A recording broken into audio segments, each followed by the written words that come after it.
A magnificent golden mirror shines brilliantly under a holy light as a voice declares, "I am the lion of the god Aphthanes."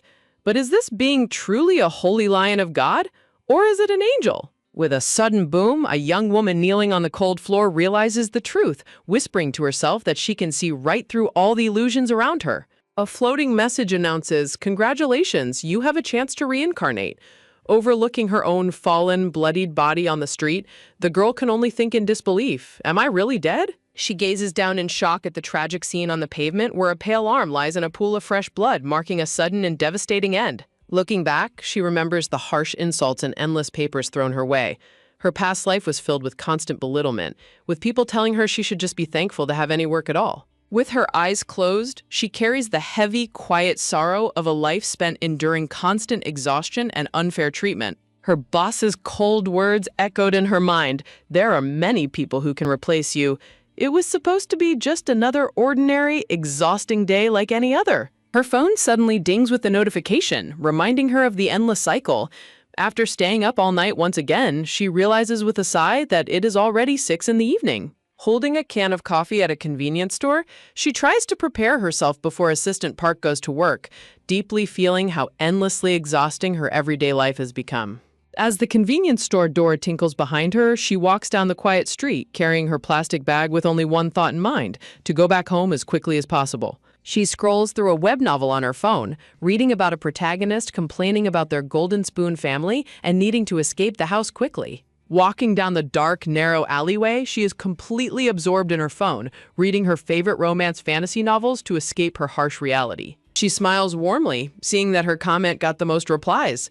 Reading web novels and interacting with other readers was the only little happiness in her dreary daily life. Wondering if there are any new updates, she smiles at her screen until a blinding light suddenly strikes from behind, accompanied by the terrifying screech of tires. In a split second, her phone slips from her hand as her body is violently thrown through the air, her world suddenly turning completely upside down. In the quiet, dark void of the afterlife, gentle, glowing messages float before her, asking if she would be a bit happier now that she has been granted a chance to reincarnate. She remains quiet, looking down with a dazed and weary expression as the reality of her sudden death slowly begins to sink in. Suddenly, she gasps in pure shock, realizing what happened. Was it the famous reincarnation truck that hit me? I thought those only existed in fantasy novels. Clasping her hands together in front of the cute floating angel, she listens as he explains that they want her to use her knowledge to enjoy the wonderful world their God created. An elaborate, beautiful map of a fantasy empire appears as the angel explains that the world was heavily based on the most referenced genre, romance fantasy novels. With a bright ta-da, the angel proudly presents a sparkling romance fantasy book, leaving the girl absolutely wide-eyed and speechless. When the angel eagerly asks if she wants to reincarnate into this perfect world, she flatly refuses, pointing out that only an insane god would build a world based on romance fantasy tropes. She sighs to herself, realizing that this divine angel before her is far more frivolous and insignificant than she ever could have imagined. She glares at the floating messenger with a deeply unimpressed, deadpan expression, completely unswayed by his energetic sales pitch. Crossing her arms, she looks directly at the fluttering angel and demands a real explanation.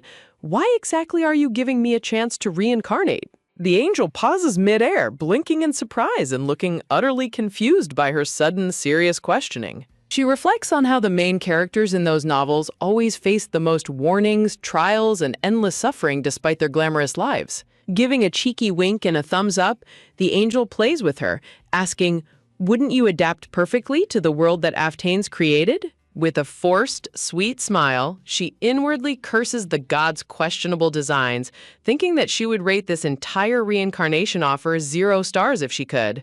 The angel casually asks if she'll reincarnate once her questions are answered, but instead of feeling reassured, her suspicion only grows deeper. Yet, looking down at her bare feet, she realizes she is already dead. Ultimately, agreeing to this reincarnation is a gamble with absolutely nothing left to lose.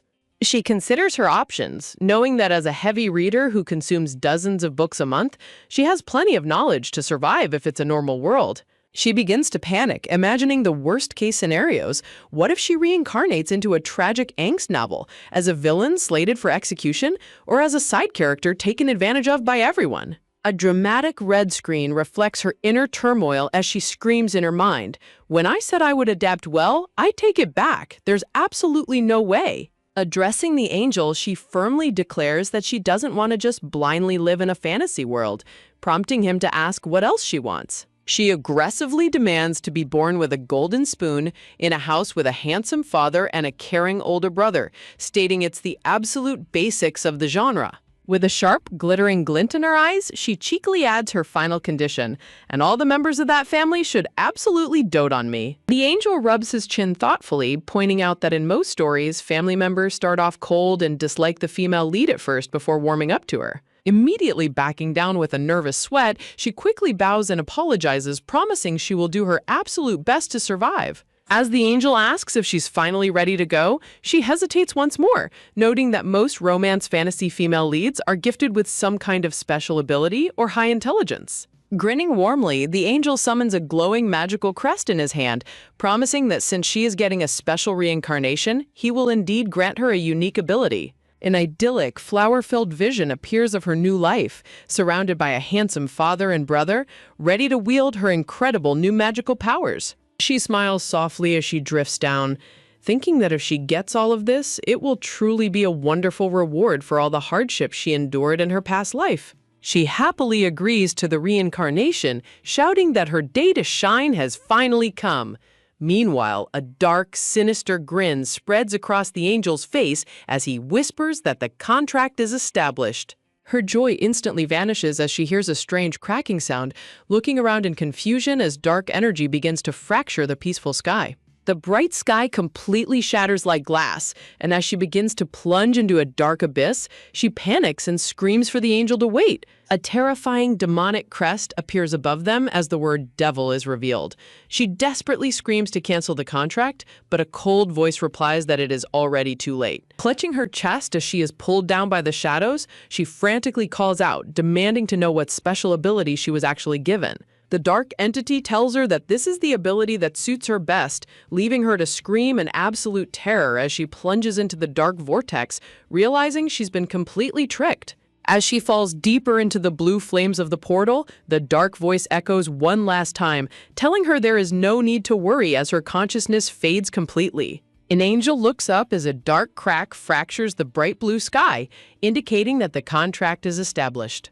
Kneeling on the cold marble floor, a young pink-haired girl opens her glowing turquoise eyes wide with absolute anger. She inwardly screams in pure rage, "This cheating devil bastard!" As she furiously scrubs the floor, she complains, "You evil cheater, where's the handsome dad? And also, where's the handsome brother?"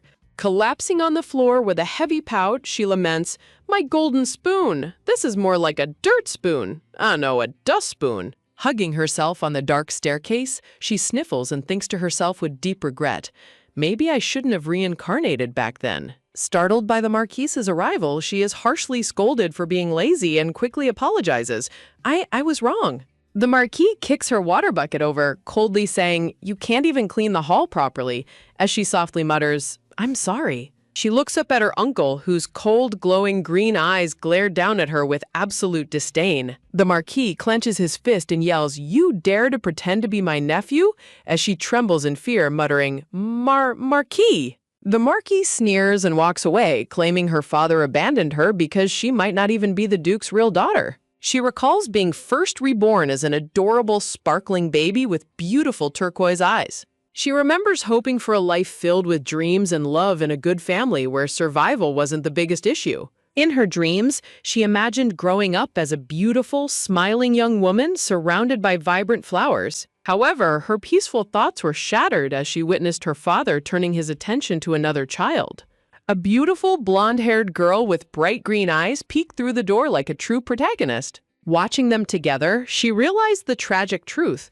The main character in this world isn't me. Tai asks her father not to bully the other child, but he praises Tai's kindness and says he is cleaning the hall for her birthday. Tai modestly says her party doesn't need to be in a big hall, but her doting father insists, "It's my daughter's birthday. How can I put in only minimal effort?" Tai turns back and offers a sweet, innocent smile. Tai steps on the wet floor and asks with fake concern, "Are you all right?" With a cruel, mocking smile, Tai whispers to her, "Okay, Please relax. Tai whines to her father that her shoes are soaked in dirty soap water, and he promises to buy her new ones as they walk away. Crying silently, the girl tells herself, let's quickly clean this up. Lying in bed with aching limbs, she remembers her uncle starving her for a week and sees a vision of Tai telling her not to be upset.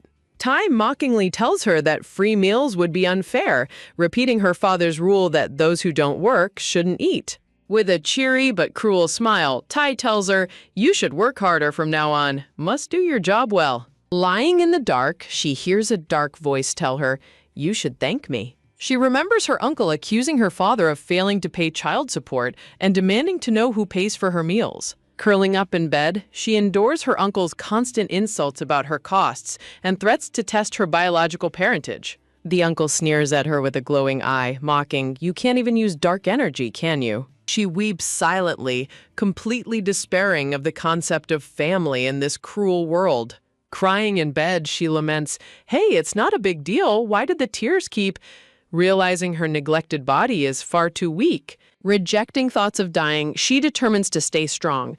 No matter how unfair it is, I can't just die like this. I will definitely survive in this 0-point world. Tai appears at her birthday party in an incredibly luxurious dress, praised by onlookers as the Marquis's beloved daughter, Claudie. The guests whisper in awe about the dress costing as much as a mansion, noting the Marquis buys her one every year. Tai deliberately stomps her shoe and screams at her. Ah, what are you doing standing there and looking? Come and wipe it away. She gets on her knees to wipe it as a tense, awkward silence falls over the grand hall. The Marquis screams and threatens to whip her, while Tai looks on with a smug, satisfied smirk. She humbles herself and wipes the shoe while the noble guests snicker and laugh at her. Surrounded by the mocking laughter of the crowd, she realizes how powerless she truly is. Holding back her tears, she wonders, really? Is my memory wrong? She bows her head in humiliation as tears stream down her face while she continues to clean. Suddenly, a powerful and imposing man with dark hair and a black fur coat strides into the hall. The handsome man with ruby red eyes gazes at the crowd and coldly declares, my daughter isn't blonde. The crowd gasps in pure shock. Duke Ferriton? While the pink-haired girl looks on in awe. The Duke is described as having hair darker than the abyss and eyes redder than pure pigeon blood. She realizes that this legendary war hero, Duke Ferriton, is indeed her father, who has suddenly returned from the Western Front. The terrifying and legendary name of Duke Ferriton commands absolute authority over the entire room. The Marquis begins to sweat and tremble in absolute terror as he tries to stammer an excuse to the silent, imposing Duke. With a terrifying glare, Duke Ferriton coldly demands to know if they think he is too idle, sending shivers down the Marquis's spine as he stammers in absolute denial. As the Duke strides away, the blonde-haired man hurriedly follows behind him, asking in a panicked sweat why he returned so suddenly without sending any prior notice. A tense silence falls over the grand hall as the Duke's crimson eyes, sharper than daggers, shift slowly toward the corner of the room.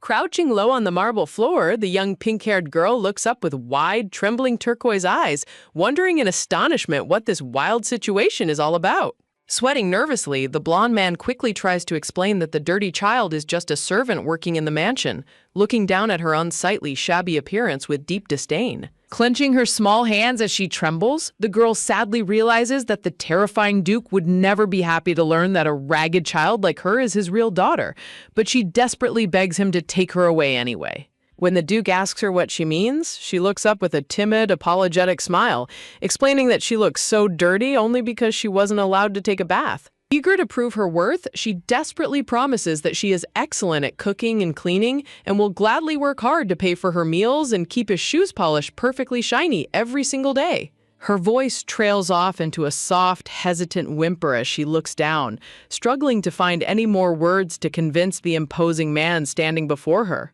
Tears pool in her large turquoise eyes and spill down her cheeks as she softly sniffles, feeling completely overwhelmed by her own helplessness.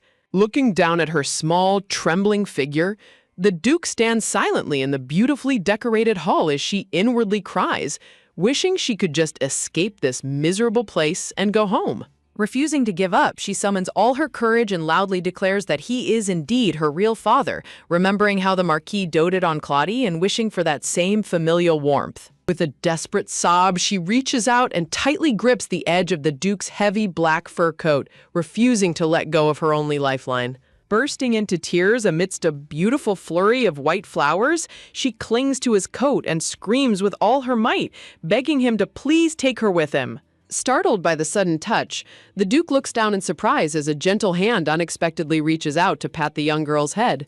Determined not to let go, the girl struggles as she is lifted up, screaming that she won't fall, only to freeze when she comes face to face with the Duke's terrifyingly stern expression. Terrified by his cold glare, she quickly claps both hands over her mouth, trying her absolute best to stifle a sudden nervous fit of hiccups. Wrapped under the Duke's strong arm, her heart pounds with excitement as she realizes she is finally escaping the Marquise's horrible mansion. The Duke suddenly stops and casually drops a cup, which splatters dirty water all over Katie's incredibly expensive dress, sending her and the Marquis into a screaming, chaotic panic. The crowd gasps in sheer terror as the legendary Duke Ferriton turns his cold, commanding gaze over the stunned guests one last time. Holding on tightly as they leave, the pink-haired girl is amazed that she was actually rescued by the Duke, deciding she must do whatever it takes to stay by his side. As they march out of the hall, she glances back at the trembling Marquis, thinking to herself that he looks like someone who is about to get a well-deserved metaphoric stabbing. Sometime later, the young girl slowly wakes up, rubbing her eyes in a magnificent sunlit bedroom with a towering, luxurious canopy bed. Hearing a soft cough, a polite maid walks into the room, wishing the youngest lady a wonderful morning. As she gently dips her hands into a golden basin of warm water to wash up, the girl notices the maid's polite but stoic expression, wondering if the staff secretly dislikes her. Jumping out of the bed with a joyful hop, she is thrilled to find that her weak, aching legs no longer hurt, realizing her health has completely and miraculously recovered. Standing in front of a grand wooden cabinet, she gazes curiously at a beautifully framed military medal, thinking about the mysterious Duke. Blushing a deep crimson, she suddenly remembers how dramatically she clung to him and begged him to take her away, burying her face in her hands in absolute embarrassment. Looking around her breathtaking new room, she realizes that here, no one beats her or starves her, making her desperately whisper that she wants to stay in this mansion forever. She determines that she must investigate and figure out what kind of person the Duke truly is, whether he is a protector of justice or a ruthless tyrant. Looking over a vast city, she ponders the dual nature of Duke Ferriton, wondering why his cold, dark aura makes him feel more like a dangerous fantasy villain than a peacekeeper. She analyzes the typical villains of romance novels, comparing the outwardly cruel Marquis Terenka to the mysterious, secretive tyrant Duke Ferriton, who is only ever warmed to the female lead. Clenching her fists with a bright, eager expression, she declares that her lucky day has finally arrived, and she will make the absolute best of it. Face planting onto the plush bed, she quickly takes back her optimism, realizing that none of her expectations about this mysterious Duke have been right so far. Lying lazily on her stomach, she ponders her next moves, deciding that her very first mission must be to uncover the true nature of her new father. Seeing the maids watching her, she energetically begins wiping the tall glass windows, determined to work hard and pay for her delicious meals. Blowing warm air onto the glass to wipe it clean, she reminds herself that she chose to work here to prove her worth, ignoring the sweat on her brow. The head maid looks on in complete shock and quickly tells the young lady that she is completely misunderstood. She is the Duke's daughter, not a servant. Looking wistfully out the window, the girl sadly thinks to herself that if she could have lived happily here as a daughter from the start, she wouldn't have suffered for so long. Suddenly, a stern voice behind her asks what she is doing, causing her to jump and startle as Duke Ferriton stands imposing in the doorway. Swallowing hard in fear, she wonders why he returned home so early today, nervously stammering that she is just doing some cleaning. Pinching the bridge of his nose in frustration, the Duke demands to know who told her to do such useless work, lifting her up by the collar as she squeaks that she only wanted to pay for her meals. Dangling helplessly under his arm as they walk down the hallway, she panics in absolute terror, convinced that the angry Duke is carrying her away to throw her out of the mansion. Instead, she is placed at the end of an enormous banquet table, overflowing with an incredibly lavish, sparkling feast as the Duke coldly commands her to eat. She happily gorges herself on the delicious food, stuffing her face and slurping soup in absolute bliss until a massive plate of steak is placed right in front of her. The Duke glances up, asking if that is all she can eat, as she clutches her painfully bloated stomach, terrified that she might actually burst if she takes another bite. Staring at her with an incredibly menacing, shadow-veiled glare, the Duke asks if she can eat more, making her imagine that he will ruthlessly execute her if she refuses. Trembling in her chair with cold sweat, she looks desperately around the room just as the kind head maid steps forward to address the Duke. The maid gently explains that the youngest lady has a very small stomach, unlike others, and warns that forcing her to eat more might give her a terrible stomachache. A tense silence fills the dining hall as Duke Ferriton's sharp, crimson eye narrows, silently observing his trembling daughter. Anna nervously introduces herself as the maid, while the pink-haired girl notes to herself that her name is indeed Anna. The girl realizes she only learned Anna's name today, just as the Duke officially assigns the maid to be responsible for taking care of her from now on. Anna politely accepts the order, leaving the young girl completely shocked and thrilled to have her very own dedicated maid. When she timidly asks if she can continue staying there, the Duke dismisses it as a nonsense question with a disapproving click of his tongue. She realizes that throwing her out after bringing her back would look terrible to the public and harm the Duke's noble owner. Snapping out of her deep thoughts about his reputation, she looks up as the Duke asks if she is truly finished eating. She vigorously shakes her head to confirm she is done, and the Duke calmly accepts her response. An incredibly long, quiet silence fills the grand dining hall as the two sit awkwardly on opposite ends of the giant banquet table. Under the Duke's silent, piercing crimson gaze, the girl fidgets uncomfortably and desperately wishes for someone to rescue her from the awkward atmosphere. Right on cue, a messenger suddenly enters to report that the Imperial Palace has contacted him, which the girl considers a perfect rescue. The Duke sighs and prepares to leave, warning her to behave and stay still while he is gone, confirming her suspicion that his early return was unscheduled. She obediently agrees, but as she collapses onto the floor, she lets out a heavy sigh, reflecting on how hard life has been. She comforts herself with the thought that staying here means she'll never go hungry, just as a soft voice calls out to her. Anna reassures her that the Duke has no intention of abandoning her, though the girl secretly attributes this to his concern for his noble reputation.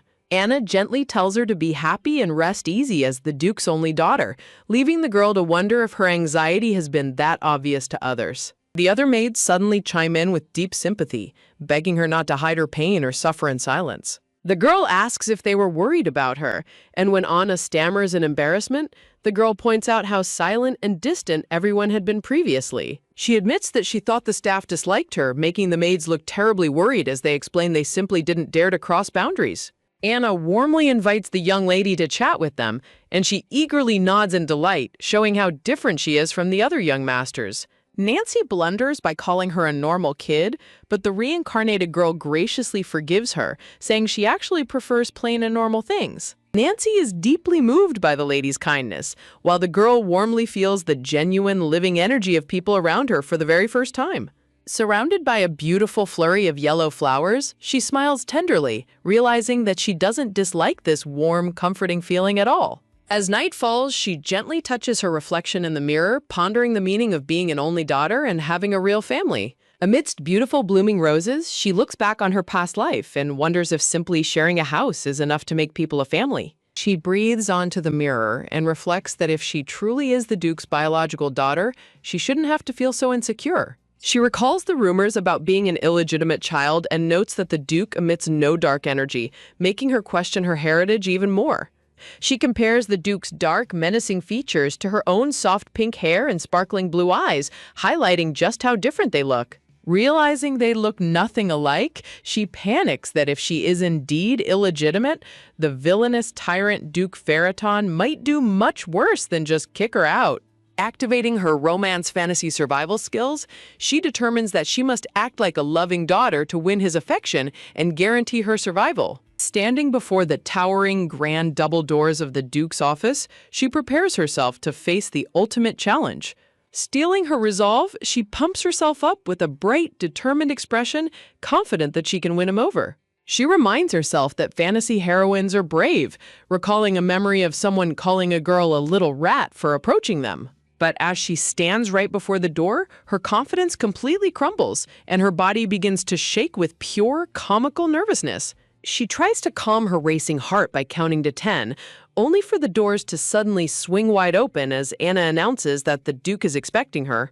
Terrified, she panics in absolute shock, wondering how on earth the Duke already knew she was lingering outside his door. She enters the grand sunlit study to find the imposing Duke sitting majestically on his armchair, looking incredibly handsome and powerful. Putting her survival plan into immediate action, she puts on a dazzling smile and runs toward him, calling him father. She leaps forward with a massive hug, clinging to his leg while sweetly declaring how much she missed him amidst a flurry of flowers. A shocked commotion breaks out among the servants in the room, leaving the girl completely bewildered by their terrified and stunned reactions. Resting his chin on his hand, the Duke looks down at his smiling, affectionate daughter with a deeply curious and amused expression. When the Duke apologizes for making her feel uncomfortable at dinner, she quickly stammers an excuse, claiming she was only unfamiliar since they hadn't met in so long. Bursting with adorable charm, she spreads her arms wide and passionately declares that they need to spend more time together to get closer. She reminds herself that staying close is the key to increasing his affection, preparing a safety net for when her true identity is eventually revealed. She gently touches his soft silk clothing, feeling the unexpected warmth radiating from his body temperature. Taking a deep breath, she gathers all her courage and squishes the Duke's cheeks with both hands, celebrating her incredibly bold move. As she marvels at how incredibly soft his skin is, a mysterious magical system notification suddenly flashes before her eyes, confirming a contract. Her eyes widen in absolute sheer shock as glowing magical letters begin to float directly before her eyes. The magical interface boldly announces the awakening of a bizarre and powerful new attribute called Russian cash. She stands frozen as the system confirms that all conditions are met and verifies her identity as Aftane's servant. With a final dramatic burst of light, the system reconfirms the awakening of her attribute, leaving her completely baffled and screaming in confusion. Blinking in complete bewilderment, she remembers Aftanes, the deceptive demon who tricked her into reviving, and mutters in frustration about his false promises of power. Suddenly, the name of her bizarre new attribute, Russian cash, flashes in a brilliant glow, jokingly warning her about borrowing spending money to the point of bankruptcy. As a shower of sparkling gold coins and bills falls from above, she looks up at the Duke's handsome, imposing face, noting that his skin is as soft as a baby's. Letting out a nervous hiccup, she trembles in fear, desperately wondering if she made any noise as the Duke turns around with a curious hum. She is lifted up and placed gently on the Duke's lap, looking up at his calm face in absolute confusion. Puzzled by what is happening, she watches as the Duke reaches out a large hand and gently pokes her soft, rounded cheek amidst a flurry of pink roses. In an adorable chibi scene, the Duke pokes her cheek repeatedly while fluffy little sheep float happily around them. As her face is squished, she panics that the tyrant is turning her into a simpleton, though she wonders if her puffing cheeks actually make her look cute, before the Duke bluntly compares her to an angry pufferfish. With a loud creak of the grand double doors, the Duke announces that their meeting is officially over for the day.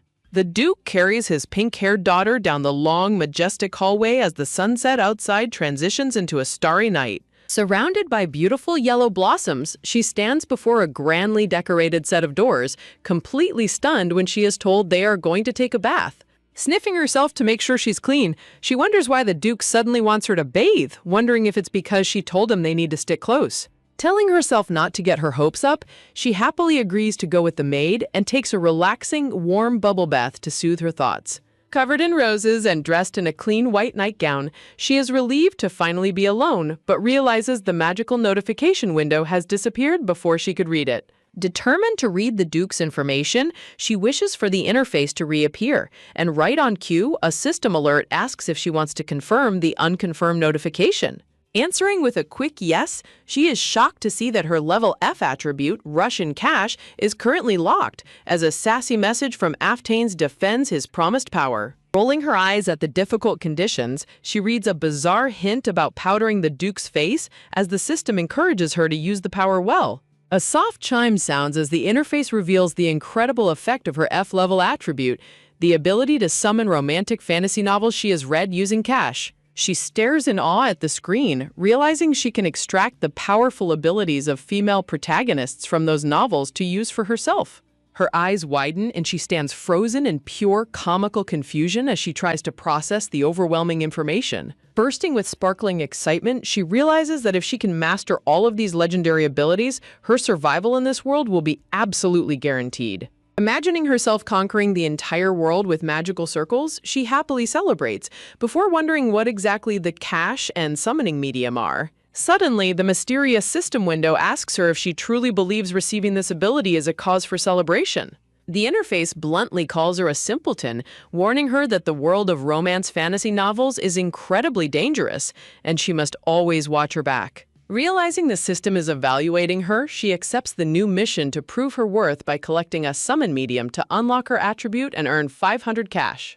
Collapsing onto her soft bed, she sighs in exhaustion, wondering where on earth she can find a rare summon medium in this fantasy world. She envisions the legendary objects of the Empire, national treasures, holy temple artifacts, magic-imbued items, and ancient noble family heirlooms. Tossing and turning in bed, she decides to search the Duke's heirlooms first, though she worries how she can ask for them without raising suspicion. Letting out a sleepy yawn, she drifts off to sleep, reminding herself that she must plan her search carefully when she wakes up. In the bright morning light, the maid gently asks her if she has caught a cold, and she sleepily mumbles a soft response. Rubbing her messy pink hair and sleepy eyes, she sits up in bed, wondering who tucked her in so warmly last night. The maid quickly explains that they aren't allowed to enter the room while she is sleeping, leaving the girl puzzled about who could have done it. Realizing the Duke must have tucked her in himself, she blushes in surprise as the kind maid warmly prepares to help her change clothes. Radiating pure joy, she runs out of her room to greet the maids with a bright smile, and they happily return her sweet greeting. Standing in front of her vanity, she gasps in awe at the sparkling, ruby-encrusted hair clip the maid holds up to match her beautiful eyes. When she timidly asks if the accessory is too expensive, the maids dramatically react, assuring her that she can use any treasure she wants as long as she is happy. Putting on her most innocent, sparkling expression, she asks if the mansion has a room dedicated to storing shiny treasures, and the maids eagerly confirm there are many. She cute talks the maids into letting her explore the mansion's treasure room, and the head maid happily agrees to take her there. However, she is completely baffled when she notices the maids suddenly looking at her with expressions of deep, heartbreaking worry and pity. Before she can ask, Nancy suddenly bursts into tears and pulls her into a tight, emotional embrace, leaving her completely stunned. The maids sob dramatically over how small and precious she is, while the girl tries to reassure them that she is completely fine. She struggles to breathe as Nancy squeezes her tightly, trying to squirm out of the overly affectionate maid's tight grip. Frozen in place, she lets the emotional maid hug her tightly amidst a beautiful backdrop of blooming roses. Smiling tenderly, she gently pats the maid's head, realizing how comforting it is to have people who genuinely care for and worry about her. She reflects on how this is the very first time in her life experiencing such warm, unconditional love, and admits to herself that it feels wonderful. As the maid gently strokes her hair, she closes her eyes in absolute bliss, feeling deeply comforted by the pleasant warmth. Determined to show her the absolute best, the maids declare that they must explore the most sacred sanctuary of the Duke's residence first. The maids proudly boast that the Duke's treasures are far superior to any other noble families, and she eagerly nods in excitement to begin the tour. The maid explains that as the Duke's daughter, she has the natural right to enter the treasure rooms, although they must ask for the Duke's permission first. Standing before a grand golden frame, she resolves to check the treasures immediately to see if any of them can serve as her summoning medium. Hearing a soft knock at the door, she looks up as a polite voice from the hallway says, "Sorry, little miss." The butler enters the room and gently bows, delivering a message to her and the maid. "The Duke invites you to breakfast." Taken completely by surprise, she reacts with wide eyes and a comically shocked expression, wondering, all of a sudden? Sitting at the massive breakfast table, she nervously pokes a sausage on her plate, her stomach turning as she thinks, "I feel like I'm going to be sick." She nervously glances sideways out of the corner of her eyes, trying to gauge the quiet atmosphere in the room. Chewing anxiously on her fork, she sits in tense silence under the intimidating presence of the Duke sitting at the other end of the table. Realizing she needs to charm him, she forces a bright, flowery smile and calls out, "Thank you for the meal, Daddy. Eat well, too," hoping to build up his affection. To her utter disappointment, the Duke continues eating in complete silence, leaving her sobbing internally over her wasted effort.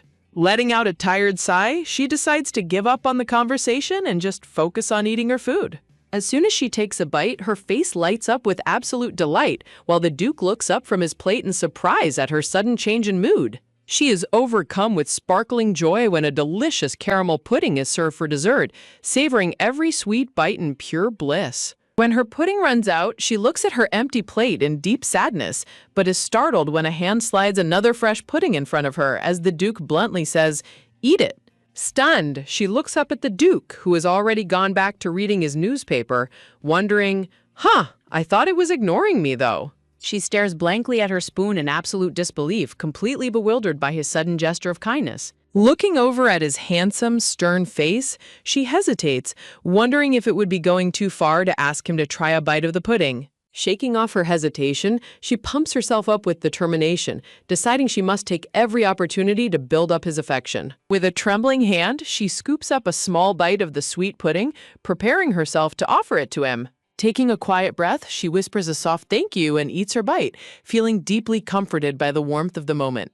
Watching her pink hair sway, she reflects on how unfamiliar having a father feels, sadly realizing, I'd know if I'd ever had a dad. Resting his chin on his hand, the Duke stares down at his quiet daughter with a deeply intense and unreadable look in his red eyes. She sweats nervously as the Duke leans in and mutters, "Why aren't you sticking to me?" leaving her utterly baffled. Before she can process his words, a large hand suddenly reaches out and grabs her, catching her completely off guard. She lets out a startled shriek of confusion as the Duke sweeps her up from her seat and lifts her into his arms. As the Duke carries her down the majestic hallway, she clings tightly to his back and peeks over his shoulder, thinking, come to think of it. She remembers that normally the busy Duke would have already left the estate long before she woke up in the morning. Feeling his steady footsteps as they walk, she wonders in suspense, did he wait for me on purpose? Just what is he planning to say to me? Inside his private study, the Duke writes elegant script onto a scroll with a black feather quill pen. She sits directly on the Duke's lap as he works at his massive desk, screaming internally in sheer panic, "No, wait, this isn't it!"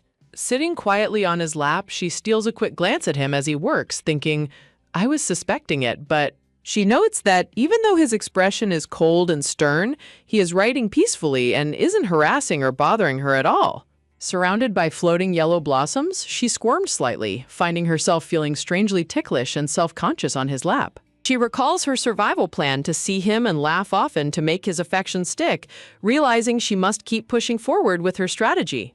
Cupping her blushing cheeks, she trembles in embarrassment, wondering why she feels so incredibly flustered by his close presence. Shaking her head rapidly to clear her thoughts, she reminds herself that she must stay focused and find a rare heirloom to use as her summoning medium.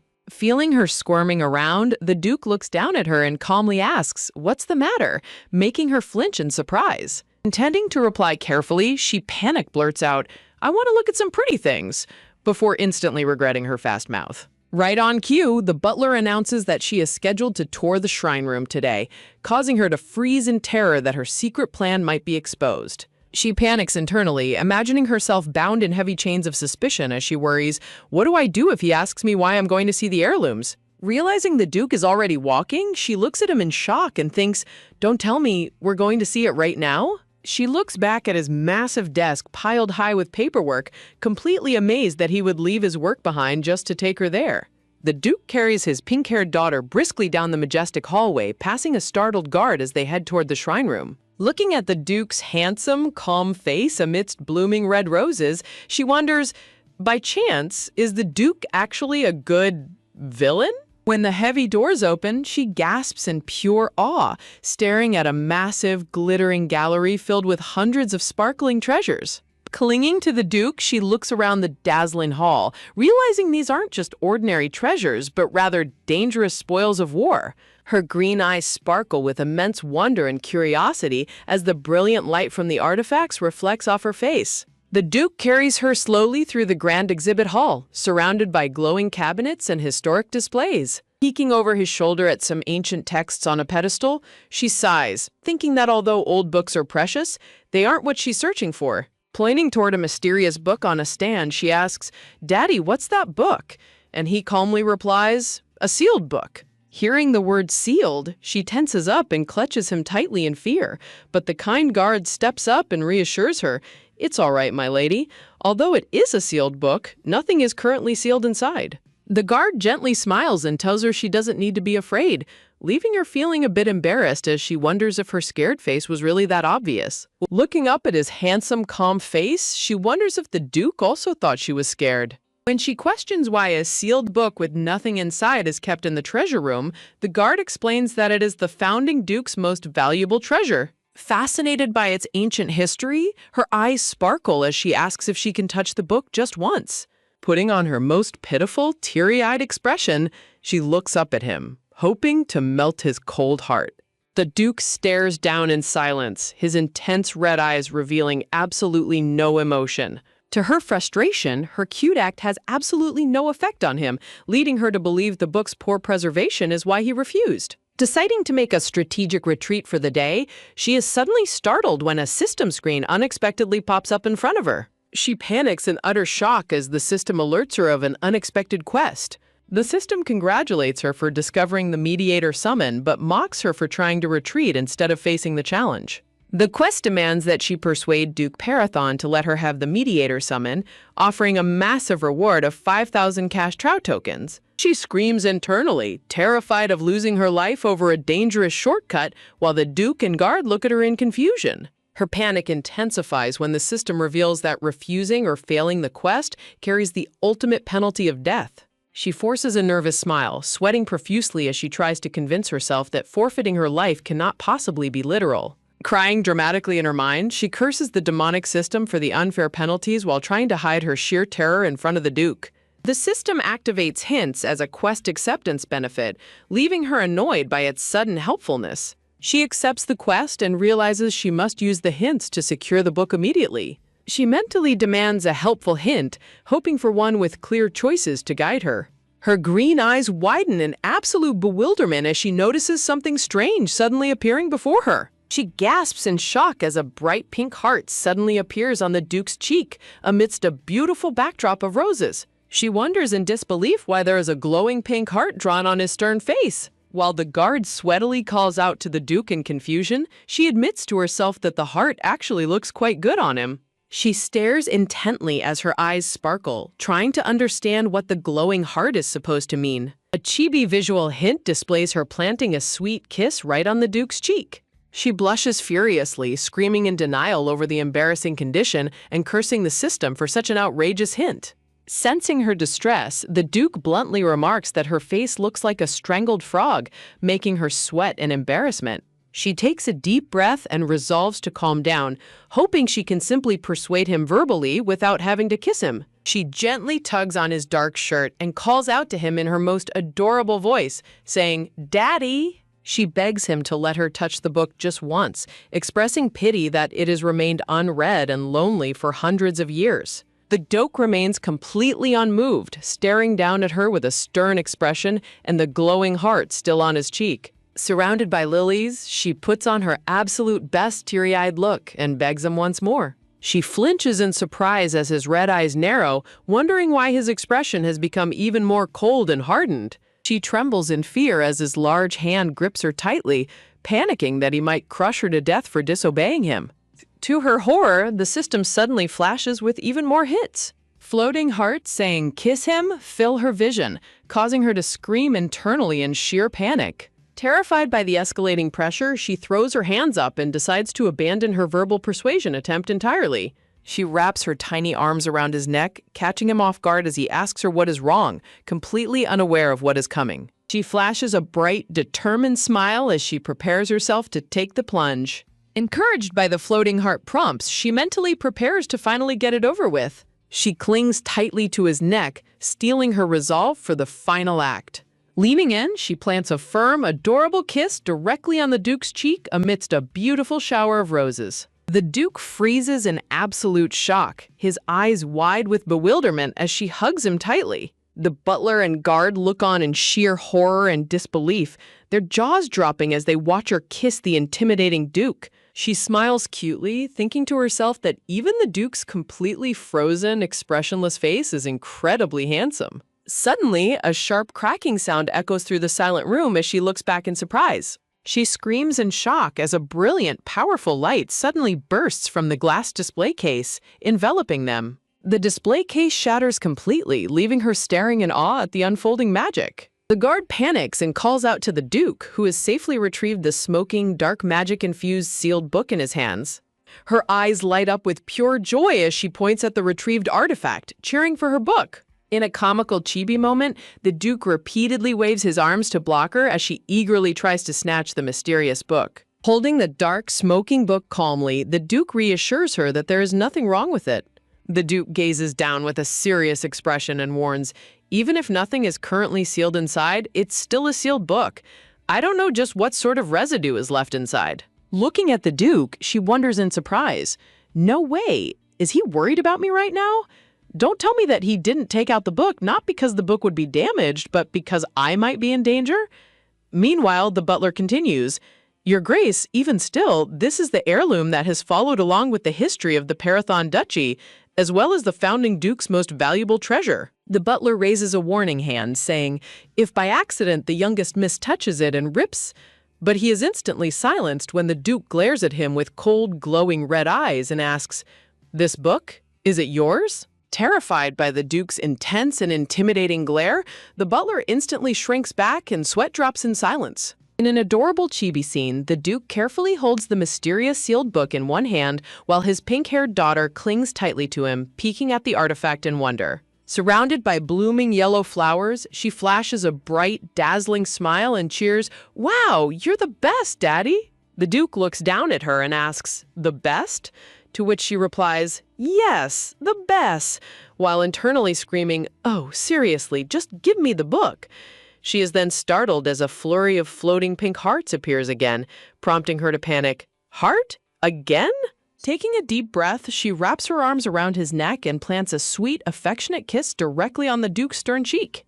The Duke turns his head in silence, leaving her to wonder, Oh, is he happy because of his daughter's kiss? Looking closely at his face, she sweat drops and notes, looking at him now, his expressions also seem to have gotten anything but relaxed. It's gotten harder. Despite his hardened expression, she quietly reaches out with a gentle smile and touches the ancient sealed book, thinking to herself, Still. The moment her fingers make contact, the display shatters and a brilliant, blinding light erupts from the book as the system screen flashes, catching her completely off guard. The system alerts pop up in rapid succession, announcing, You have obtained the Mediator Summon. You have completed the Prove Your Worth quest. You have completed the Best Filial Piety 1 quest. You have received 500 cash as a reward. In a cute, chibi moment, the Duke carries his daughter down the hallway while she tightly clutches the magical book in her arms, thinking, Besides that, her eyes turn to cash signs as she celebrates the massive quest reward of 5,000 cash draw tickets,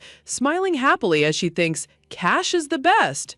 Suddenly, another notification window pops up in front of her, reading, Viscount Urkel, Duke Parathon's chief aide, is moved by you, leaving her completely puzzled. More notifications scroll down.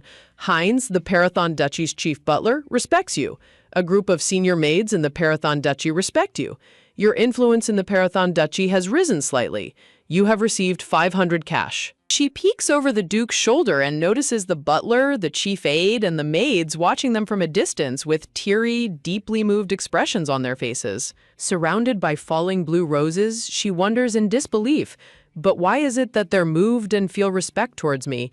On top of that, the system delivers a final, surprising message.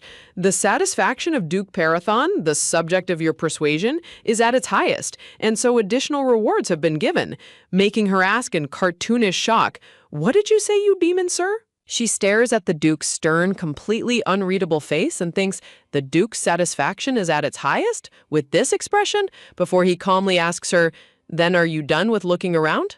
Carrying her down the grand hallway, the Duke briskly walks as she thinks to herself, I think there's been a new notification. I'll have to check it later. Back in his private office, the Duke naturally places her on his lap as he gets back to his work, while she sits there with a comically blank expression, thinking, I want to go back to my room and check the cash draw tickets and the additional rewards, though.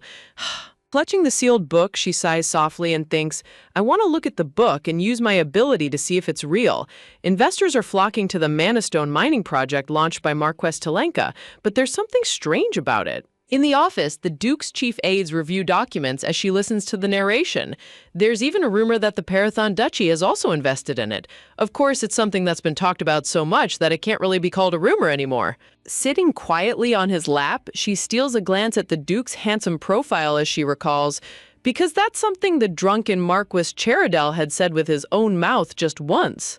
As the Duke rhythmically taps his fingers on the armrest, she continues, the next day, when he'd recovered from his drunken stupor, it's said that he denied what he had said. Looking at the documents, she ponders, but something that's on my mind is, despite the large number of variables involved in mining mana stones, it has attracted an excessive number of investors. Peeking at the paperwork in the Duke's hand, she recognizes the prestigious names, the Delbarton Duchy, Iskamil Duchy, Sheridal Marquessate.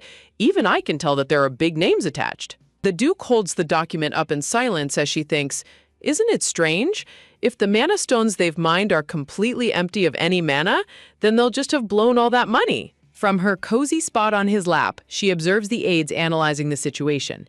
It's possible if they're certain that the mana stones are filled to the brim with mana. The screen shows a dramatic close-up of the Duke's lips as the narration unfolds.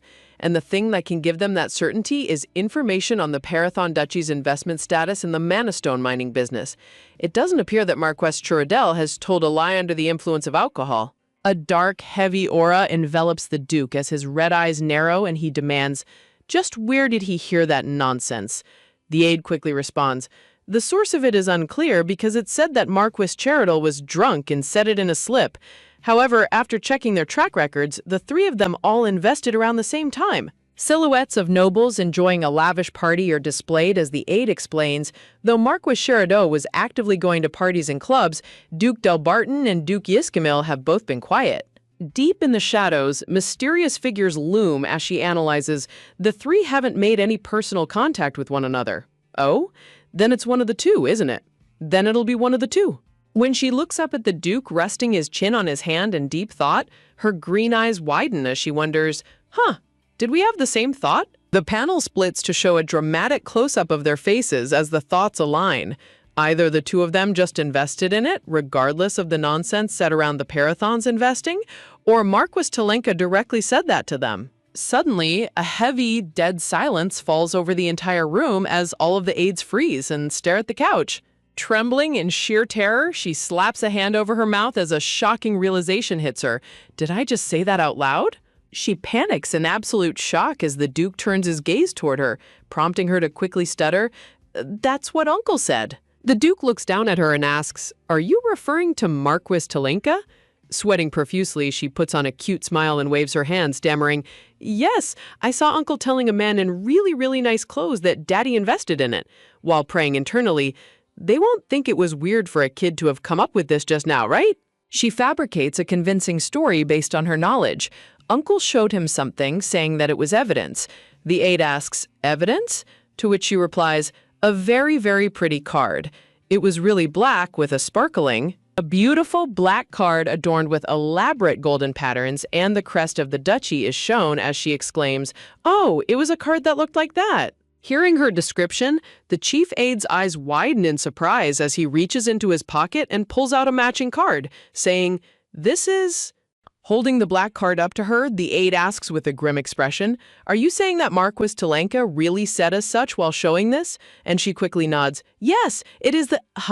Before suddenly flinching in fear. A close-up reveals the elegant, glowing golden text on the black card, verifying the identity. Issuer? Parathon Duchy? The aides erupt in furious disbelief, shouting, "Unless he's out of his mind, how dare he do something like that? To have called this investment evidence? The Duke gave money to Marquis Telenka?" While she sits quietly amidst the chaos. As the aide angrily adds, "Yes, and word would spread, implying that the Parathon Duchy engaged in the fraud." She sweat drops and anxiously peeks up at the Duke, thinking, why is he quiet? Her green eyes tremble in sheer panic as she looks up at the Duke's dark, shadow-veiled face, realizing in horror, he's been watching me this entire time? The Duke's glowing red eyes lock onto her with intense scrutiny as he slowly raises his hand to her face and demands, "How did you hear that?" Sweat drops roll down her cheek as she nervously stammers, "When Uncle was meeting that man, I was polishing Uncle's shoes." Meanwhile, the dark background warns that the tyrant father suspects his daughter, and if things get twisted, she is in deep trouble. A terrifying screen with the word death looms as she trembles, explaining, that's why I heard it." The Duke gazes down at her coldly and questions, "You heard it while polishing his shoes?" Looking down at the entire office, the chief aide points out the transaction history. As far as I know, the checks issued by Parathon to Marquis Talenka in recent years have all, yes, it's child support for the youngest miss. Hearing this, the pink-haired daughter immediately waves her hands in panic and screams, "That isn't it! That isn't it!" The chief aide demands in disbelief, "What are you talking about? The duchy has sent an astronomical amount of money each month," while she tearfully pleads, I'm serious." A depressing flashback reveals her miserable childhood under Marquis Talenka, scrubbing floors on her knees and eating tiny crusts of bread as she recalls, "He said he didn't have money. I even ate a little, worked hard to wash the dishes, clean, and did everything that Uncle told me to do." Her dark memories continue of being locked away and starved, thinking that's why Uncle gave me a place to sleep and fed me. In the present, she sweats profusely and panics, wondering why they don't believe her. The chief aide looks serious and unconvinced, stating, "Isn't Marquis Talenka especially famous for being a fool for his daughter?" Immersed in a rain-drenched dark background, she remembers her isolated childhood and explains, "Uncle said so every single day, that Daddy left me without even giving him money." She clenches her fists as her mind races with panic. "I was abandoned. Will they still doubt me? I spoke too much like an adult earlier. I can only do a really small amount of work, and I was only given 2 meals a day, too." She worries that she cut off the Duke's words and decides she must speak as innocently as possible to match her young age, remembering how she was starved whenever she failed to finish her work. As the aides murmur in disbelief behind her, she shivers in fear, internally crying out that she doesn't want to die. Tears well up in her eyes as she desperately thinks, "Do you even know just how hard I tried to survive? Just because I said the wrong thing once?" Desperate to prove herself, she slams the ancient book onto the table with a loud thud, crying, "I'm telling the truth." Clinging tightly to the Duke's dark robes, she tearfully explains, When I was polishing his shoes like this, Uncle said to that man that the card was evidence of investment."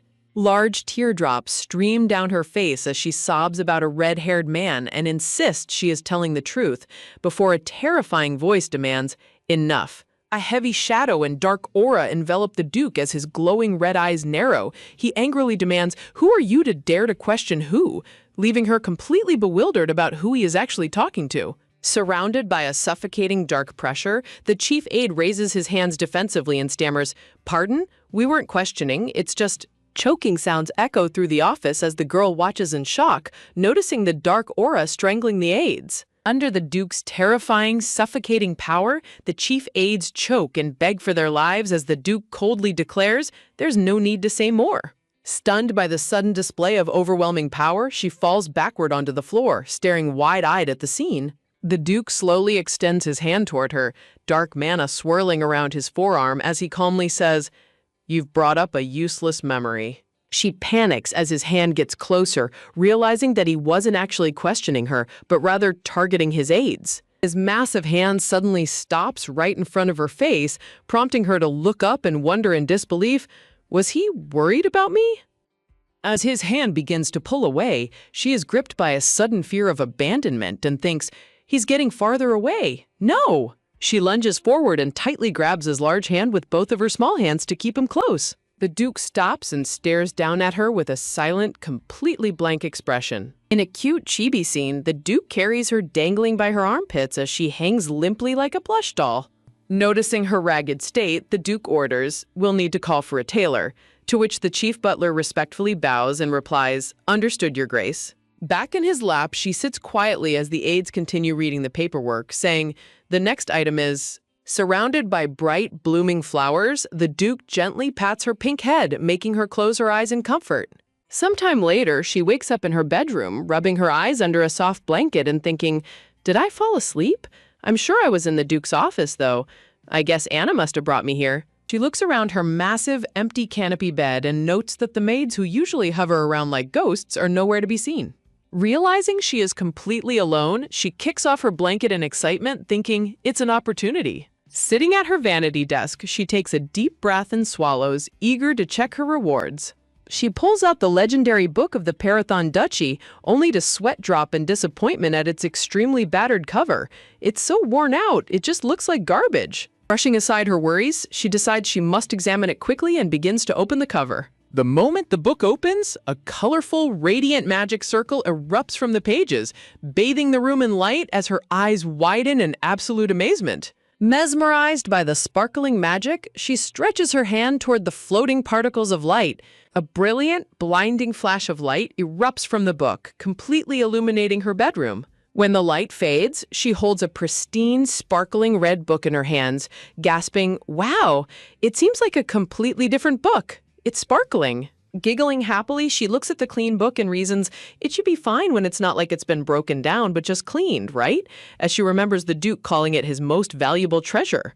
Holding the book close to her chest, her heart beats fast as she wonders, I wonder what sort of stuff is written inside. She imagines various possibilities like forbidden magic, borrowing a god's power, or sealing demons, before shivering at the thought of summoning demons. Eager to find out, she tells herself, let's take a look first, and flips the page open. She is left completely speechless and bewildered as she stares at the completely blank pages of the book. Suddenly, a system notification pops up reading, "The mediator summon has been unsealed. The usage restriction of the Russian cache characteristic has been lifted." She stares at the holographic window in complete shock and screams, "What?" More notifications appear confirming that her restriction has been lifted, and her eyes turn to sparkling green jewels as she celebrates.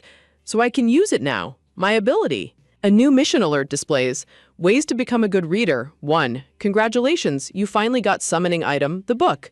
A good reader is the one who reads the book. Condition, use your cache memory to summon the novel, activate your ability, and use it. Prize, 1,000 data units. Determined to secure her survival and maximize her future happiness, she resolves to go with the flow of the system. However, she faces an immediate operational bottleneck. She has no idea how to initiate the summon, try-harding with an ineffective shout of, "Show yourself." Her analytical mind, honed by countless romance fantasy novels, quickly identifies the pattern. To minimize future suffering and navigate this world efficiently, she knows she must rely on her expert knowledge of system-driven realities. First, ensuring that no external witnesses are present to compromise her strategic advantage, she initiates the summon, allowing a bright magical light to gather at her fingertips. Though she blushes with embarrassment over her cringe-worthy pen name, the system validates her past creative output, noting that under the alias Russian Cache, she produced highly popular work that maximized reader satisfaction. She calculates that summoning a specific novel will provide her with the perfect escape plan, envisioning a future of high material comfort and absolute safety where the risk of death is completely minimized. Her grand strategy hits an immediate resource deficit as a system alert warns she is short on cache memory, leaving her devastated by this highly inefficient barrier to her safety. To resolve her resource crisis, she is offered a high-risk, high-reward opportunity to gamble for 5,000 data units.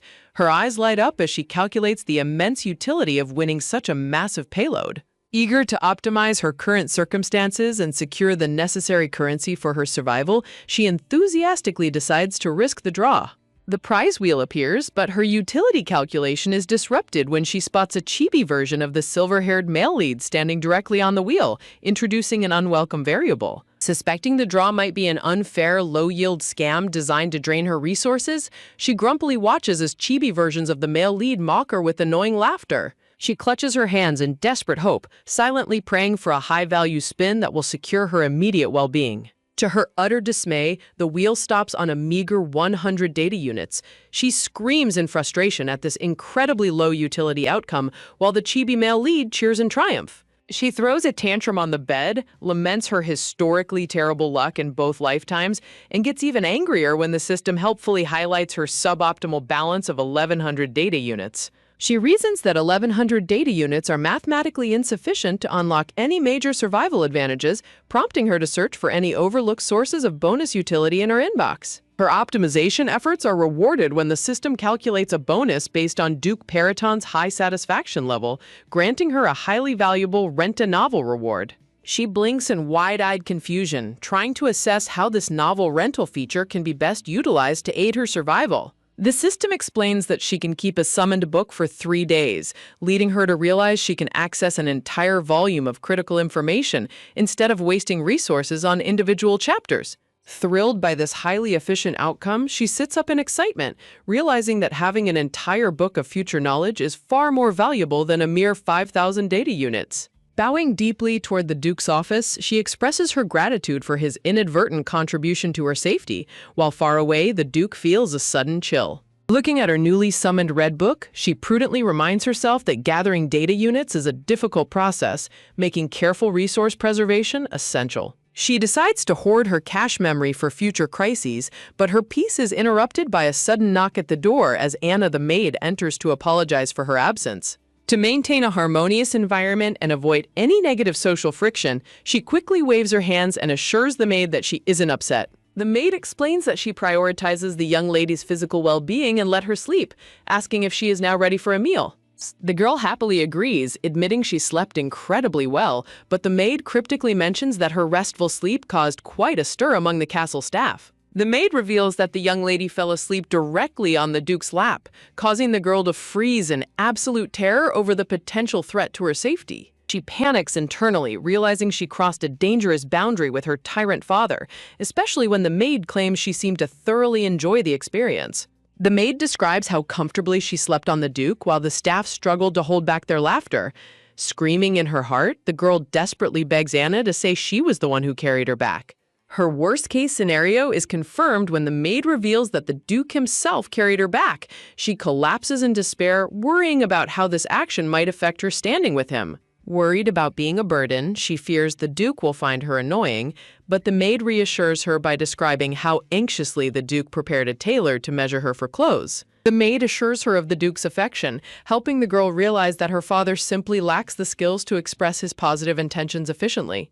She reflects on her initial assessment of the Duke as a perfect, untouchable figure of absolute authority who existed far beyond the reach of emotional vulnerability. Looking down thoughtfully, she concludes that complete isolation and emotional detachment do not represent true perfection or a happy existence.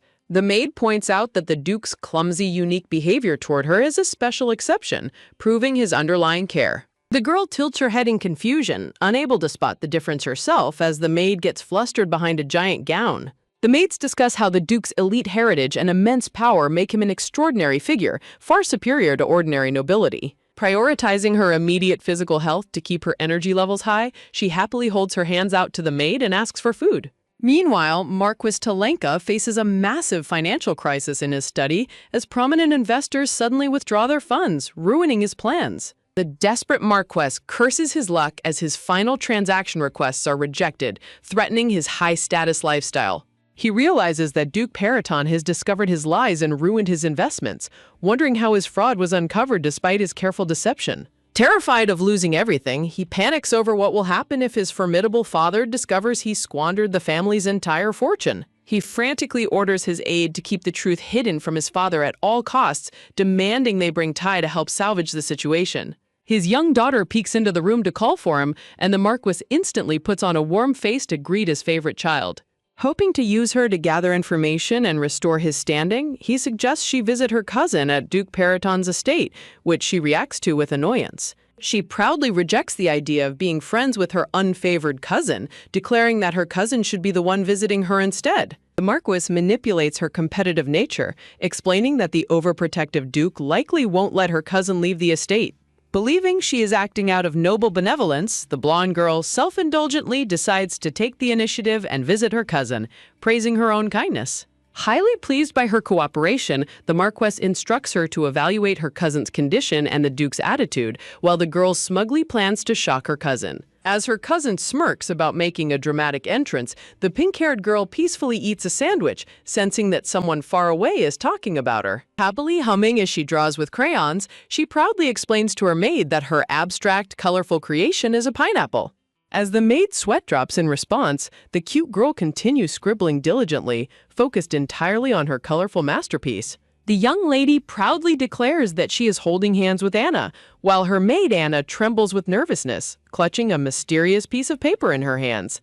Anna struggles to contain her emotions, and the young lady, noticing her strange behavior, wonders if Anna is acting weird because she was caught trying to use her drawing as a bribe to gather information. Full of pride, the girl eagerly decides she must brag to everyone about her creation, only to suddenly freeze as she realizes her pineapple drawing might actually look quite bizarre to others. In her imaginative thoughts, the maids and staff of the castle are completely obsessed with her drawing. One maid even dramatically declares she would rather be buried with the lady's picture than find a husband, while her partner is left in utter disbelief. In another dramatic daydream, she imagines the head maid acting like a creepy stalker who is so obsessed with her drawing that she would gladly offer her own heart, or even someone else's, leaving the young lady crying out in pure terror. Snapping back to reality, the young lady shivers with sweat running down her face, realizing that the castle staff, who initially seemed like highly rational and sensible adults, are actually quite terrifying, just as a maid arrives to invite her for a walk. The maid asks if she is ready to visit the glass greenhouse today, which immediately sparks immense excitement in the girl as she marvels at the sheer luxury of having a massive glass house inside a mansion. Running happily through the lush, vibrant garden surrounded by beautiful blooming flowers, she feels as though she has stepped right into the world of a fantasy romance novel, completely ignoring the maid's frantic warnings that she might fall. Just as warned, the young lady trips and falls flat on her face with a loud thud, causing the maid to gasp in sheer panic. The maid rushes over, desperately asking if she is okay, while the teary-eyed girl sniffles on the ground, suddenly noticing a towering, intimidating figure standing right in front of her. Looking up, she finds Duke Periton staring down at her with intense red eyes. When she meekly explains that she fell, he simply asks her why in a cold, demanding tone that leaves her completely bewildered. The maid quickly steps in to explain that it is completely normal for young children to fall down, but the intimidating Duke merely looks down at his daughter and bluntly tells her that she is weak. Surrounded by a dramatic halo of beautiful flowers, the pink-haired girl looks up with teary green eyes and adorable desperation, begging her father to lift her up.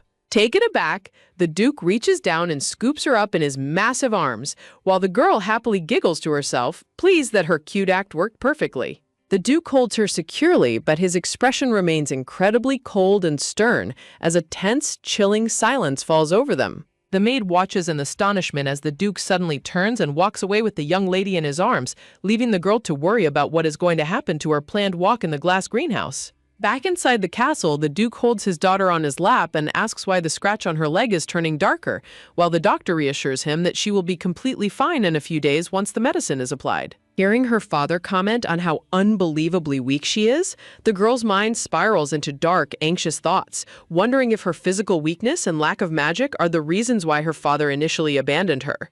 Nearby, the maids whisper anxiously to each other, wondering if the Duke can actually apply the medicine properly or if his intense manner will only make it worse. The Duke glares intensely at her leg as if preparing for battle, his terrifying expression sending shivers of absolute terror down the poor girl's spine. To everyone's immense shock, the Duke's massive, rough hand incredibly gently and carefully dabs the ointment onto her bruised knee. Looking incredibly focused, the chibi version of the Duke squeezes the ointment with extreme care, determined not to hurt his daughter, while the girl stares at him in blank surprise. He remains completely absorbed in his delicate task, silently telling himself that he must concentrate fully on treating her injury. The girl's eyes sparkle with happiness as she blushes, finding the gentle application of the medicine incredibly ticklish.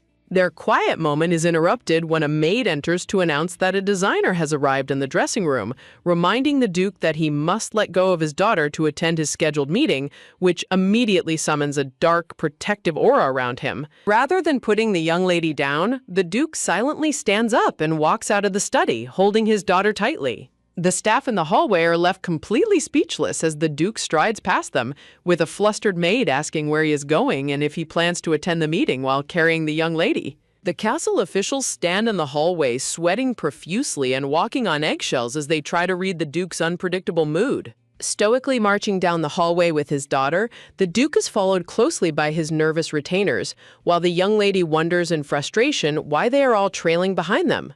In reception room number 3 of the Periton estate, the royal dressmakers excitedly prepare their tools, thrilled to finally have the opportunity to see and design for the young lady. They present a magnificent, luxurious dress, noting that children's holiday clothes are crafted to be incredibly expensive, yet designed to be worn and discarded. A dramatic portrait of the Duke of Periton highlights the ferocious, wild spirit that is a direct characteristic of his powerful, feared bloodline. The eccentric designer with purple hair admits that they had been designing clothes while imagining a soft and fluffy girl, but expected the young lady to possess the terrifying, charismatic aura of the Periton family. The designer reminds their assistant that they shouldn't expect anything soft or cute from the Periton Duchy, warning them not to be disappointed by the Duke's mini version, just as the Duke is announced at the door. The door swings open and the Duke strides in with an incredibly stern, intimidating glare, carrying his daughter. The designer stands frozen, their heart pounding with immense anticipation, as they remind themselves not to expect any cuteness from a member of the fearsome Periton family. However, as the designer looks closely through their spectacles, their eyes widen in absolute paralyzed shock.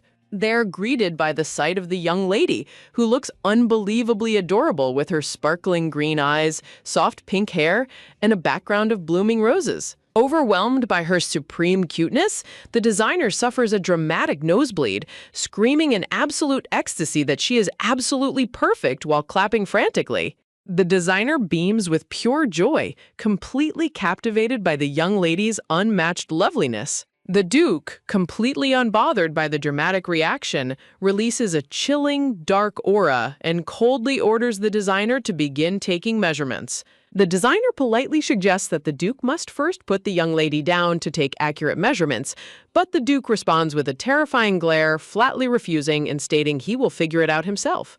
The designer pauses thoughtfully, observing the strange situation while their assistant diligently takes notes. Bursting into dramatic praise, the designer exclaims that the young lady must incredibly love her father since she quietly hugs him during the entire measurement process, calling her an exceptionally lovely daughter. The Duke quietly reflects on how she always clings to him, thinking of her as a bit of a pest, while the young lady inwardly tells him he can just put her down if she is bothering him.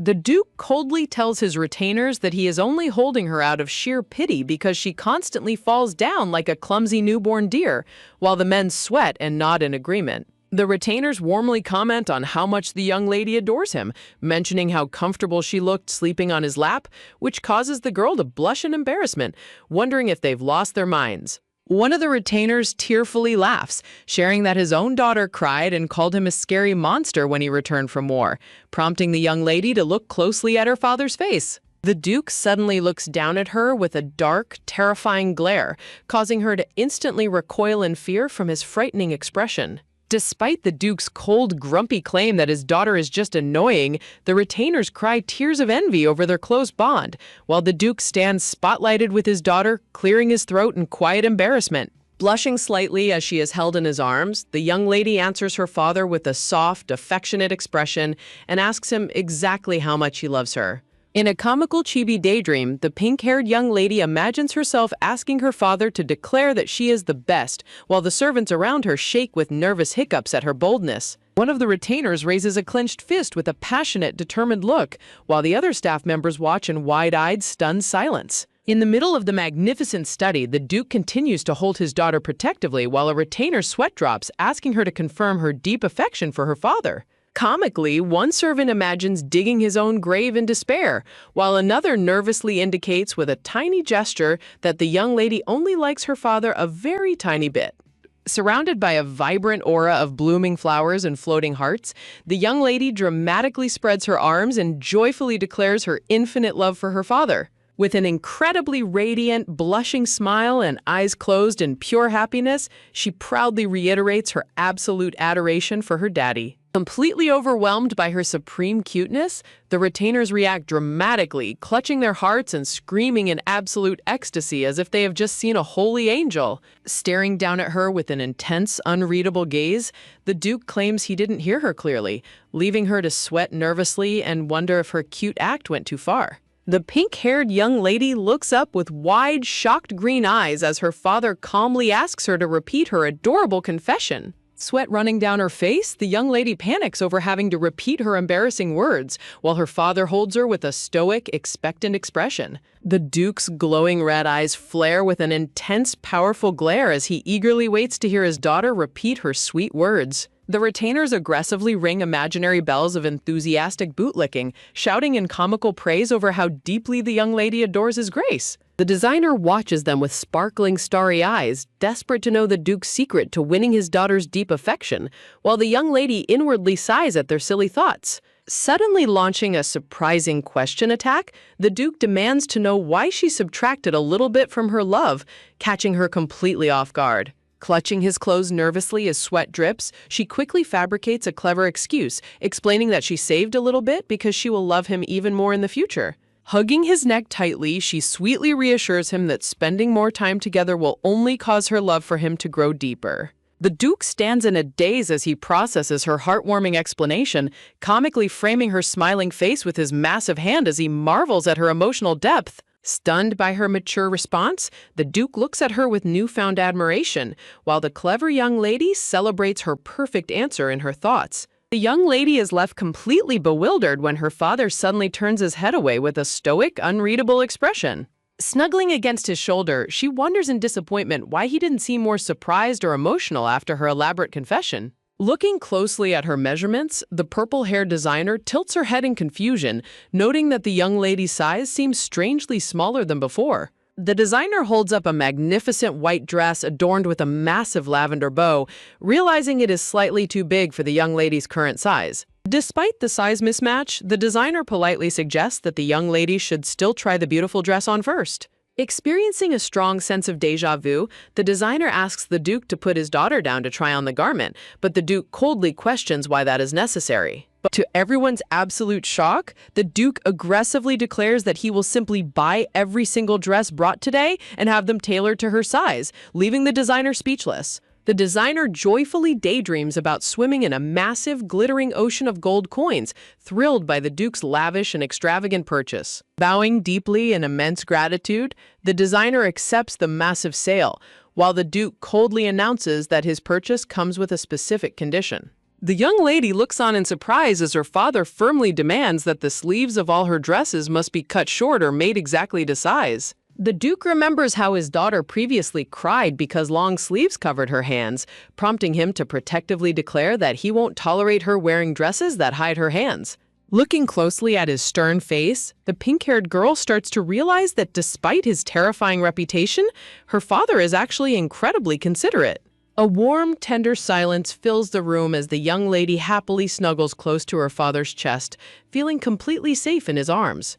In another setting, an elegant blonde-haired girl with striking green eyes sits inside a carriage, looking thoughtfully out of the window. Her eyes sparkle with wonder and awe as she approaches the towering estate, questioning if this magnificent palace is indeed the Duke's residence. Looking out at the incredibly vast, meticulously manicured palace gardens, she realizes that the rumors of the estate's unmatched grandeur were completely true.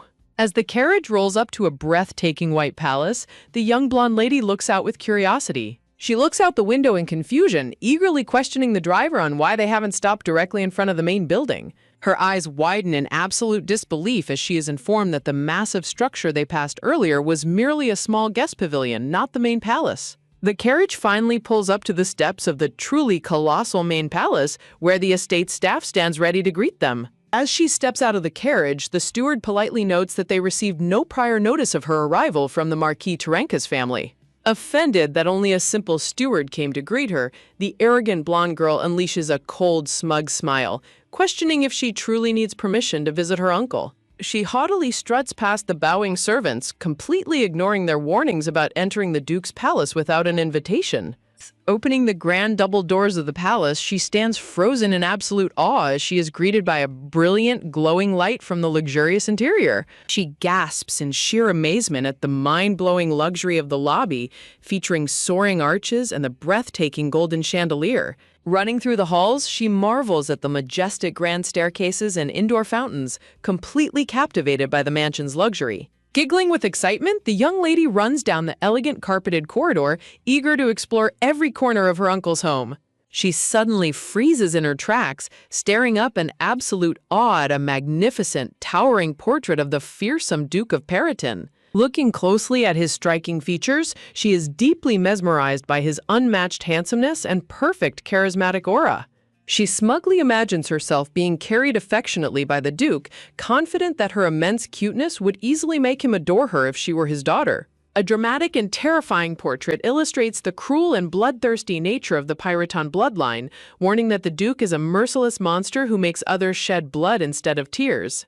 Walking slowly into the estate, the young blonde girl quietly reflects on her thoughts, noting that the more terrifying a person is, the more scared of loneliness they truly are. In a warm daydream, the blonde girl imagines herself hugging her handsome uncle, confident that she is the only one who can approach his cold heart. Determined to win his favor, she walks proudly down the hallway, asserting that she is the only one who can appease his loneliness and that the illegitimate child never will. With a malicious and triumphant smile, she declares that the contemptible pink-haired child does not belong in this magnificent palace. Reaching her destination, she dramatically flings open the grand double doors of the room with a loud slam. The blonde girl freezes in absolute shock at the doorway, gasping as she spots the pink-haired princess calmly enjoying her tea inside. A peaceful silence fills the room, accompanied only by the soft, elegant clinking of a sparkling teacup on the table. The pink-haired girl turns her head slightly and coldly remarks that the only one without a sense of shame is the uninvited guest standing at the door.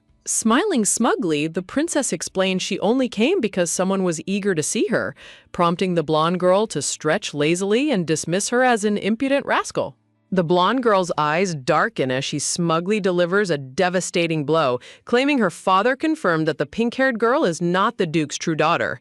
A dark, eerie illustration details her cruel accusations, claiming that her mother betrayed and cheated on her uncle, making the princess an illegitimate child. A sharp, painful sting of hurt and bitterness washes over the pink-haired princess as she sits silently in her chair. Suddenly, a glowing system interface pops up to announce that a new mission is available, catching the startled princess completely off guard. The prompt asks if she is choking with bitterness, offering a glass of refreshing soda to wash away her anger, which causes the chibi princess to scream in frustration. The system window displays a glittering reward of 2,000 gold coins, but warns that failure will result in her privileges being temporarily stripped away. At the mention of a cash reward, the princess's eyes instantly light up with a glowing, sparkling dollar sign. Suddenly fired up with intense determination, she accepts the mission, declaring that gold coins are the only thing she cares about from now on. Believing she has won the argument, the blonde girl giggles on the couch, mocking her opponent for being at a loss for words. The blonde girl haughtily demands to know if she is raising her voice, while the princess calmly looks down at her with a cool expression. Shaking with absolute rage, the blonde girl glares back, demanding how she dares to look down on her. Taking a slow, deep breath, the pink-haired princess narrows her striking blue-green eyes with intense focus. Activating her Soda Supreme power, she smiles radiantly amidst a gorgeous bed of flowers, retorting that she hasn't even begun to properly look down on her yet. The blonde girl panics and claims her uncle only keeps her around out of pure pity, but her dramatic rant only leaves the princess sweating in pure confusion. Realizing the blonde girl is simply acting out of petty jealousy because her dress is nicer, the princess inwardly sighs at how childish she is. The blonde girl continues her arrogant lecture, warning that her uncle will eventually kick her out of the palace if she keeps behaving so impudently. Standing up and stepping forward with elegant confidence, the pink-haired girl calmly disagrees, stating she doesn't think that'll happen. She stops directly in front of the blonde girl, addressing her with cold authority as the small lady of the Tarenka family. Emitting a blinding, majestic aura surrounded by white lilies and blue roses, she sternly warns her never to touch Princess Periton again. Overwhelmed by the sudden, terrifying display of pure aristocratic authority, the blonde girl recoils on the couch in absolute terror. Gritting her teeth and sweating profusely, the blonde girl trembles in deep frustration as she struggles to find her words. Standing tall and looking down on her majestically, the princess commands her to show proper etiquette and address her correctly as princess. In a comical chibi daydream, the pink-haired princess proudly celebrates creating the perfect dramatic novel atmosphere, wondering if she looked cool enough. Outraged, the blonde girl screams that she is just an adulterine child, prompting the princess to step forward with a piercing glare and ask if she can take responsibility for her words. The princess demands to know if she is willing to bet the entire honor of the Tarenka family on her claim, which the smug blonde girl confidently accepts. Walking calmly across the room, the princess states she has one final thing to ask her. The princess reaches for a thick golden cord on the wall, prompting the blonde girl to panic and scream at her to wait. Pulling the cord immediately summons the head maid to the room, catching the blonde girl completely off guard. The princess begins to inquire about the Periton family bloodline, sending the blonde girl into a state of absolute panic. Realizing she's in deep trouble, the blonde girl dramatically screams and throws herself onto the floor in a theatrical fake fall. The head maid and servants immediately burst into the room, where the weeping blonde girl fabricates a lie, claiming she was insulted and told to kneel. Sobbing hysterically in front of a dramatic backdrop of lilies, the blonde girl claims she only came to visit her out of love, while the maid glares darkly at the princess. The maid Ran steps forward to defend her young lady, accusing the princess of being incredibly mean to such a warm-hearted child. Left in a dark corner, the pink-haired princess trembles slightly but reassures herself that she will remain completely safe. Suddenly, a large, comforting hand gently reaches down to pat the young princess's head.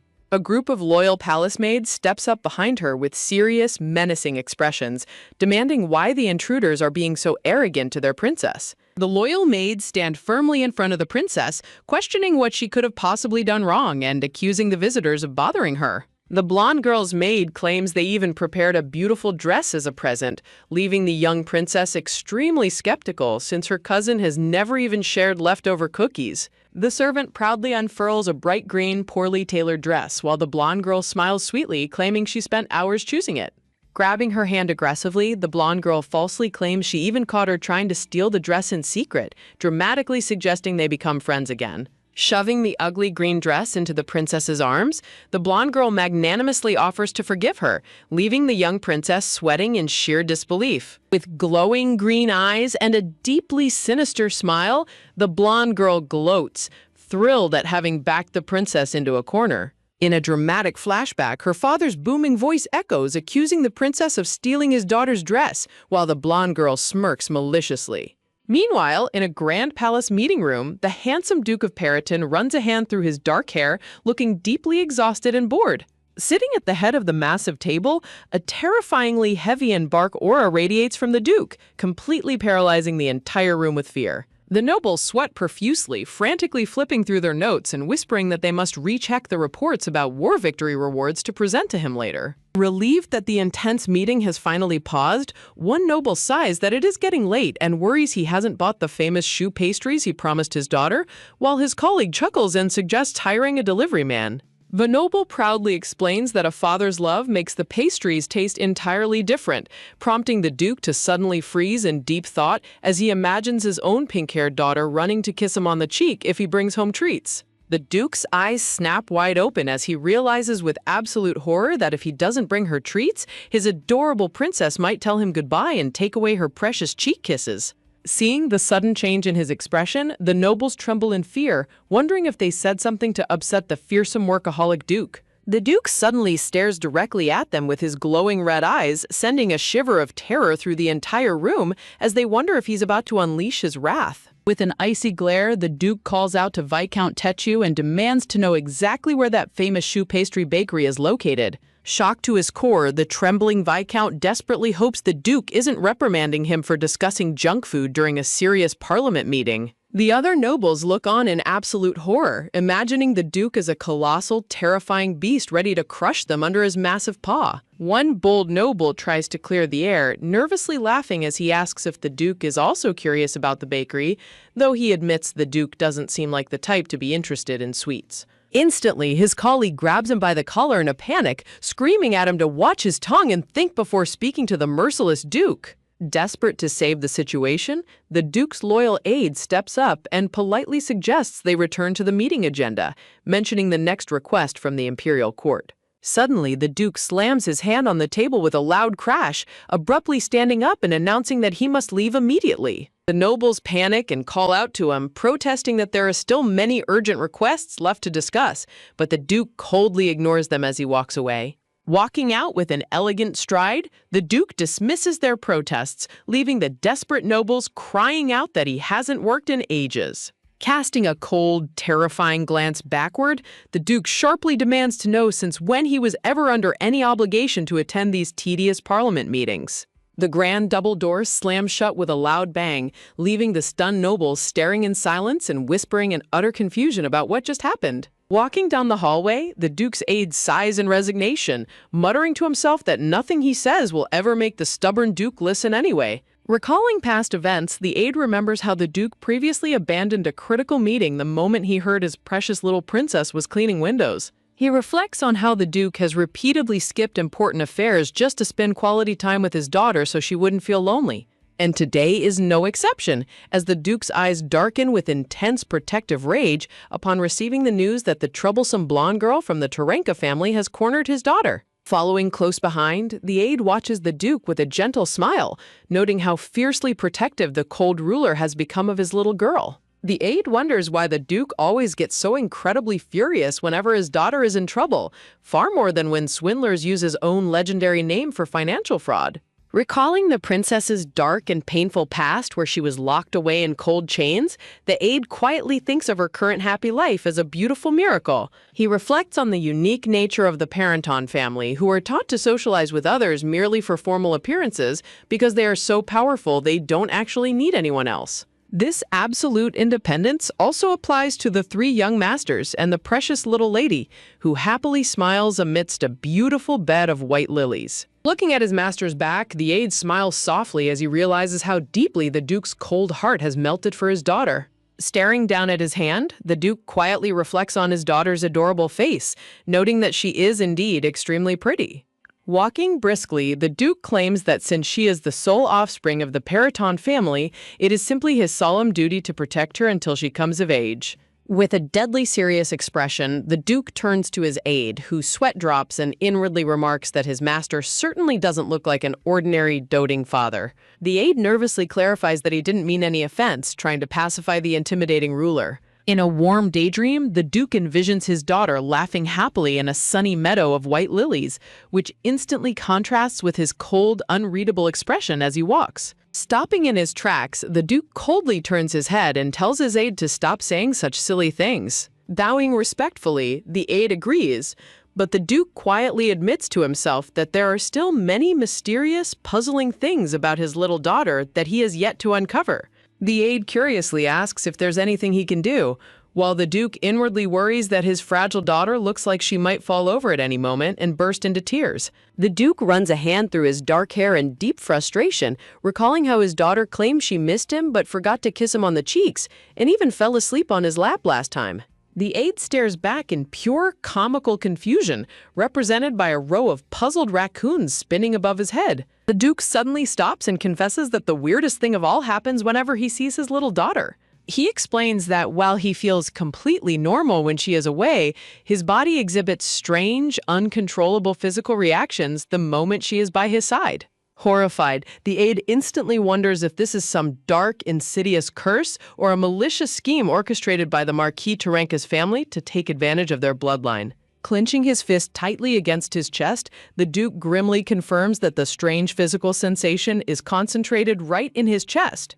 The Duke describes a burning sensation, as if a swarm of bees were buzzing inside his chest, leaving his aide sweating profusely and sighing as he asks if the Duke simply means his heart races with pure emotion whenever he sees his daughter. Remembering how his daughter eats so little during meals, the Duke admits his heart swells with worry and intense irritation when she doesn't eat well. The Duke stares ahead blankly while his aide sweat drops in sheer disbelief at his master's dramatic explanation of basic fatherly love. The Duke confesses that he feels an overwhelming urge to grant her every wish, unable to control his hands as he looks upon his precious, smiling little princess. Sweating in exhaustion, the aide concludes that the legendary, cold-blooded Duke of Parenton has simply transformed into an incredibly doting, foolishly loving father who is doing his absolute best. Soon, he will learn what those strange symptoms he is currently suffering from are actually called. Stepping down from his carriage, the Duke calmly instructs his aide to investigate the famous bakery the nobles mentioned during the meeting earlier. Bowing respectfully, the aide nervously warns him that the pastries are likely already completely sold out by this hour. Realizing he might have overstepped, the trembling aide quickly apologizes and promises to investigate immediately, asking if he should purchase some choux pastries if any are left. The Duke initially agrees, noting that his daughter has a sweet tooth, but suddenly changes his mind and tells the aide not to buy them. Envisioning his precious daughter kissing him, the Duke decides he wants to buy the treats himself on another day and instructs his stunned aide to find other popular bakeries in town, especially those famous for pudding cakes. He further demands that the aide locate popular toy stores for children, stating he will send more instructions via the magic communication stone as his carriage speeds away, leaving the exhausted aide utterly dumbfounded. As the carriage rolls swiftly down the tree-lined path, the Duke's expression darkens as he thinks of Marquis Terenka. With glowing red eyes and intense irritation, the Duke mutters to himself, questioning if the Marquis truly thinks sending his daughter over would stop him from taking action. The Duke strides majestically into the grand drawing room, his imposing presence immediately capturing the attention of everyone present. Spotting him, the blonde girl beams and runs forward with open arms, calling out to her uncle, while the little pink-haired princess watches nervously from behind. To her utter shock, the Duke coldly walks right past her as if she were invisible, asking his staff why they allowed a child dressed in tattered rags into his estate. The young princess stares up with wide, shimmering green eyes, completely stunned by her father's harsh words. Clutching her expensive dress in frustration, the blonde girl desperately tries to salvage the situation, inwardly cursing the princess while outwardly asking her uncle if he hates her. Putting on a sweet, innocent smile amidst a background of flowers, the blonde girl dramatically claims that she will forgive him anyway because he has been deceived. Hearing the word deceived, the young princess clutches her dress tightly, realizing she must do something she never thought she would ever have to do. Stepping forward gracefully, the blonde girl politely offers to apologize on behalf of her cousin, sweetly asking the Duke to forgive the princess's supposed misdeeds. The little princess looks up in shock as her cousin continues to spin a web of lies, accusing her of stealing the blue dress she is currently wearing. Inwardly, the princess sadly reflects that she could never act so shamelessly, worried that her father might actually believe these malicious lies and misunderstand her. Looming over them, the Duke's eyes burn with a terrifying red glare as he demands to know how she dared to do such a thing to his daughter, asking about the dress he saw. As the blonde girl trembles, the Duke brings up the day he brought his daughter to visit her family, asking why she was wearing the beautiful dress he had custom prepared for his own daughter. The Duke protectively scoops his little princess into his arms, staring down at the intruders with an icy, merciless glare. The princess recalls her father's past words when they first met, remembering how he called her a sewer rat not out of pity but out of sheer disgust at her tattered appearance. She struggles with her inner doubts, warning herself to think carefully and guard her heart so she won't end up getting deeply hurt all over again. Looking up, she sees the towering, dark silhouette of her father reflected clearly in her emerald eyes. The blonde girl stammers in absolute disbelief while the Duke's gloved hand clenches tightly in simmering rage. The blonde girl hysterically protests, claiming that the dress was actually a birthday present from her own father, who supposedly gives her a beautiful new dress every single year. Looking down coldly, the Duke repeats her claim while the blonde girl desperately screams that the dress belongs to her. As the conflict escalates, painful childhood memories of verbal abuse flood the little princess's mind, recalling how her former family called her lazy, useless, and claimed she was abandoned by her father.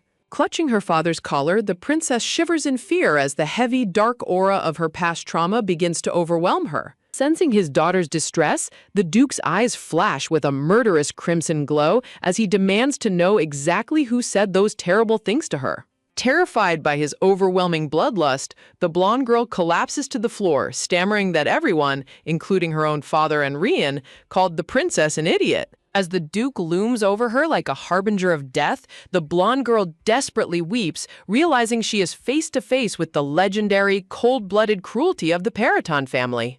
She realizes with absolute dread that the terrifying rumors are entirely true. Duke Periton does not shed tears, but rather forces others to shed their blood instead. Standing before the trembling child, the Duke asks with chilling calmness if she is truly so eager to end her life at such a tender age.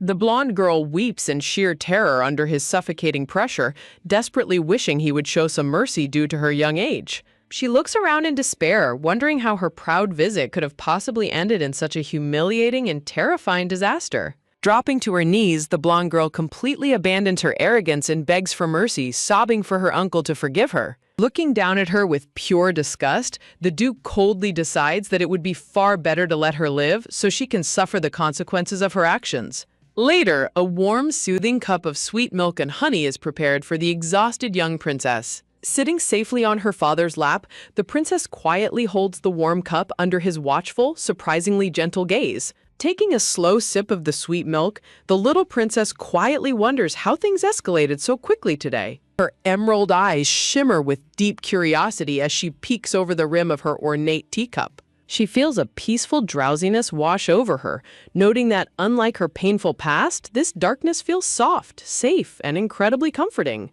Peeking up at her father, she finds comfort in his unchanging, protective presence while finishing her delicious warm drink. Suddenly, the heavy double doors of the drawing room click open, and a voice calls out to address the Duke. A group of loyal palace guards and knights enter the room and immediately drop to their knees before their master. With an icy tone, the Duke declares that a pest intruded his home today and ruined everything, asking what punishment is fitting for those who failed to guard his house properly. Trembling with guilt, the guards plead for the death penalty, admitting their negligence and poor judgment allowed the young lady to be put in harm's way. As the guards desperately offer their lives to atone for their mistake, the shocked little princess realizes they are doing this because of her, while the Duke coldly dismisses their theatrical display of guilt. Looking down at the guards, the little princess nervously wonders if her father is truly going to execute them. Her eyes widen in panic as she recalls the gravity of the guard's severe situation. Clenching her teacup tightly, the little princess suddenly shouts out in protest, telling her father that he cannot execute the guards. The Duke coldly states that those who fail their mission must pay the price for their mistakes, prompting the princess to desperately explain that her cousin merely paid a sudden visit. Beaming with a sweet smile, the princess tries to downplay the situation, claiming they only had a minor argument. Turning to the guards, she cheerfully argues that children argue all the time, so there is absolutely no need for anyone to be punished. Stunned by her innocence, the Duke calls out to Viscount Urkel, who nervously agrees that the young lady makes a very valid point. Gulping down her drink to soothe her parched throat, the princess feels her heart pounding as she tries to act as natural as possible. The Duke stares down at his daughter with an intense gaze, quietly pointing out that she has a mustache. The little princess is absolutely astounded to see the cold, legendary Duke gently wiping the sweet milk cream from his own lips after sipping her leftovers. Watching from afar, Viscount Urkel is struck by comical horror, screaming inwardly that the terrifying Duke has transformed into a foolishly doting father. Sweating nervously, the princess tells herself that this fatherly warmth is entirely besides the point. She looks up in pure confusion, wondering how a simple family visit turned into a matter of life and death. Suddenly, a series of glowing system notifications pop up, declaring that the butlers and Viscount Urkel are deeply grateful for her kindness. The kneeling servants weep tears of joy, while notifications announce that the entire estate, including Chief Steward Hainch, now holds immense respect for her. Overwhelmed by the crying servants thanking her profusely, the deadpan princess quietly reflects on what a remarkably dramatic life she is living. Another majestic blue system notification appears, stating that her influence within the Periton family has increased considerably. Joyous fanfare sound as the system rewards her with a massive sum of 5,000 real gold coins, leaving her completely ecstatic. Seeing her so happy, Viscount Urkel and the maid gush over how incredibly adorable she is when she cuddles on her father's lap. Sensing their stares, the Duke looks down at his daughter in confusion, asking what is wrong with her. Humping and sticking her tongue out, the princess sassily mutters that she isn't happy because of him, humming happily to herself as she turns away. After a long, eventful day, Clady finally returns to the estate of Marquis Terenka and collapses onto her bed in absolute exhaustion. Mumbling that she just wants to sleep, a system message suddenly updates to announce the conclusion of her quest, "I need a soda, 1." As her eyes drift shut, the system finishes processing the quest results. A bright, alarming red screen flashes before her with the words, "Mission failed." Platy's eyes instantly snap wide open in sheer shock. Looking back at her memories, she desperately tries to understand how things went wrong. Panicking over the sudden darkness she experienced, she suddenly remembers that failing a system mission always comes with a terrifying penalty. The system announces that due to her partial failure, her original punishment is being replaced with a non-fizzy soda punishment, leaving her pride as a romance novel reader deeply insulted. The description details the absolute disappointment of craving a refreshing, bubbly soda, only to be handed a completely flat, non-fizzy drink. The screen harshly scolds her, stating she does not deserve to be the female lead and demands she repent her foolishness during the punishment. clutched tightly to her pillow, Clady is horrified to read that her punishment involves her reincarnator's buff effects disappearing completely at random. Flailing her legs in frustration, she despairs over the unfairness of losing her precious buffs over a partial failure. Staring blankly at the ceiling, she begins to wonder what kind of buff effects she actually possessed in the first place. She rolls around her bed restlessly, deeply lost in her thoughts. Hearing a polite knock on the door, Clady softly calls out for the visitor to enter. To her utter surprise, the door clicks open to reveal the Duke, standing majestically amidst a backdrop of roses in a loosely buttoned shirt. Lying lazily on her bed, she wonders what could have possibly brought him to her room at this hour. Suddenly, the terrifying realization of her randomized punishment hits her, and she sits bolt upright in panic. She sits beside the Duke on the bed, staring at him carefully to see if any of her doting father buffs have vanished. A tense silence falls over the room as she tries to read his expression. Looking at him with large, glittering eyes, she tells him that she is incredibly sleepy, starving, and desperately wants to eat some rice. Sitting close to her, the Duke looks down in absolute bewilderment at her sudden request. Determined to trigger her cute doting buff, she makes an adorable face and chants, "Yum yum," only to quickly doubt herself. The Duke continues to stare back at her in pure, comically stunned silence. Sweating under his quiet gaze, Clady nervously wonders if her doting father charm buff has already failed. Trying a different approach, she beams a radiant smile and cheerfully begs him to give her some cookies instead. Suddenly, a sharp shock of realization hits her as she looks down. She freezes in sheer horror as she finally realizes that she has been resting comfortably right on the Duke's lap this entire time. The symptom screen ominously prepares to reveal the exact buff effect that is about to disappear. The little princess screams in absolute panic as she realizes the shocking truth. The awareness of her reincarnated self has completely vanished. Looking down at her, the Duke looms tall as Clady trembles in fear on her bed, realizing that she has completely reverted to her childhood self. Clady imagines herself as a helpless little baby, completely cute and innocent with a pacifier in her mouth. Desperately trying to cheer herself up, Clady mutters that she is at least slightly more conscious than she was a moment ago, only to freeze when she hears her father asking if she is okay. A system message cheerily declares that her reincarnated buff effects will disappear completely at random as a playful penalty. Angrily cursing the system in her thoughts, Clady decides that the only way to survive this nightmare is to play along and pretend to be the Duke's perfect, obedient little baby. Gripping the Duke's trousers with her tiny hands, she suddenly pauses as she is asked what she thinks about Akitas. The little princess tilts her head in pure confusion, innocently asking what Akitas is. When the Duke explains it was the book he brought her recently, Clady instantly beams and lies that the book was absolutely beautiful. Seeing her cute smile, the Duke looks perplexed, while Clady cheerily insists that she has been keeping the book very safe and sound.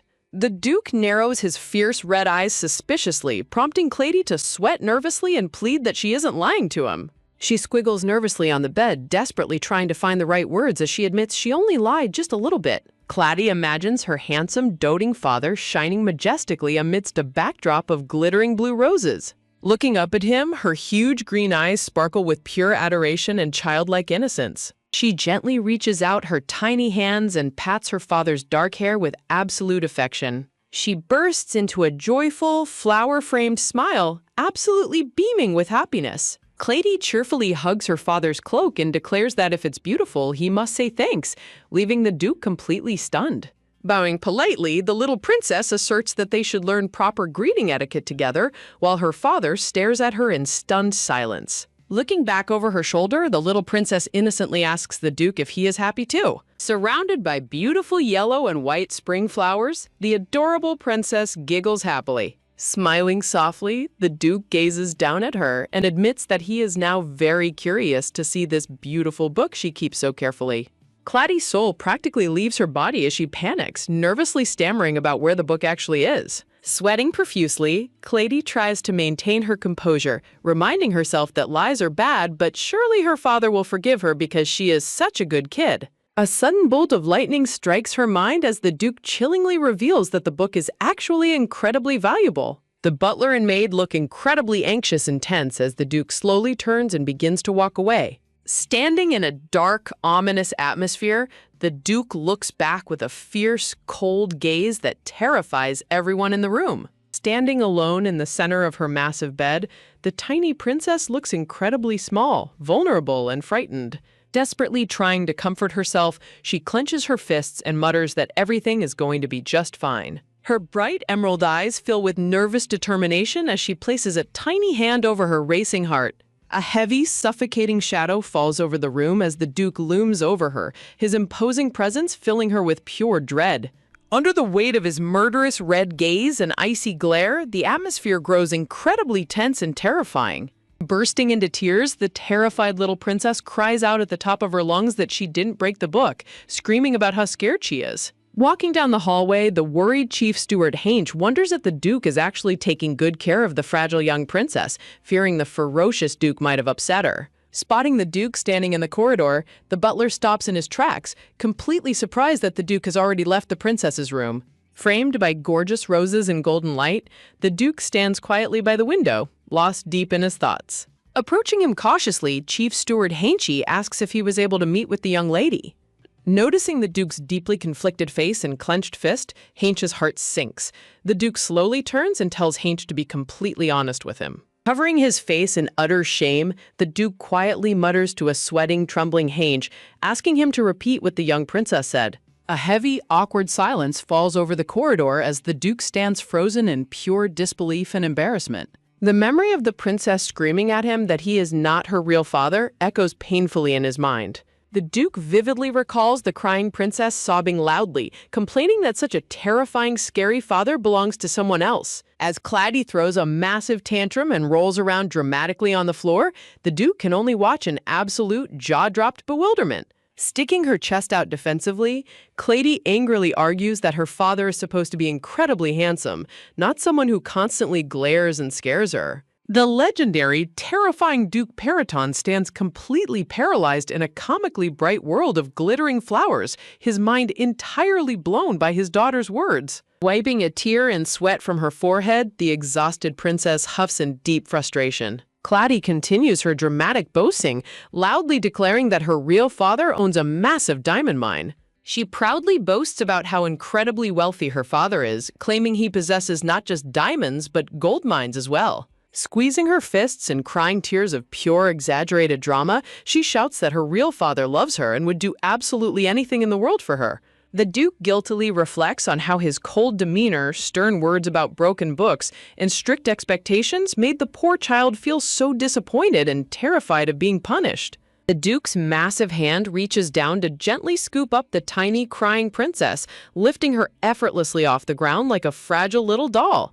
A dramatic close-up reveals a hand freezing in midair as a terrified scream of "I hate you" echoes through the room. Under a cold, sweating gaze, the Duke's fierce red eye trembles in utter shock as the words "I really, really hate you" strike him like a physical blow. Looking incredibly nervous and sweating, the butler tries to offer a polite, shaky smile as he murmurs, "Oh my, really?"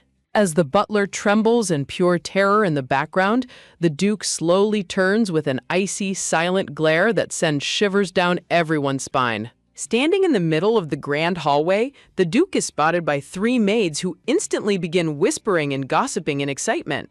Peeking through the door, a maid with a neat braided bun holds a card and happily asks her coworker what is going on. The maids gasp in sheer terror as they suddenly realize the imposing figure of the Duke is looming right behind them. With his shirt loosely buttoned to reveal his chest, the Duke gazes down coldly and asserts that whether it is a big deal or not is for him alone to decide. A heavy, terrifying tension fills the air as the maid trembles uncontrollably under the Duke's silent, suffocating glare. Shaking like a leaf, the servant nervously extends their hands to present a sheet of paper to the Duke, stammering, Here? Taking the paper, the Duke looks down and freezes in absolute shock, his red eyes wide as he stares blankly at the page. Standing awkwardly behind the Duke, the sweating servant tries to reassure him that it's really nothing serious. The Duke is completely stunned as he looks at the paper, suddenly imagining the adorable little Princess Clady happily scribbling with a crayon. In a dark, shadowed room, the depressed Duke stands alone as the voices of the maids echo around him, teasingly asking if the youngest lady gave him a beautiful drawing because he is her father. Clenching his fist in deep disappointment, the Duke gloomily wonders if his daughter was supposed to draw a picture of a perfect father. Surrounded by floating pink hearts, the three maids clap their hands in unison, bursting with excitement and adoration. The Duke's face turns completely dark as he quietly confesses that he didn't receive any drawing, leaving the maids with blank, jaw-dropped expressions of pure shock. Under a single spotlight in a pitch-black room, the depressed Duke stands frozen in despair while the panicked servants run around screaming in comical horror. Flailing her legs and kicking her bed in pure frustration, Claudie weeps dramatically and curses the system's terrifying penalty, wishing she could just disappear. A series of illustrated narratives depict the butler suggesting the Duke comfort his crying daughter, only for his attempt to make her cry even more, while everyone else happily received lovely drawings from her. Pushing up her glasses with a knowing smile, the clever maid Anna confidently declares that the situation is actually quite simple and organized. Posing dramatically, Anna bluntly points out that the youngest lady simply hates him, prompting the butler and other maids to cough in nervous panic. While the other servants hilariously wrestle and panic in the background, a brave maid asks the Duke if the princess said anything else while she was crying. Covering his face in utter shame and misery, the Duke quietly confesses that she told him he wasn't her real father. A wave of pure shock washes over the terrified servants as the Duke adds that she also said she hated him. Leaning in closely, the worried maids ask the Duke if he at least tried to hug her or give her a warm, friendly smile to comfort her. Clutching her face in embarrassment, the maid wonders why she had to ask that, while the Duke looks away nervously with a cold sweat. The Duke fondly recalls the peaceful memory of holding his fragile little princess close to his chest, admiring her soft breath and adorable puffy cheeks. Framed by gorgeous spring flowers, the beautiful little princess beams with a radiant, innocent smile that could melt any heart. Gathered around the sofa, the anxious servants look on as the Duke sits silently, lost deep in his thoughts. Clenching her fists with cheerful determination, the maid encourages the Duke to return to the young lady's room and soothe her himself, since he was the one who made her cry. Clearing his throat nervously, the Duke covers his mouth as he contemplates his next move. The Duke suddenly asks the shocked servants if they know what yummy and cookie mean, his red eye flashing with an intense, dramatic gleam. The butler and the maid stand completely frozen, their mouths agape in pure, comically stunned silence at his unexpected words.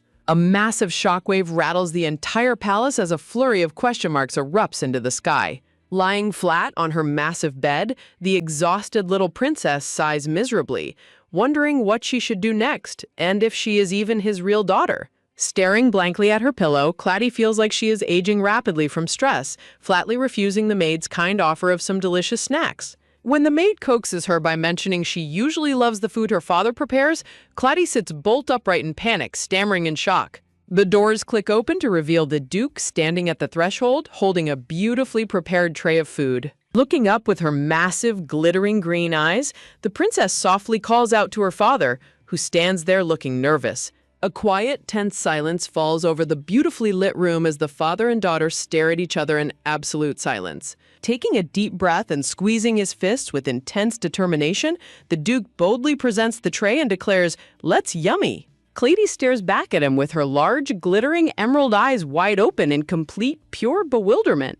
Sitting close together on the sofa, the Duke asks if the food suited her taste, while the princess quietly nibbles on a cookie and nods. A small chibi of Claudie flails in pure panic and confusion, horrified by the fact that her father just used polite honorifics with her. Looking down with an incredibly fierce and serious glare, the Duke demands an answer, leaving the terrified princess sweating profusely. The Duke tilts his head slightly, looking completely puzzled by her dramatic reaction. It is revealed that the Duke was simply following Anna's advice to show respect to the child, leaving Claudie looking extremely suspicious and confused. Sweating nervously as Claudie dramatically runs away in panic, the Duke wonders what he did wrong, while the princess screams in her mind about who on earth uses honorifics for a baby. Holding a crumpled handkerchief, the embarrassed Duke sighs heavily in defeat as the tiny princess peeks up at him from below. Looking back at her, the Duke gently asks if she was surprised today, to which the princess quietly admits she was a little bit. Reassuring her of her safety, the Duke promises that no one here will ever hurt her again, declaring that neither the Marquis of Terenka nor his daughter will ever set foot in the mansion. Claudie looks on with a cookie in hand, wondering if he mistakenly thought she was startled by Claudie when she was actually thinking about the Duke himself, suddenly realizing why he visited her room earlier. The Duke stands quietly, looking down with a serious and protective expression as he gazes at his beloved little daughter. Amidst a beautiful backdrop of blooming flowers and hanging lanterns, the Duke sits closely beside his daughter as she eats her snack. Looking away with a gentle expression, the princess softly confesses that she was wrong too and does not actually hate her father. Though she asks him if he has anything to say, deep down, a painful wave of questions echoes in her mind, wondering why he left her in such a place and why he had not searched for her. Quickly shaking her head and forcing a bright smile, Claudia reminds herself that she must be honest with her feelings to avoid the system's penalty and behave like a good child to survive. When the Duke heavily asks if she really does not hate him, even though he abandoned her for years, the princess keeps smiling, trying to rationalize that there must have been a good reason or circumstance for everything, and that it is all right now that he has found her. In a stark purple frame, the dark, looming words firmly command her not to think that way. Surrounded by dark roses, the Duke looks down with deep sorrow and regret, asserting that regardless of any circumstances, it was absolutely wrong to leave her there, gently giving her permission to cry. Her eyes filling with tears that spill over, the weeping princess drops her cookie in shock as she cries out, asking why he was so late. Pounding her tiny fists against his chest in pure grief and relief, Clady tearfully asks why he abandoned her, sobbing about how terrified she was and how much she deeply missed her father. Clinging tightly to him as she cries out her pain, Clady tearfully asks how long she had to wait and why her father left her all alone. Holding his weeping daughter tightly in a warm embrace against a beautiful floral background, the Duke softly apologizes, admitting he was wrong. Resting her head against his shoulder, Clady feels incredibly comforted by how wonderfully warm her father is. As the Duke holds his fragile daughter close to his chest under the gentle spring breeze, a quiet moment of peace settles between them. Smiling softly through her lingering tears, Clady realizes that he truly is her very own father, just for her. Inside the grand office, 3 servants present a document to the Duke at his desk, announcing that a special review has been requested. Holding the paperwork, the advisor politely asks the Duke to carefully consider the matter and make his decision. The advisor stands completely bewildered, his cartoonish expression filled with pure, comical confusion. As the advisor tries to explain that they checked the urgent problem, a series of strange squeaking sounds fill the room, prompting the puzzled Duke to ask where the noise is coming from. Sweating in pure terror, the servants clutch their papers and freeze in panic, realizing the legendary Duke is incredibly sensitive to squeaky noises.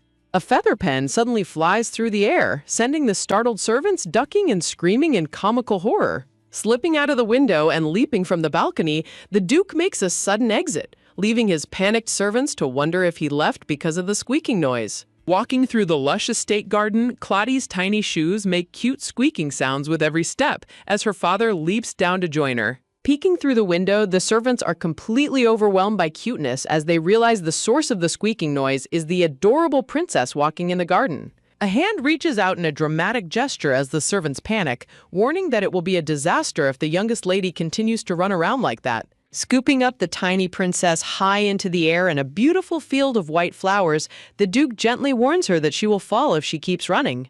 The servants stare out the window with wide, blank eyes, completely frozen in utter, jaw-dropped shock at the sight. The massive shock of seeing their cold, terrifying master act so tenderly sends the servants' minds spinning into a comical, cosmic vortex of disbelief.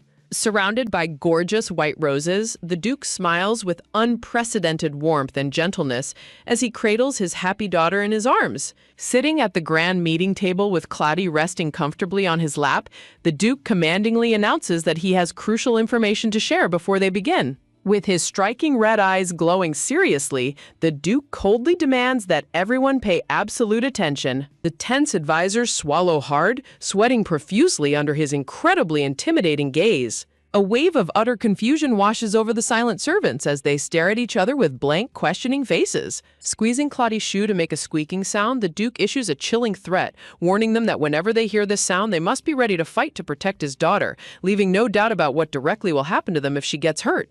Erupting in passionate, terrified determination with flames in their eyes, the servants loudly pledge to always watch over and protect the youngest lady, prompting the Duke to calmly initiate the meeting. Clady sits with an adorable, highly frustrated pout as she eagerly checks the status of her penalty cancellation. The advisor proceeds with the agenda, stating he will discuss the Reformation ceremony first, and asks if the Duke plans to join the young lady. Resting his chin on his hand, the Duke flatly refuses to let his daughter go, stating she is still too young to see those cunning old foxes, while Clady listens intently and suddenly understands the situation. The advisor agrees to remove the lady's name from the list, prompting the princess to look up with wide, sparkling emerald eyes in surprise. Tugging gently on her father's shirt, the princess eagerly calls out to him, prompting a surprised response from the Duke. Leading in with an adorable smile, Clady cute talks her father, whispering for him to put his ear down so she can tell him something.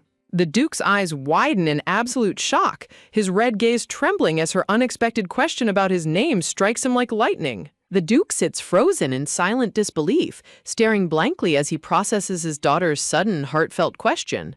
Cupping her cheeks with an adorable, wide-eyed expression, Clady excitedly asks about her own name. As the bewildered advisors sweat in nervous silence, Clady continues her innocent inquiry, asking her father how old she is. Sitting quietly on the sofa with a worried expression, the tiny princess holds a flower and anxiously wonders what she should do next. Peeking sideways with deep concern, Clady wonders if her question was so meaningless that it caused the entire meeting to be adjourned, reflecting on how she has never seen her father look so completely stunned before. Remembering the whispers of the advisors who questioned if she even knew her own name and age, a deeply embarrassed Clady covers her blushing face in shame, horrified that everyone overheard her whispering to her father. Her glittering green eyes welling up with tears, Clady sadly remembers a painful past where there was absolutely no one to call her by her actual name. In a dark, menacing flashback, the cold and mocking voices of Marquis Terenka and his daughter echo in her mind, calling her trash and useless, leaving her feeling completely isolated and unrecognized. Surrounded by cold rain and thorned vines, the cruel words labeling her as a family shame and the evidence of adultery pierce through her memory. Desperately trying to shake off the painful trauma, Clady covers her face, wishing to bury those dark memories forever and move forward. Snapping back to the present, Clady looks up to see the Duke standing before her, looking incredibly handsome in his white cape and deep red shirt, mirroring a similar moment from their past. She recalls a time when she nervously mentioned not receiving her allowance, and the Duke had fiercely commanded her to stop, making her fear she was being questioned when his anger was actually directed elsewhere. A quiet, respectful distance remains between them in the beautifully decorated room as the Duke stands tall before his daughter sitting on the sofa. Squeezing her yellow dress tightly, Clady bravely admits that although she doesn't know her own name or age, she no longer feels shame or pity because of it. Smiling brightly with sparkling emerald eyes amidst a backdrop of blooming pink flowers, she sweet-talks her father, declaring that none of that matters because she finally has him. The Duke looks down at his precious daughter, his cold expression softening into a gentle, warm smile. With a tender touch, the Duke gently pokes his daughter's cheek and reassures her, asking who would ever dare to think of her in such a shameful way. Clady blinks her massive green eyes in pure, wide-eyed surprise at her father's incredibly sweet and protective gesture. Kneeling down on one knee to be at eye level with her, the Duke gently cradles her cheek in his hand, showing her the ultimate respect and love. In a beautiful flower-filled flashback, a pink-haired woman cradles a sleeping baby Clady close to her chest. The beautiful mother smiles down with absolute tenderness and warmth as she holds her newborn daughter close, their hearts beating in perfect harmony. Looking up at her father with overwhelming excitement, Clady eagerly begs him to call her by her real name once again. Looking back at her with a soft, affectionate gaze, the Duke gently pronounces her true name, Ruatisa. Overjoyed and deeply moved, Clady clings tightly to her father's hand with a bright, tearful smile, surrounded by a gorgeous garden of white roses. Suddenly, Clady's sparkling emerald eye flies wide open in shock as she wakes up to a startling new sight. She finds her father lying right beside her in bed, staring at her with a calm and silent gaze. Realizing she is sharing a bed with her father, Clady sits up in pure panic, completely flabbergasted and blushing intensely as the Duke casually asks if she is awake. Lying comfortably on his pillow, the Duke calmly looks up at his bewildered daughter, asking if she has finally woken up.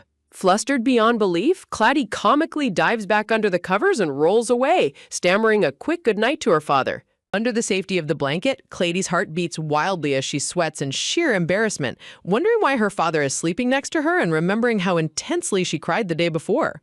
She vividly recalls her desperate, tearful plea from last night, where she frantically clung to his shirt and begged him not to leave her for his work documents. Horrified by the memory of screaming that she would hate him if he left, which immediately triggered a warning from the system, Claudia rolls around in bed in comical agony, screaming in her mind about her dramatic outburst. A cute chibi illustration depicts the Duke looking completely bewildered and amused while Claudia hides her bright red face and overwhelming shyness. Peeking through her fingers, Claudia gasps in surprise as the Duke sits up and pulls off his shirt, revealing his incredibly toned and muscular chest. Looking at him with deep concern, Claudia asks if he is in pain, to which the Duke smiles gently and reassures her that he merely hit his pillow and is perfectly fine. Pointing directly at a prominent scar on his chest, Claudia asks about it, prompting the Duke to look serious as he quietly insists there is absolutely no problem. To spare her from looking at it, the Duke gently reaches out his large hand and covers Claudia's eyes. When he explains he is covering her eyes because the scar is ugly, Claudia curiously asks if he was injured in the war, but the Duke proudly denies it, asking who she thinks he is. Squirming across the bed, Claudia eagerly crawls closer to her father to inspect the scar herself. The Duke lets out a soft, amused sigh, looking incredibly gentle against a beautiful floral backdrop. Leaning in close to his chest, Claudia gently holds her hands together and begins blowing softly on his scar. Looking down in utter confusion, the Duke asks what on earth she is doing, to which Claudia innocently explains that you must blow on the spot that hurts. Throwing her arms up in adorable triumph, Claudia enthusiastically declares that she will make all his pain go away. With a serious and determined little expression, Claudia leans in and gently blows on his scar once more, determined to heal her father. The Duke is left completely stunned, his red eyes wide with a mixture of surprise and profound emotion at his daughter's pure innocence. In a dark, haunting flashback, the Duke remembers the terrifying, wary, and hostile glances he faced throughout his life, filled with fear and judgment from everyone around him. Knowing how deeply those hateful glances can hurt, the Duke looks down at his daughter and realizes he should have protected her from experiencing that same pain. He recalls the painful time when Claudia first returned to the mansion, lying terribly sick in bed with a cold compress on her forehead, sweating and suffering from a high fever. While Claudia wonders if she had ever met the Duke before, the flashback reveals that her father had actually come to see her outside her room every single night. He silently watched over her sleep because the Emperor's sudden return from the front lines had made things extremely chaotic, forcing the Duke to attend to urgent matters at the palace every single day. Unable to visit her during the day, the Duke would only return late at night to quietly watch over his sleeping daughter from her bedside. Reflecting on his life, the Duke realizes that although he was never once wounded in battle despite charging fiercely on his warhorse, he had still been in immense pain. His only thought during those brutal battles was the intense desire to survive and hurry back to his precious daughter. Looking at his large hand resting near Claudia's tiny fingers, the Duke realizes he was in deep emotional pain all along, but never even noticed it until she blew on his scar. Touched by her father's silent devotion, Claudia looks up at him with wide, sparkling emerald eyes, surrounded by a beautiful sea of blooming white flowers. "I didn't even know you were in a war. I thought you abandoned me at my uncle's house." Claudia looks down sadly as she speaks, while her father, the Duke, listens with a look of quiet, painful regret. "I'm sorry." The Duke, sitting up with his bare chest showing, looks down at Claudia with deep regret, placing his hand gently on her head as he apologizes sincerely. "Because now I know that you went to war because you didn't have a choice."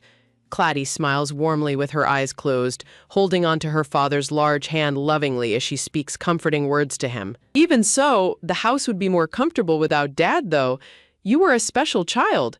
The Duke sits up in bed, looking away slightly, while Claudia sits beside him. He continues explaining the reality of her unique situation, calling her a special child.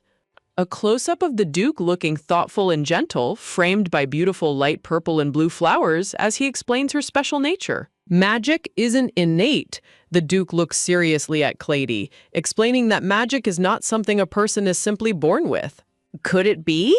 He doubts I'm a real daughter? Without magic, you are no different from a normal child?" Claudia looks up with wide, shocked eyes, sweating as she begins to worry if her father doubts her identity because she lacks magic, leaving her looking no different from any ordinary child. "Because your brothers can't stand the manifestation of magic, so they're dead. A dark, tragic memory panel shows a crying baby surrounded by shattered glass shards containing the shadowy silhouettes of her deceased brothers, who perished because they couldn't withstand the powerful manifestation of magic. If I were there, everything would be different. The Duke, dressed in his military uniform, looks down with a grim, shadowed expression of guilt, lamenting how things might have been different if only he had been present. But I was in a situation where I had to go to war. At that time, Marquis Terenka offered to take care of you. The Duke continues his painful explanation of the past, recalling the difficult war that forced him to leave and how Marquis Terenka stepped forward to offer childcare. Isn't our cute Tai the same age as you? Family is very important for a normal child. A flashback panel shows a devious Marquis Terenka smiling greedily as coins and cash shower around his dark silhouette, recalling his deceptive words about how family is crucial for an ordinary child while secretly harboring malicious intentions. I sent you and asked Terenka to take care of you. I received reports that you were living well. A close-up of the Duke's crimson eye filled with anger and frustration as he reveals how he entrusted her to Terenka, believing the false reports that she was being raised well. I don't know anything. Clady sits quietly, looking adorable yet completely lost as she realizes she was kept in the dark about everything that had happened. I'm sorry. The Duke rests his large hand on Clady's head once more, looking back at her with a gentle, regretful expression as he apologizes for everything she had to endure. It's the Marquis's fault that why is the Duke apologizing? In a dark, shadowed flashback, the devious Marquis Terenka stands triumphantly while the Duke's back is turned, prompting Clady to realize that the Marquis was the true villain and wonder why her father is the one apologizing. But you just need to know this. I have never abandoned you. Holding her tiny hands tenderly in his, the Duke looks Clady straight in the eyes with absolute sincerity, reassuring her that he never once had any intention of abandoning her. A beautiful, warm scene of the Duke and Clady sitting together on the large bed, surrounded by soft lighting and blooming roses as they share a deep, heartfelt moment. Then, are you my dad? Looking up with a beating heart and wide, hopeful eyes, Clady asks her father with quiet anticipation if he is truly her dad. Are you still my dad? No matter what, I'm still your dad. Clady looks up with tears welling in her glittering green eyes, desperately asking if he is still her father, to which the Duke looks down warmly and reassures her that no matter what, he will always be her dad. Close-up of Clady's side profile, her sparkling emerald eyes showing a touch of quiet surprise as she processes her father's comforting words. Hick! Tears stream down Clady's cheeks as she looks up, her tiny hand gripping her father's tightly as she struggles to hold back her emotional sobs. A close-up of Clady's tear-stained face, her beautiful emerald eyes brimming with heavy tears as she comically and adorably cries in sheer relief. It's okay, I'm here. The Duke pulls his crying daughter into a tight, protective embrace, resting his chin on her shoulder as he gently reassures her that everything is going to be okay now. I grew up as an orphan and lived alone all my life. In a nostalgic flashback, a tiny, dark-haired child runs through massive double doors toward a brilliant golden light, reflecting on her past life of growing up completely alone as an orphan. A close-up of young pink-haired Clady standing in front of large golden doors, looking forward with wide, curious eyes filled with wonder. The Duke, looking incredibly handsome in his white and blue royal attire, stands on the balcony of his grand palace, looking down with a gentle smile at his daughter. A close-up profile of the Duke smiling warmly, his expression full of love and affection as he looks out over the beautiful sunny day. A beautiful, sparkling panel of the Duke holding Clady close in his arms, surrounded by lush green foliage and brilliant white flowers under a bright sky. I am 4 years old this year? Under the beautiful garden gazebo, the Duke and Clady sit together at a table filled with sweet desserts, while Clady curiously wonders if she is indeed 4 years old now. That's right, your birthday is October 11th. The Duke holds a delicate teacup, calmly confirming her birthday as October 11th, while Clady sits across from him looking adorable with cream on her cheek as she eyes her delicious parfaits and macarons. So this month is... Clady sits happily at the table, gesturing with her tiny hands as she calculates what month it currently is. It's over. Yes, this year is over.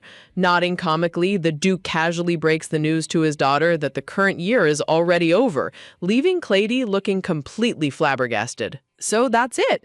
The Duke takes a sip of his tea, looking calm and collected, while Claudia listens intently from across the table. This year has passed, but next year we will celebrate your child turning 5 years old. Your birthday will be a bigger day than royalty. Over a background of a bustling royal celebration, the Duke vows in his mind that her upcoming 5th birthday will be celebrated on a grander scale than any royal event. Clady sits cutely at the table, a spoon in her hand as she enjoys her delicious caramel pudding, her large emerald eyes sparkling with pure delight. If he feels guilty because he couldn't celebrate my birthday before, Claudia looks up thoughtfully, wondering if her father is planning such a massive celebration because of the guilt he feels for missing her previous birthdays. Was originally mine. A beautiful flashback panel shows Clady in a gorgeous, frilly pink dress, smiling happily as she dreams of the lovely childhood experiences that should have been hers. How dare a stranger steal my dress? So that is... In a dark, intense shift, the Duke's crimson eye glows with icy anger as he raises his teacup, furious that a deceptive stranger dared to steal his daughter's clothes and status. Clady sits happily at the garden table, proudly lifting a giant, delicious strawberry parfait with a cute, bright smile on her face. A lovely close-up of Clady smiling brightly, her pink hair adorned with blue ribbons as she enjoys her sweet treats. No matter how hard it is on the battlefield, 2 golden rapiers cross over a fiery orange background, symbolizing the brutal hardships and battles fought on the field. Why do you think so? The Duke looks across the table with deep concern, gently asking Claudia why she has such thoughts on her mind. It's just... Claudia nervously fiddles with her strawberry parfait, her fingers twitching comically as she struggles to find the right words to say. I haven't been able to ask about my mother lately. Your dad had an affair, so you were born to take your mother's life. The Duke abandoned you. No matter how curious, even if I wanted to know, I couldn't ask. A dark, thorny barrier surrounds Claudia's painful memories of being bullied and told that she was born of an affair and caused her mother's death, explaining why she was always too terrified to ask about her. The day I was born, looking down with a heavy, sorrowful expression, Claudia clutches her dress tightly as she prepares to ask her father about the day she was born. A close-up of Claudia squeezing her eyes shut, a nervous sweat drop sliding down her face as she gathers her courage. Became a star in the sky. From a high-angle view, Claudia bows her head deeply in sadness as she quietly mentions her mother becoming a star in the sky, while the Duke looks down at his teacup in a heavy, somber silence. Who told you that? The Duke's expression turns dead silent and incredibly cold as he asks in a chilling, serious tone, who on earth told her such a thing? Uncle. The Duke's eyes widen with a cold, intense glare, his red gaze locked forward in sheer fury upon hearing that her uncle was the one behind the cruel lies. Yes, Claudia stammers comically, her pink braids flying as she sits up in sudden alarm, startled by her father's intense and scary reaction. I got it wrong. That day your mother was... The Duke gently holds Claudia close to him, looking down with a tender and loving expression amidst beautiful blooming lilac flowers. Your mother was breastfeeding you and named you. Really? That's right. You must be happy. It's because of me. So that's not the saying Mom left before she died. Ruatisa is the name my mother gave me. Claudia closes her eyes and smiles with absolute bliss and joy, feeling deeply comforted by her mother's memory. Mom seems to really like it. Your mom loves you so much that she can't leave you. Haha. Ruatisa, your birthday is a day worth celebrating. The Duke looks down with a gentle, loving smile, his crimson eyes filled with warmth and affection for his daughter. The Duke holds Claudia's tiny hands tightly in his large protective hands. Claudia looks to the side with wide, glittering green eyes, reflecting deeply on her father's reassurance. Claudia beams with a heartwarming, adorable smile, completely happy and at peace in her father's care. The Duke looks surprised as Claudia suddenly hops up with high energy, looking determined. Claudia stands confidently, proudly raising her pinky finger with a bright, cute smile. The Duke smiles warmly and extends his pinky finger to make a promise with his daughter. Make sure you do it. Mark, sign, copy. Copy? Done. From now on, no matter what happens, you will always be my dad. Even though I'm not handsome? Yes, even if I'm not a giant or willing to sacrifice? Ah, my father is a handsome father. My father will be willing to sacrifice for his stupid daughter. That's right. Did I say that? You don't need to worry. Standing proudly before his magnificent palace, the Duke is showered in gold coins, banknotes, and precious gems, demonstrating his incredible wealth and power. Everything seems to suit me. Are you willing to sacrifice for me, too? It sounds like you're in a lot of pain. Please connect with someone who can help, like the National Suicide Prevention Lifeline, by calling 988. There's hope in reaching out. If you tell me to die, I really want to die. I can't just sit still like this. Marquis Terenka has gone too far. I feel that allowance too, but it's outrageous. It's absurd that the lady doesn't even know her own name. How is Terenka's situation? The order to cut off the capital has already been executed. Astute investors also withdrew. The tycoons investing in the mana quarry are also paying attention. The ability of the previous generation to help the Marquise is trying to let the previous generation not know. Really? Now is the age of financial power, an era when the rich bourgeoisie stand above the poor aristocracy. Marquise Terenka, bit by bit, is still like that until all is lost. Marquise Terenka falls helplessly into a dark, terrifying abyss of swirling purple shadows as his ruin is finalized. He will feel the pain never again because he can only do so much. Under soft, sparkling lights, Clady sleeps peacefully in her grand bed surrounded by fresh roses while chiming sounds fill the room. Get some sleep. Hey, I'm only 4 years old, still crying. Because of you, if I can't sleep and stop growing, you have to take responsibility. Clady blinks her large emerald eyes in sudden realization as she senses a strange presence. Now is not the time for you to sleep. Now Duke Faraton is planning to defeat Marquise Terenka. You can do it yourself. Hey, wait!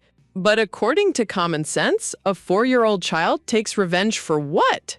Recover the property that Marquise Terenka took from the maintenance fee. 1. Mana quarry ownership. 2. Mana stone excavation authority. How do I do it? Increased chance of occurrence, tasteless soda random. During the mission, the penalty will be removed. Remove the penalty? Romantic fantasy readers can't lose their honor with tasteless soda. I'll do soda quests. If so, then start from here. With determination shining in her eyes, Clady extends her hand as a glowing magical aura swirls around her, marking the start of her quest. The cover of the novel reads, I seduced 10 men in the reverse harem world. Clady stands before a bright, sparkling aura with wide green eyes and her hand extended forward. In a cute chibi sequence, Clady excitedly summons the book and is surprised to find handwriting already inside. Frowning with disappointment, Clady sighs, having never expected that she would have to summon this particular novel. A beautiful illustration depicts the silhouette of the blonde heroine surrounded by dark hands presenting black roses. Clady lies back on her grand bed while flipping through the pages, thinking how absurd it is to do this in the body of a 4-year-old child. A system window pops up asking if she wants to use the rush and cash attributes to harness the power of the heroine. Another system notification informs her that at her current level, she can exploit up to 5 different abilities. Floating, adorable chibi Clady holds her red book as a small white spirit guides her. Clady's eyes sparkle with absolute determination as she relies on her extensive knowledge from reading countless fantasy romances. With her red book tucked under her arm, Clady summons a glowing blue spirit to choose her first ability. A system message confirms that the ability, it's not a flirt, it's that I can see through your feelings, has been selected. The system outlines the chosen ability's effect, which allows her to display the target's emotional status as a message for 3 hours. To Clady's complete shock, a system warning appears stating that because the novel is unfinished, the heroine's power is significantly reduced. Clady is thrown into a sudden panic, horrified at the realization of what it means for the novel to be incomplete. Clady throws a dramatic tantrum, crying on the floor in absolute despair next to our open book. Quickly recovering her composure, Clady pulls the bell rope with a devious grin, determined to start her investigation on Marquise Terenka. In a lavishly decorated study with a chess table, a narration bubble declares that they shouldn't waste any more time. Inside a luxurious drawing room, a group of anxious noblemen confront Marquise Terenka, demanding an immediate refund on their investments before the trial court. The nervous noblemen demand a direct answer from Marquise Terenka regarding the rumors of Duke Faraton's lack of investment. With a smooth, calculated smile, Marquise Terenka calmly tells the investors that their information is completely wrong. Terenka confidently presents a highly decorated black and gold check, claiming it bears the Duke's genuine seal. The noblemen are instantly swayed, recognizing the authenticity of the seal and wondering if the Faratons were the ones who lied. Terenka deviously manipulates the investors, suggesting that Duke Feraton is intentionally spreading false information to monopolize the profits. A dark, terrifying silhouette of Duke Feraton looms behind Terenka as he plays on the investors' deep fear of the infamous and ruthless Duke. One of the investors suddenly demands to see the signed contract proving Duke Feraton's investment, catching Terenka off guard. Regaining his footing, Terenka smoothly argues that revealing signed contracts would violate client confidentiality and tryst. An ominous, dark, thorn-wrapped bubble signals that Terenka is planning his next move. Slipping the valuable check back into his pocket, Terenka tells the nobleman that the decision is ultimately up to them. Terenka grants the hesitant investors some time to reflect and think over their choices. Leaving the drawing room with a smug grin, Terenka feels entirely confident that he has the anxious nobleman wrapped around his finger. The butler suddenly interrupts Terenka to report that a highly anticipated guest has just arrived at the palace. Clady stands elegantly, dressed in an incredibly adorable white hood with bunny ears, a crimson cape, and a pink dress adorned with flowers. Surprised that she arrived completely alone, Terenka instructs his butler to escort the young princess to the greenhouse. Terenka gloats, assuming that Clady has fled to his palace to seek comfort after being scolded by her father. Terenka walks down the grand corridor, scheming to use the young princess as leverage to extract even more money from Duke Feraton. Overjoyed with his own cunning, Terenka chuckles to himself about how incredibly smart he is. Inside the lush greenhouse, Clady acts amazed and tells Terenka how much she wants to stay at his palace, as he secretly mocks her simplicity. Terenka flings the doors open to comfort the child, but is instantly struck dumb with absolute shock. Clady stands gracefully in the greenhouse, surrounded by a breathtaking arrangement of fresh roses, with her stern, red-haired butler standing right behind her. Terenka's jaw drops in disbelief as he notices that she is wearing outrageously expensive high-class garments instead of rags. Forcing a friendly smile while sweating profusely, Terenka attempts to sound welcoming and assess her sudden change in status. With a serious expression, Clady bluntly states that she has come to get her money back from the Marquis. She then beams with a radiant, heart-melting smile, appearing completely innocent despite her bold demand. Clady's emerald eyes glow with digital data as her status screen activates her chosen emotional reading ability. The system successfully targets Marquis Terenka, who turns pale and rages inwardly at the little girl's audacity. As Terenka struggles to maintain a polite facade, a system notification reveals his inner panic. Meanwhile, Clady's butler steps forward protectively. Clady's cute face suddenly contorts with rage as literal fire burns in her eyes, determined to crush him and earn her tasteless soda reward. The butler clutches his chest in adoration, finding her angry expression unbelievably cute, while chibi Clady huffs proudly. Pointing directly at him, Clady boldly accuses the Marquis of being the thief who stole her money, leaving him completely flabbergasted. Marquis Terenka points an angry finger at Clady, yelling that he raised her instead of throwing her on the street, completely ignoring her accusation of theft, while the system alerts that he is doubting her sanity and wondering about her daily meals.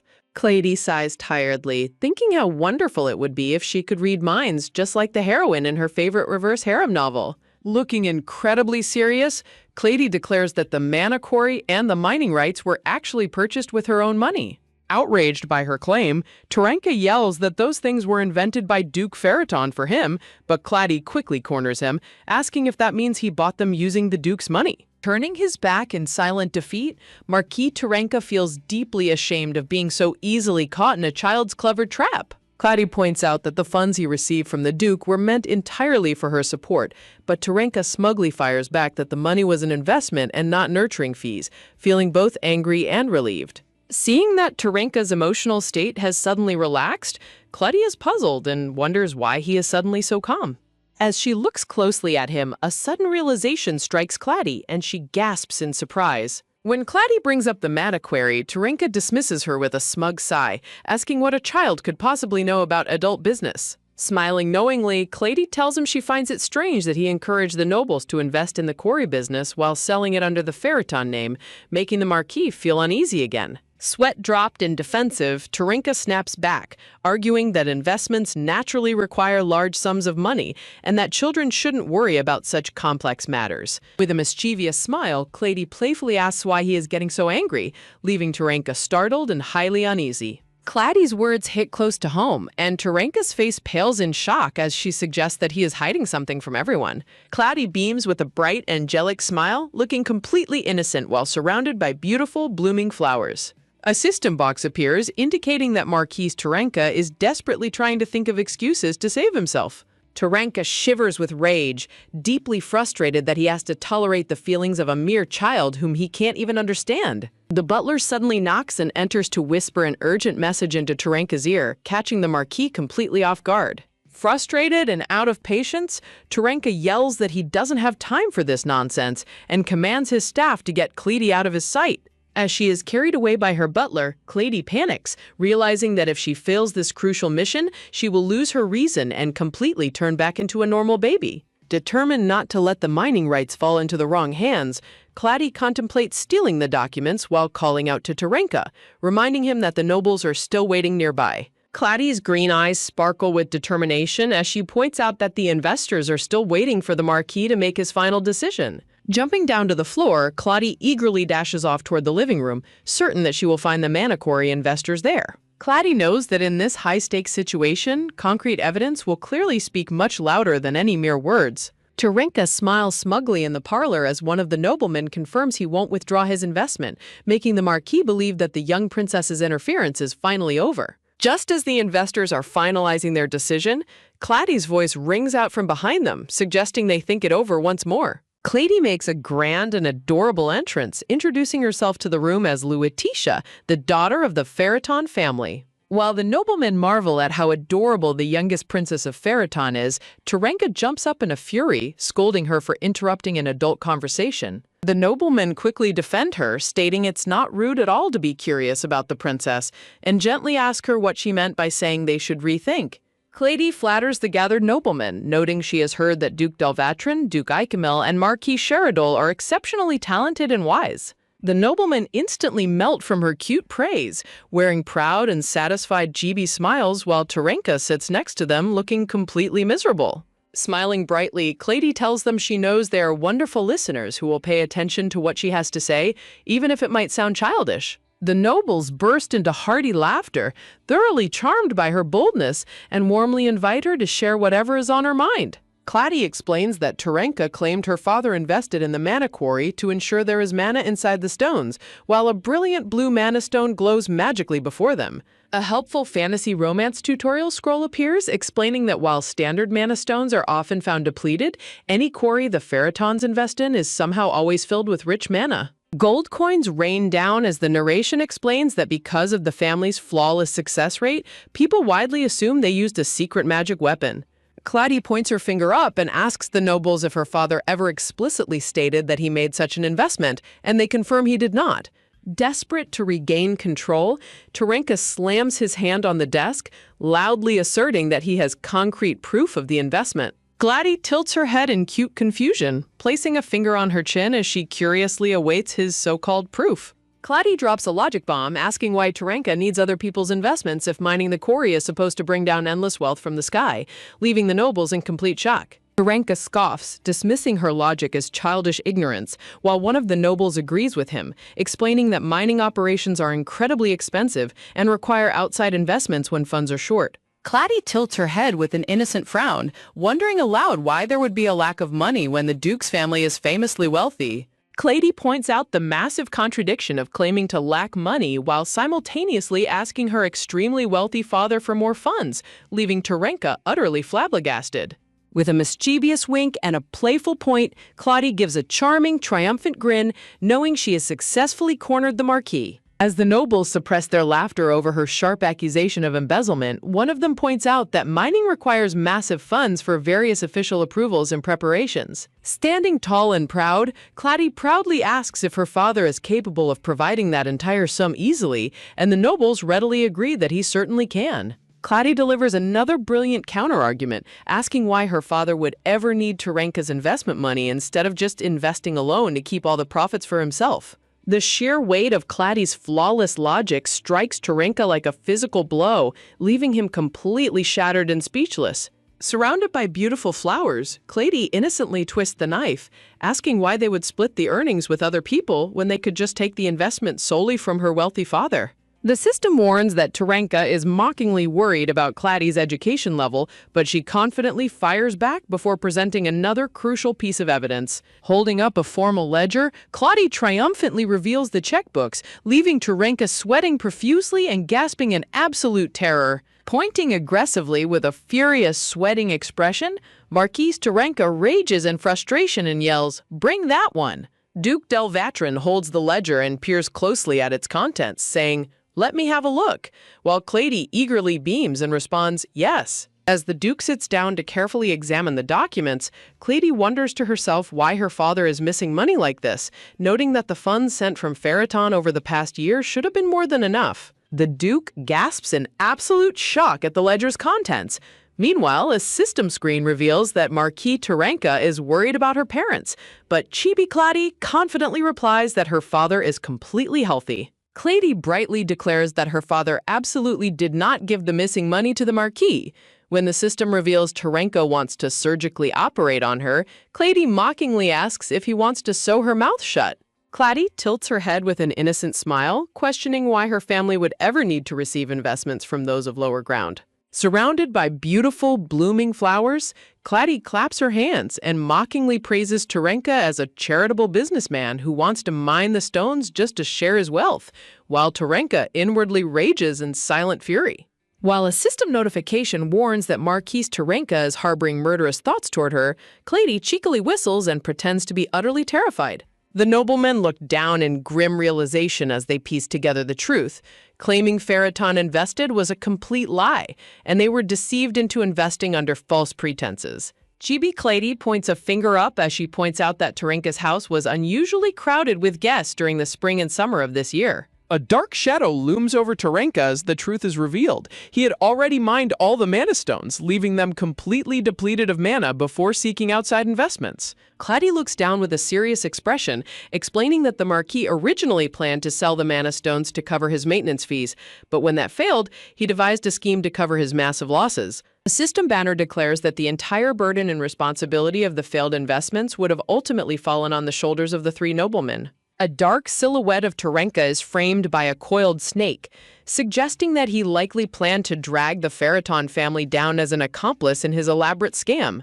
Striking a dramatic detective pose, Clady boldly declares that the mystery has finally been solved, pointing directly at the defeated Marquis and demanding to know if he will return the money. Beaming with an innocent, angelic smile amidst lovely white lilies, Clady holds her hand out and triumphantly calls out the Marquise for embezzling money from her father. Sitting back on the sofa, Clady playfully asks if he is truly prepared to return ownership of the mana quarry and mine the stones himself in order to appease the three furious noblemen. Standing up in a fit of rage, Terenka yells that 4 years of demands should be more than enough, while a sleepy Clady cutely sighs and dismisses his anger. Clady clasps her hands together and looks up with wide, pleading emerald eyes, cutely asking him if that is truly all he is going to pay back. A system screen pops up to show that Marquis Terenka is desperately resisting the urge to punch Clady right in her adorable face. Clady playfully laughs and points out that embezzling from a child's nurturing fees is incredibly shameless, leaving the Marquis completely red-faced and speechless. A system notification humorously announces that Marquise Terenka has been completely stunned, causing his brain and all emotional activity to freeze entirely for 3 seconds. Clutching his throbbing forehead in absolute defeat, Terenka groans tiredly, telling Clady to just say whatever she wants and leave his sight. Clady unrolls a massive scroll and lists his extravagant expenses, demanding refunds for his luxury resort visits and horseback riding.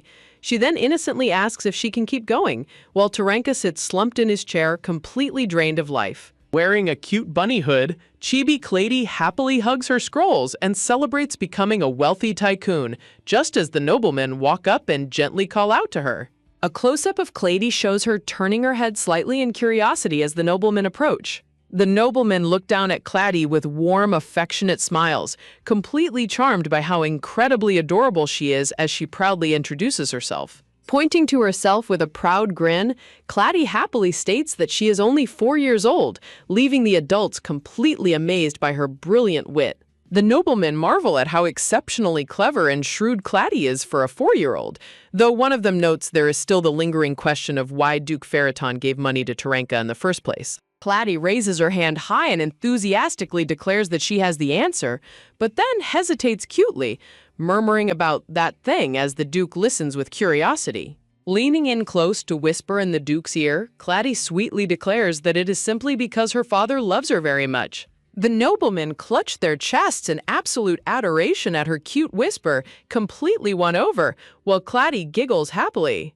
Duke Delvatrin smiles warmly and agrees that anyone with such a precious and brilliant daughter would undoubtedly spoil her to pieces. Clady beams brightly under a gentle pat on the head, agreeing that her dad is the coolest, while Duke Delvatran eagerly offers her sweets, prompting a sweat-drop Duke Icamil to scold him for acting so inappropriately. The noblemen happily pamper Clady, pointing out that she just saved them from hundreds of millions of dollars in losses, while Clady innocently thinks to herself that it was all just pocket money anyway. Clady's red-haired butler leans in and whispers to her that if they stay any longer, her father will become extremely worried about her. The butler respectfully bows as Clady waves goodbye to the nobleman, cheerfully promising to come back and eat chocolate cake with them later.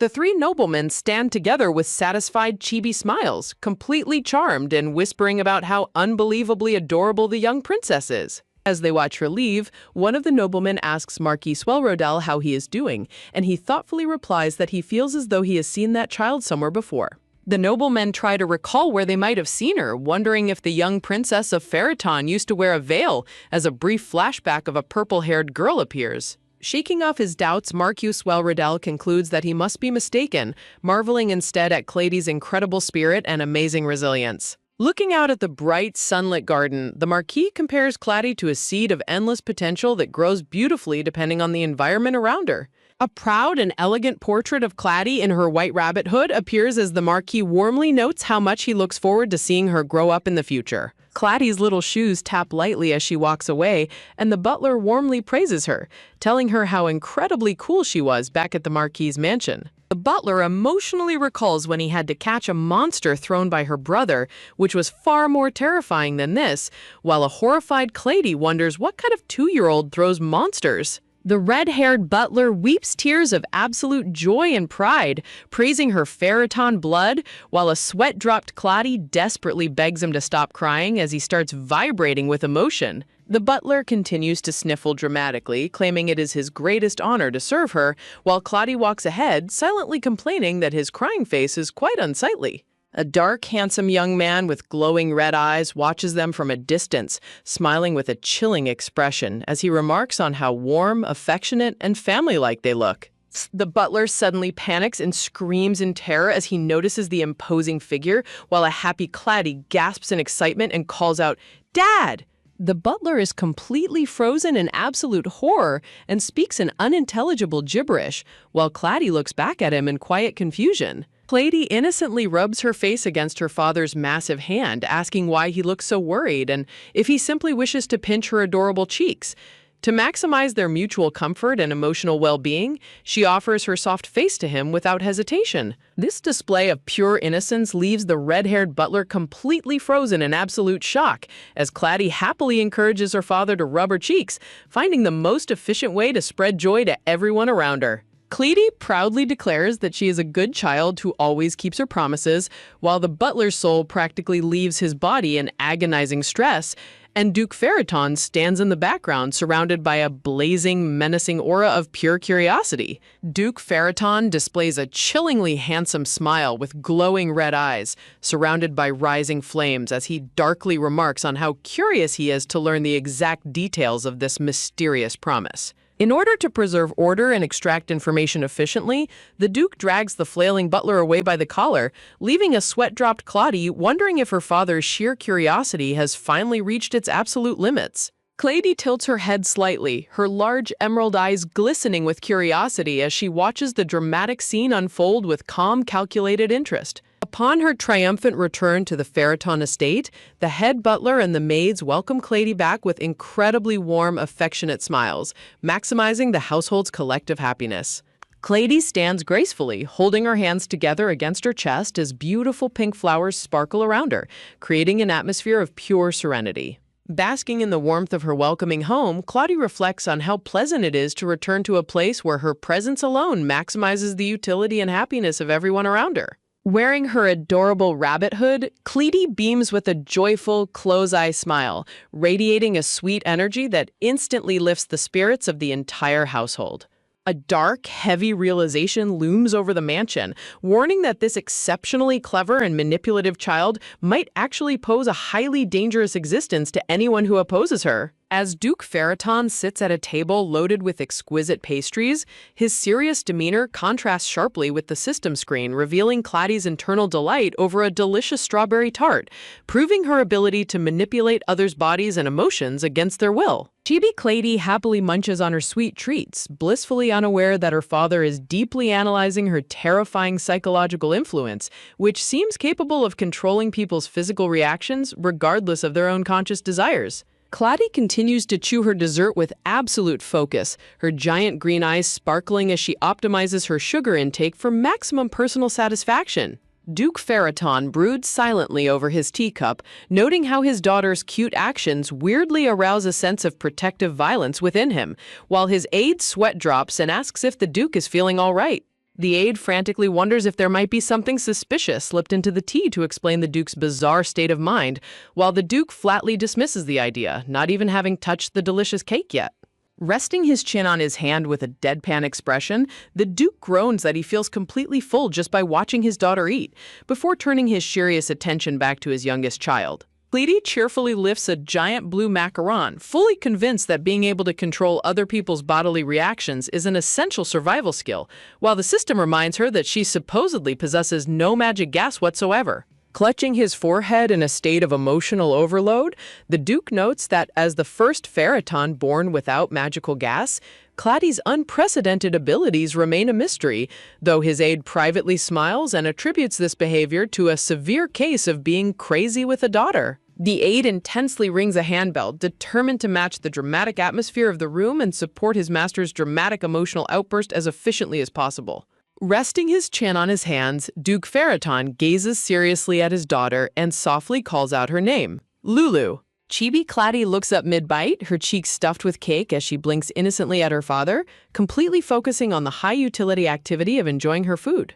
To test her mental sharpness and security instincts, the Duke slams his fist on the table, shattering the glass surface as he fiercely asks if she truly understands the weight of his words. Unfazed by the sudden display of violence, Cleety beams with a dazzlingly sweet, angelic smile, instantly disarming her father's aggression with her pure cuteness. The sheer force of Claddy's adorable smile acts like a physical blow to the Duke's chest, leaving him clutching his heart in absolute agony as he realizes his daughter's emotional weapon is far too powerful. Regaining his composure, Duke Farrakhan leans forward with a calculating gaze, declaring that he must run a series of tests to confirm her safety protocols.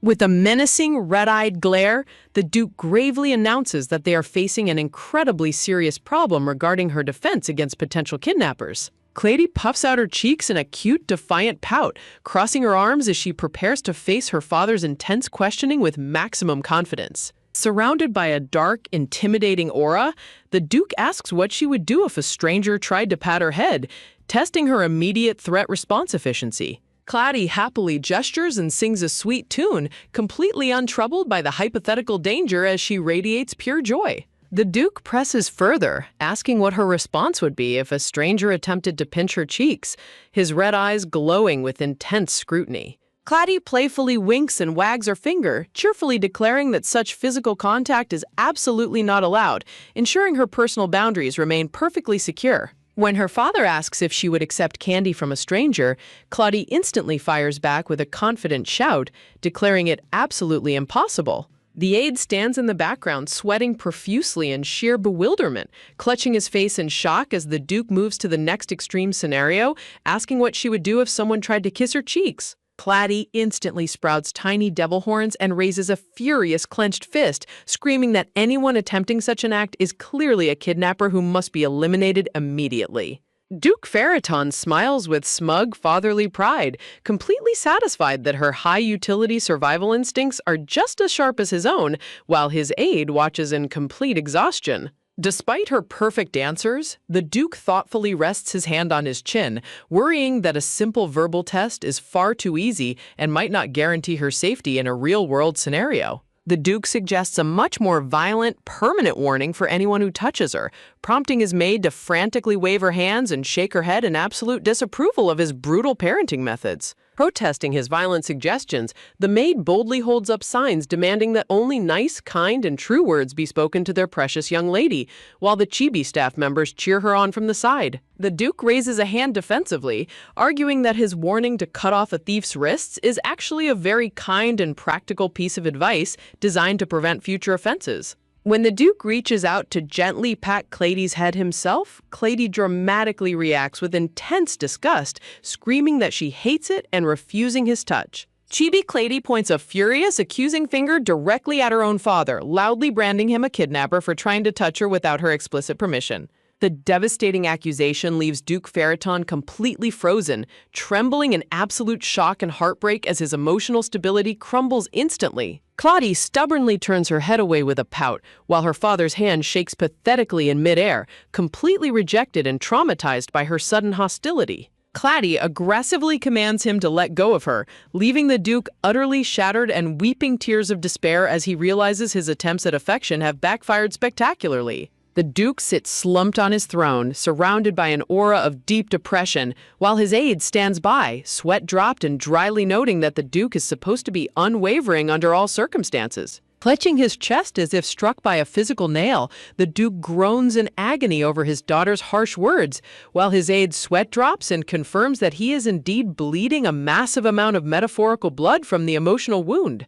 In a dramatic shift in tone, a grim flashback reveals a blood-splattered hallway where a wounded soldier gasps in terror, warning of a terrifying monster's arrival. A blonde nobleman looks back in absolute horror at the gruesome scene of slaughtered guards littering the grand corridor, screaming out Duke Ferriton's name and demanding to know what he is doing. The blonde nobleman rages in absolute panic and frustration, pointing out that breaking into a marquis's house without even covering his face is a truly reckless act that leaves him completely speechless, while the Duke stands before him in cold, silent fury. Surrounded by swirling dark magic, Duke Ferriton unleashes his cold wrath, commanding his soldiers to leave a finger to the Marquis as agonizing screams of pain echo through the hallway. A close-up of Duke Ferriton reveals his eye glowing with a sinister red light as his dark magic gas begins to surge intensely. Marquise Terenka cringes on the floor in absolute terror, desperately warning the Duke that he cannot simply break into his estate and harm him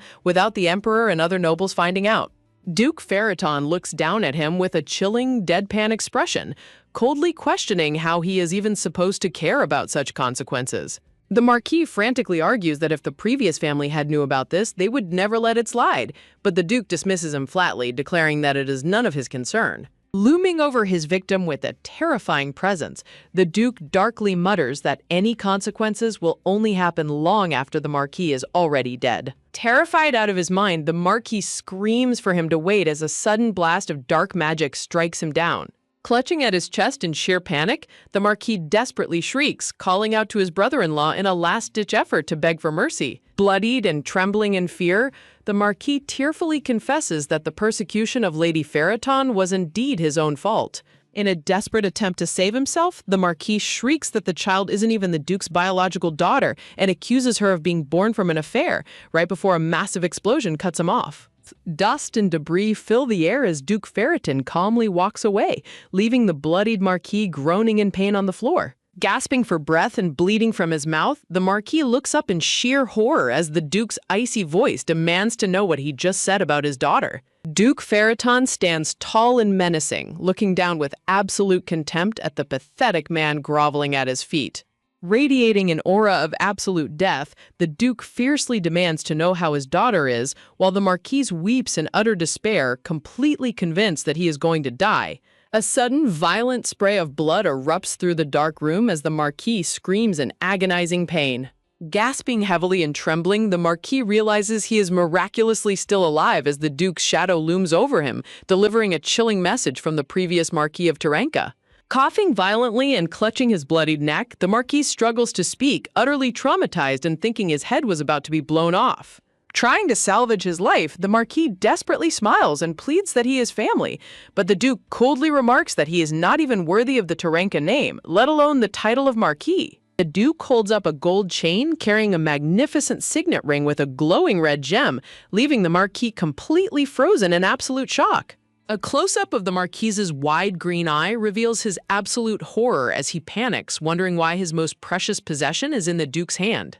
Realizing his neck is bare, the Marquis frantically searches his collar and realizes with sheer dread that his family's sacred signet ring has been stolen right off his body. Looking down with glowing red eyes, Duke Ferriton declares with cold finality that the pathetic man has absolutely no right to keep the ring. The Duke explains that reclaiming the ring means revoking his title and completely stripping him of the Taranka name, leaving the Marquis to groan in utter despair. Realizing that losing the family seal means the absolute end of his status, the Marquis clutches his head and screams in pure, unbridled agony. The sun shines brightly over the majestic estate of the Duke of Periton. While being pampered by her maid, baby Clady is surprised to overhear gossip about the former Duke Taranka's sudden downfall. The maid whispers that he was stripped of his title and turned into a commoner, leaving Clady wide-eyed and wondering if a family rebellion caused such a sudden catastrophe. Standing before a colorful board, the maid Nancy enthusiastically delivers a lecture on the secrets of the Taranka family,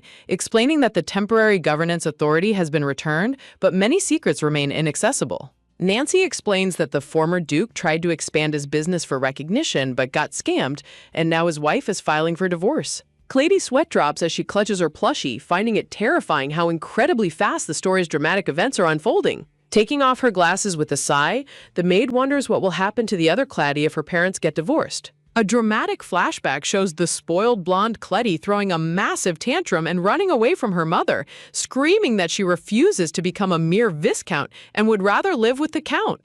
Blonde Clady screams in fury, refusing to accept a lower rank than a duke, while Nancy dryly explains that the spoiled child rejected her mother just to preserve her noble status. Staring in awe, pink-haired Clady is thoroughly impressed by Nancy's seemingly endless wealth of gossip and reliable information. Nancy proudly boasts about her reliable sources, while another maid frantically tells her to stop playing around and start packing the luggage. Clady happily cheers as her maid kindly offers to pack anything she wants, promising to prepare everything perfectly for her. The maids run around the room in a flurry of excitement, holding up cute dresses and stuffed animals, eager to see how adorable Clady will look. Clady watches with a sweet, gentle smile, noting how incredibly busy everyone is with the packing preparations.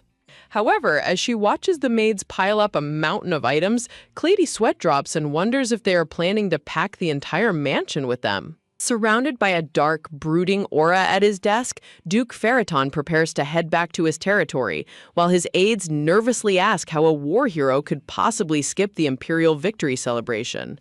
Glaring with intense, glowing red eyes, the Duke sharply states that he will only attend the victory ceremony before immediately returning to his domain. Chibi Clady rubs her nose with a smug, proud smile, realizing that despite his terrifying reputation, her father is really just a doting, ordinary parent at heart. Clady looks exasperated as a persistent system window repeatedly begs her to read the prompt, causing her to sigh in defeat. Suddenly, a system notification rings with a bright chime, announcing that she has received a potion of luck as an additional reward, leaving Clady pleasantly surprised. Clady beams with absolute delight, clutching her plushie as she views her newly acquired potion, excited that such a useful item has appeared so early. Feeling cozy and safe, Chibi Clady lets out a tiny, adorable yawn, her baby body growing incredibly sleepy while the system encourages her to keep working hard. Just as she is about to drift off, Clady's eyes snap wide open in absolute shock as a sudden realization hits her while her maids happily show off her new clothes. A new quest screen pops up, offering a massive reward of 10,000 cash if she can successfully sit on a money cushion by starting a mana stone business. Instantly energized, Clady drools with excitement, realizing she absolutely cannot waste her time just sitting around and playing when there is so much money to be made. The system chimes as her mission window updates with her brand new quest, leaving a slightly bewildered Clady to stare at her expanding to-do list. Looking at her system screen, Clady wonders in confusion why her ongoing mission, the Good Reader Eye, isn't completed yet, sweating as she realizes she might have made a mistake by using a rental ticket instead of a cash. A system warning pops up, declaring that Aptonaise applies fair standards and that it's her responsibility to read the contract carefully, leaving a frustrated Clady to angrily squeeze her doll and call the system a devil. The maids stand in the room, utterly shocked and sweat-dropped to hear the word devil come from the mouth of their precious little lady, while Clady screams in panic over her slip of the tongue. Desperate to fix her mistake, Clady tightly hugs her stuffed doll and frantically calls out to Hamjin, begging him to answer her and wondering why this is happening to her. Seeing Clady so attached to the plushie, the butler eagerly hopes that she likes the doll he gave her, while the maid warmly agrees, both completely unaware of the inner turmoil she is going through. The maids are overwhelmed with adoration, warmly clasping their hands and wondering if the other young masters of the estate will feel the same way about how incredibly cute the young lady is. Claudia's eyes suddenly widen in pure shock as she hears the maids mention the term young master, instantly catching her attention. A flashback reveals a handsome, golden-haired boy smiling warmly as Clady remembers how that devil had made an unbelievable promise about a handsome face, even if it seemed excessive at the time. Clutching her chin, Clady gazes admiringly at her handsome father, Duke Periton, proudly thinking to herself that her cool dad is indeed the real deal. Hearing the young lady call out to them, the maids instantly stop what they are doing and respond with bright, eager smiles. Clady looks up at her maids with a sparkling, adorable gaze, hoping her cute expression will help her win them over. The two maids stand completely frozen in silence as they stare down at Clady's overwhelmingly cute and sparkly face. The maids sweat drop and exchange nervous glances, letting out a weak chuckle as they try to process the young lady's intense cuteness. Clady's heart sinks as she receives a cold, sweat-dropped reaction from her maids, leaving her to tearfully accept that her attempt at acting cute has failed. The scene shifts to a snowy day at the Grand Duchy of Periton, where the butler proudly declares that the master of the fortress is finally returning to a majestic lobby prepared just to welcome him. Standing in the dignified interior, the butler notes that the scary atmosphere is suitable for the Duke, but nervously wonders if it is too dark and scary for that person, causing his assistant to sweat drop in confusion. The butler explains that he is referring to the youngest lady, noting that the Duke is rushing back because of her while other dukes keep frantically sending invitations to claim her as their own. The butler dismisses the rumors as absolute nonsense while pulling on his white glove, but quickly apologizes to his superior for speaking out of line. Snapping back into his strict leadership role, the butler fiercely commands the staff to make absolutely sure there are no mistakes in welcoming the Duke home. A majestic blue carriage drawn by white horses travels along the road under a bright sunny sky as they make their way back to the estate. Clady stands stubbornly in a thick, fluffy white polar bear costume, arguing that Anna said it would be okay, while her maid runs after her with a blanket, begging her to wrap up because of the cold. A close-up of Claudia's red, sweating face shows her panting in exhaustion inside the heavy costume, screaming to herself that it is incredibly hot.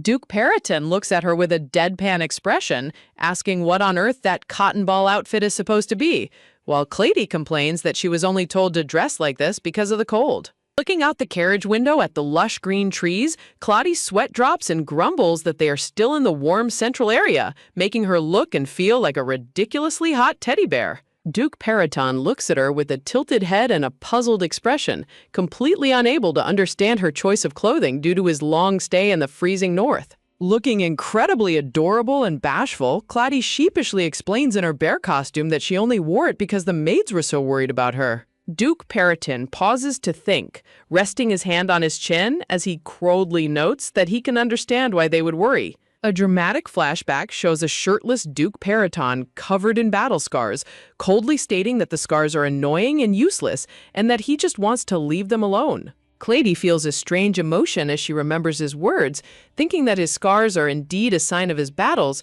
but she resolutely believes that finding a cure for them is incredibly useful. Pouting deeply, Clady complains that when she was injured, he didn't even let her apply medicine properly, even though she knew his scars wouldn't just vanish immediately.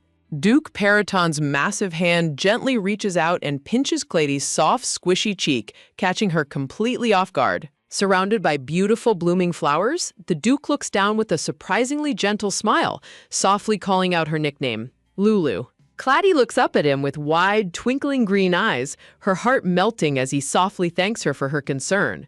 Outside the estate, the carriage door finally clicks open, leaving the waiting butler and maids to gasp in absolute shock at what they see. The servants' jaws drop as the Duke steps out of the carriage holding Clady in her fluffy white bear suit, leaving them to wonder where her usual venomous vibe went. Overwhelmed by the stares, a blushing Clady hides her face in the paws of her bear costume, looking incredibly adorable. Sensing her discomfort, the Duke glares with intense red eyes and asks if she is cold, prompting the terrified servants to tremble in fear as they recall him ordering them to keep the place cold for eternity. The Duke holds her securely, and Claddy looks around her new surroundings with a mixture of curiosity and caution. Duke Periton reaches out to gently adjust her hood, his hand looking massive compared to her tiny face. Suddenly, Claddy is snatched away in a dramatic scoop as a bold voice commands her to sit still, labeling the sudden action as a kidnap. A blank-faced Claddy is held by her older brother, who bluntly says, "Okay," while the Duke stands silently by, offering no reaction to the sudden sibling rivalry. Elegant footsteps echo through the grand marble hallways of the estate. Walking into the main hall, the Duke carries Claddy and welcomes them back, formally introducing her to her older brothers as Claddy looks on with wide, curious eyes. A boy steps forward with a polite smile, raising his hand to greet her. Suddenly, a sharp cracking sound effect plays as Claddy's face freezes in shock, while her black-haired, red-eyed brother Ixion dismissively huffs and walks away after completing the brief introduction. Walking away with a dark aura, Ixion mutters to himself that it is always better to be careful around here. Ixion turns back with a sinister, red-eyed grin, darkly declaring that the weak die easily, leaving a horrified Claddy to look at his abysmal character stats and frantically try to cancel the points she gave him. Another set of calm, measured footsteps approaches on the stairs. A soft voice calls out the name Ruatisa as Claddy looks up, feeling extremely tense as another brother steps into view. The wavy-haired second son, Ruatisa, gently asks if her long trip was difficult and if she is tired, leaving a sweating and nervous Claddy to weakly reply that she is fine. The second son, Eris, introduces himself to Claddy with a warm smile, leaving her sweating and trembling in fear as she responds with a hesitant, "Okay." A pair of gentle hands holds Claddy's tiny fingers, with Ares warmly noting that she must be cold and asking if she finds the mansion much colder. Looking down with a gentle expression in his red eyes, Ares softly points out that her hands are freezing, which makes Claddy's large eyes sparkle and shiver with tears. Ares Periton, the second son, stands surrounded by a dazzling angelic halo and blooming white roses, his status screen revealing maximum beauty and a personality that makes him an absolute fool for his sibling. A majestic, snow-covered view of the Grand Duchy of Periton is shown under a cold winter sky, with a narration box noting that the north was simply too cold for a 4-year-old child to endure. Chibi Claddy stands happily in a warm bath wearing a hair towel, sipping a small yogurt drink with a straw and thinking to herself that it is the perfect weather to be in a hot tub. Claddy smiles cozy and warm as she remembers playing with toy ducks and turtles in the hot tub with her maid, happily reflecting that bathing in warm water while watching the winter scenery was something she never dared to dream about before. A smiling maid wraps Claddy in a warm, fluffy towel and tells her they must dry her up first so she doesn't catch a cold, to which Claddy happily chirps, "Okay." A beautifully decorated dressing table covered with perfume bottles and gift boxes is shown, with a narration bubble stating that Claddy is now all clean and dressed up nicely. Claddy looks overwhelmingly adorable in her brand new blue winter dress and matching fur-trimmed capelet, standing proudly with a sweet smile and sparkling green eyes. Ixion lets out a dismissive sound as the wavy-haired second brother, Ruatisa, sits at a beautifully prepared tea table and warmly invites Claddy to have a seat. Drooling and smiling with absolute delight, Claddy happily cheers in her mind that her second brother Ares has greeted her so warmly, cheerfully responding with a bright, "Okay." Claddy bounces across the room like an excited little rabbit as a gentle hand reaches out to pull out a beautifully carved white chair for her. Claddy sits happily at the tea table while Ares assists her, prompting a grumpy Ixion to rest his head back and complain that the display is incredibly annoying. Ares gently reaches out to brush a strand of pink hair from Claddy's cheek, warmly telling her that he was incredibly surprised when he first saw her. Ares gazes down at Claddy with an affectionate smile, admitting that he never expected to have such an incredibly adorable little sister. Ares flashes a dazzling, sparkling smile that radiates a bright, angelic aura, completely capturing Claddy's heart. Claddy's eyes widen into giant, sparkling emeralds as she gasps in her mind, declaring her brother to be an absolute angel. Claddy envisions Ares as a literal angel with giant white wings, a muscular chest, and a golden harp, thinking that his drooping red eyes and kind personality make him a pure angel. Claddy giggles and chats happily with the angelic Ares at the tea table, while a grumpy, shadow-faced Ixion looks on from the side and lets out a frustrated, "Ugh." Ixion scratches his head and asks Clady if she ate something foul, grumpily declaring that he doesn't understand what is so great about a weak kid, while Clady wonders if their close relationship means they don't even use honorifics. Clady glares back at the rude Ixion, thinking to herself that if it were up to her, she would put this rude brother in his place.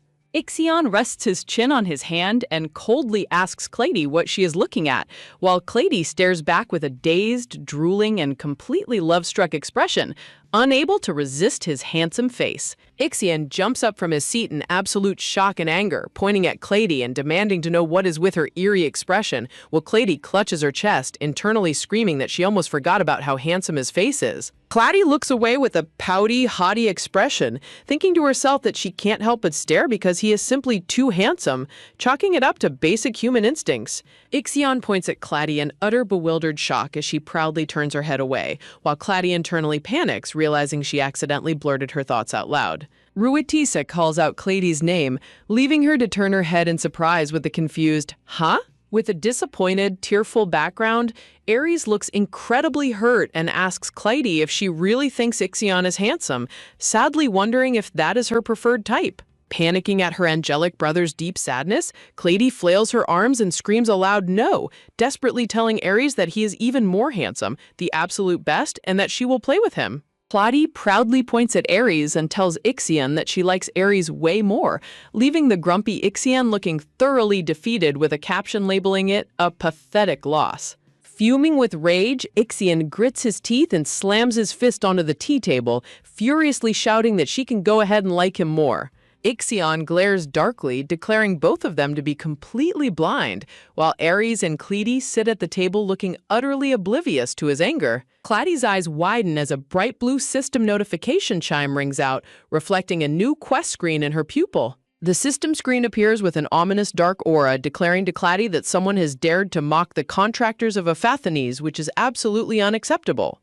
A majestic system quest window pops up, quoting the ancient proverb that to rule a country, one must first rule their family, which leaves Clady sweat dropping and grumbling that she has no interest in ruling a country. Multiple system notifications appear, urging Clady to punish the foolish human, show them who the conqueror is, and display her grand majesty.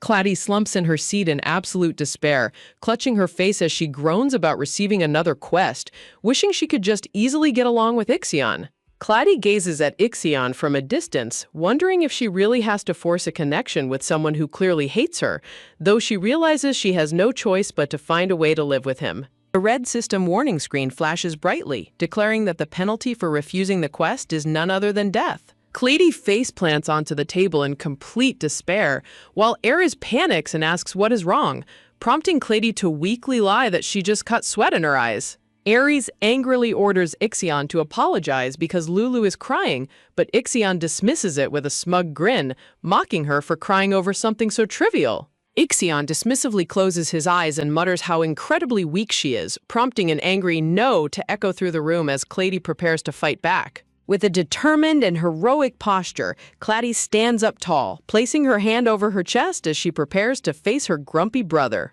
Clady's eyes burn with fierce, fiery determination as she confidently declares that she will find a way to attack him. Ixion lets out a sinister, dark chuckle, asking Clady if she really thinks she can handle him. Ixion summons a massive swirl of dark, terrifying magic energy, asking Clady if she can truly take his power. Ixion looks down coldly, thinking that even powerful mages couldn't withstand his magi, and wonders how a weak child like her thinks she can step into this house. As the dark, terrifying magic energy rushes toward Clady, she stares in shock while Aries quickly leaps forward, wrapping his arms around her to shield her from the blast. Aries holds Clady securely, gently checking on her and expressing deep relief that his little angel wasn't triggered or harmed by the dark energy, while resolving to put things back in order. Clady is left looking thoroughly confused, a large question mark floating beside her head as she tries to process what just happened. Clady looks on in utter shock and confusion, completely stunned as a sharp blue flash of energy cuts through the air. As a dark, sinister aura creeps into the room, Clady frantically panics about what to do while her teacup violently rattles on the table. Clady trembles with fear, looking up anxiously as she wonders if something terrible is about to happen while Ixion watches with a cruel, red-eyed smirk.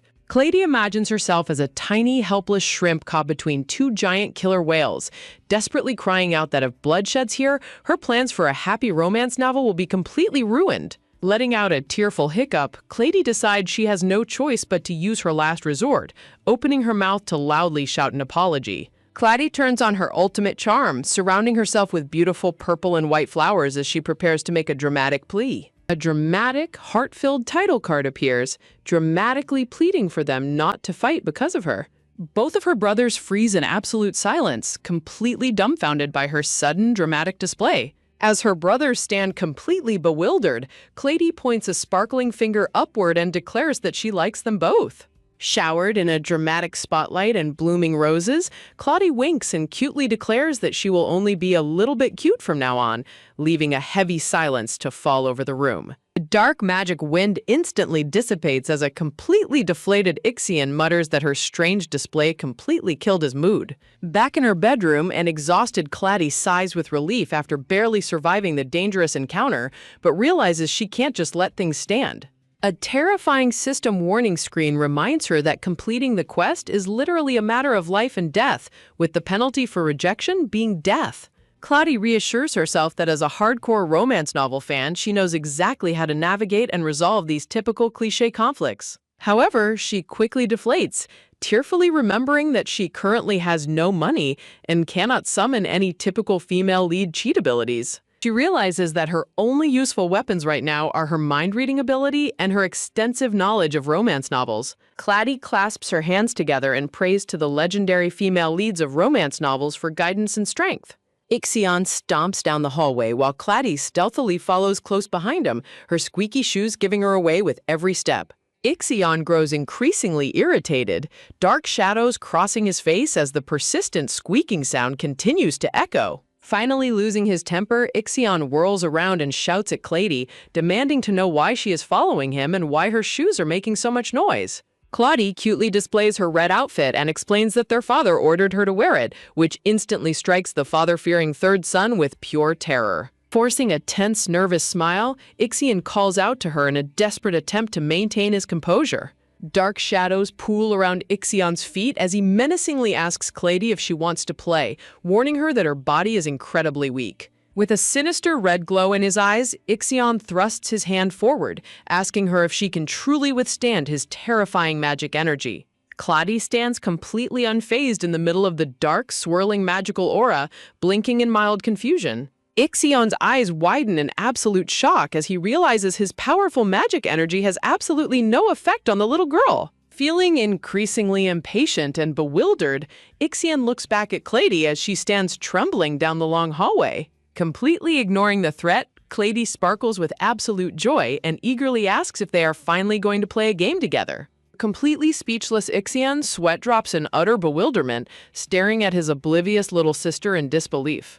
Ixion glares down with fierce red eyes, asking her if she is looking down on him and if she isn't even scared of his power. Clady suddenly runs forward and tightly hugs Ixion's waist, brightly asking if they are going to play hide-and-seek. Clady happily tells him that he has to be the seeker and tells him to try and catch her, leaving a flabbergasted Ixion to desperately yell after her to stop. Giggling happily, Clady dashes down the grand hallway with her shoes squeaking loudly as she begins the game. A delightfully wicked and devious smirk appears on Clady's face as she schemes to follow her secret plan perfectly. Clady reminds herself that while she may look like a helpless child on the outside, this is actually her second life. She confidently reflects that she has been dealing with difficult adults for 100 years, completely unfazed by his petty threats, until her foot suddenly slips on the polished floor. Clady's confidence instantly vanishes as she is launched into the air, tumbling headfirst down the massive grand staircase. Clady desperately tries to reassure herself that in every classic novel, a handsome brother always swoops in to catch the falling female lead, only to realize with horror that Ixion is just standing there criticizing her running instead. Time seems to slow down as Clady's eyes widen in pure shock and horror at her impending faceplant. Miraculously landing safely on her feet, Clady beams with a bright smile while a suspicious Ixion warily asks if she is secretly a good kid or just trying to fool him. Clady displays a highly smug and knowing expression, thinking to herself that she can read his thoughts perfectly. Standing in the grand hallway, Clady innocently asks Ixion if she is annoying, to which he bluntly and immediately replies with a resounding yes. Surrounded by a flurry of beautiful white roses, Clady looks up with wide, tearful eyes and softly admits that she just wants to get along with him. Ixion freezes in place, completely caught off guard by her pure and sweet confession as sparkles dance around her. A heavy, tense silence falls over them before Ixion nervously sweat drops and calls out her name. Suddenly, the majestic and handsome Duke of Periton appears, greeting them with a warm and gentle smile. Ixion's sweat drops in annoyance, grumbling to himself that no matter how many times he sees their father's extreme favoritism, he can never get used to it. Clady happily wraps her arms around her father, asking if he is finished with his work, while he warmly holds her amid a dazzling background of blooming sunflowers. The Duke gently pokes Clady's soft, squishy cheek, unable to resist her adorable charms. Cradling Clady affectionately in his arms, the Duke promises with a gentle smile that he will happily make time to eat a delicious meal with her. Ixion looks completely bewildered and irritated, grumbling to himself that his ears must not be working properly due to stress, blaming all his recent annoyance on that bothersome cotton ball Clady. The Duke holds little Lulu in his arms, warmly asking if she has been spending time with Ixion, to which she enthusiastically replies with a bright yes. Looking at Lulu, the Duke observes with a soft but careful gaze that he doesn't think Ixion bullied her. Ixion breaks into a cold sweat and panics internally, realizing that he will be in serious trouble if his little sister decides to snitch on him to their father. Ixion guiltily recalls how he actually tried to terrify her with his dark magical energy several times. Ixion anxiously wonders if his little sister is about to reveal his actions to their terrifying father. Just as the tense conversation continues, Ixion braces himself in fear, desperately praying that she won't expose him. Ixion's red eye widens in pure shock as he prepares for the worst possible outcome. A tense silence fills the grand room as the Duke and Lulu look back at the stiff and nervous Ixion. Instead of snitching, Lulu cutely beams with a bright smile, reassuring their father that Ixion didn't bully her at all and that they had an incredibly fun time playing together. Ixion stands frozen in absolute shock, his mind racing as he tries to comprehend how on earth she could have found their terrifying encounter fun. The Duke hums in deep thought before asking Lulu if she wants to play with Ixion even more, catching her off guard. Surrounded by a dramatic background of white roses, the Duke looks down with a slightly jealous and melancholic expression, asking if she truly has more fun when she is with Ixion. A heavy, awkward silence falls over both Clady and Ixion as they sweat drop under their father's unexpected jealousy. While the Duke stands bathed in a glorious, sparkling spotlight cradling Clady, Ixion is left completely ignored in the cold, dark background. Sitting on a beautiful swing under a flower-covered gazebo, Clady cutely swings her tiny legs back and forth, sighing about how tired she is. Clady realizes that although she saw her brother Ixion a few times recently, he has been completely nowhere to be found today. She recalls her exhausting search through the massive hallways, bedrooms, and grand staircases, crying out in despair at how ridiculously large the dukedom is. To make matters worse, she receives a system notification warning her that her essential mind-reading ability is slowly wearing off. Clady resolves that now is the ultimate time to put her knowledge of classic romance novel female leads into action. A terrifying system screen flashes before her eyes, reminding her of the absolute stakes. Death is the penalty for refusing her quest. As Clady kicks her legs on the swing in pure frustration about not knowing where Ixion is, she is startled by a familiar, gentle voice laughing at her cute tantrums. Clady's face lights up as the handsome second son, Aries, steps forward with a radiant smile, playfully asking what could have possibly made his little angel feel so aged. Clady lets out a dramatic, heavy sigh, telling Aries that life is simply too difficult, prompting a soft chuckle from her handsome brother. Aries sits down next to Clady, looking at her with overwhelming affection as he tells her how adorable she is even when she sighs. Aries leans in close, his beautiful red eyes shimmering as he gently coaxes her to open up and talk to him about what is bothering her. Clady dramatically turns her head and complains that she keeps running into Ixion, leaving Aries looking slightly taken aback. Aries' smile turns slightly tense and shadowed as he asks her if she really likes their grumpy brother Ixion that much. Aries begins to fake cry in utter jealousy, completely shocking Clady with his dramatic display of hurt feelings. Flustered, Clady quickly screams that she likes Aries much more than Ixion, which instantly perks up the jealous second son. She passionately reassures him that Ixion cannot even begin to be compared to an amazing brother like Aries. Clady showers Aries with sweet compliments, dramatically declaring that he is her absolute healing and her blessing. Overjoyed by her cute confession, Eris leans in and gives Clady a sweet kiss on the cheek against a beautiful background of flowers. Aries beams with pure happiness, declaring with a bright and sparkly smile that being her favorite brother is his greatest honor. Clady is left sitting in stunned silence, her wide green eyes sparkling as she processes his sudden show of affection. Her face flushes bright red as she tries to hide her immense embarrassment and excitement over how handsome her brother is. Aries sits beside her on the bench, gently stroking her hair with a warm, loving expression that makes her feel like a pampered princess.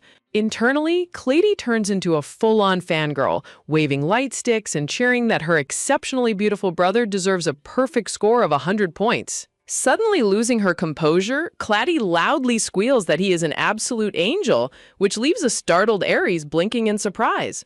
Suddenly, Claudy's eyes stretch wide in pure shock as she notices something unexpected happening nearby. She points in terror at a massive stone pillar nearby that is suddenly cracked and broken, but Aries calmly dismisses it, suggesting they head back inside. As they walk back, Clady follows behind while Aries wears a slightly devious, knowing smile on his face. Aries glances back over his shoulder, a cool and calculating glint shining in his crimson eyes. Back in her room, a deflated Clady lets out a heavy sigh as she listlessly eats a slice of cake. Her maid asks what is troubling her, and Clady admits that she hasn't been able to find or see Ixion anywhere lately. The maid explains that Ishin typically avoids crowded places, though she admits it has indeed been an unusually long time since he last showed up. Another maid jokingly suggests that perhaps her grumpy brother is actively trying to avoid her. The suggestion strikes Clady like a lightning bolt, and she realizes with horror that Ixion is indeed doing everything in his power to avoid her. She desperately worries that her project to make him a fool for me has completely backfired, wondering if she was yet too hasty while the terrifying penalty of death looms over her head. Sighing, Clady places her hand on the table and resolves that she simply needs to find a better, more proper way to approach her stubborn brother. Sitting on the couch, Clady resolves to understand her brother better by trying to put herself in Ion's shoes. Clady remembers how Ixion coldly pointed out her complete lack of magical energy, wondering if that is the sole reason why her brother harbors such deep-seated resentment toward her. Clady calls over her maids to ask them what exactly magic energy is. One of the maids explains to Clady that magic energy is a distinct power possessed by everyone in their noble family. Swinging her feet innocently on the sofa, Clady cutely expresses her desire to learn more about her family. The two maids look at each other in surprise and slight hesitation, taken aback by Clady's sudden curiosity. The maid explains that magic energy is a unique hereditary power passed down exclusively to the direct descendants of Duke Peridon. She further explains that this power is entirely different from the mana wielded by archmages or the aura of knights. Clady's eyes widen with curiosity as she repeats the word special to herself. A dark and ominous shadow falls over the explanation as she learns that this power is something that people deeply fear. Clady is caught off guard, blinking in surprise as she hears this startling revelation. Clady innocently raises her hand and asks if it is the power of the devil, causing her maids to yell in panic and immediately deny it. The maids frantically explain that it is merely a terrifying rumor caused by how overwhelming the power is, admitting that just looking at Duke Peridon makes their skin crawl. The maids look completely baffled when Clady innocently questions their reactions. Clady thoughtfully reflects that although she has seen Izon's black magical energy a few times and never considered the color black to be pretty, there was something else to it. Clady remembers the sheer fear she felt when she first encountered that dark power. Despite her fear, Clady admits to herself that the black energy was so breathtakingly beautiful that she literally forgot how to breathe. Under the warm night sky, Aries stands outside leaning against a window, contemplating his thoughts. A devious and handsome smile spreads across Aries' face as he asks, "Is that so?"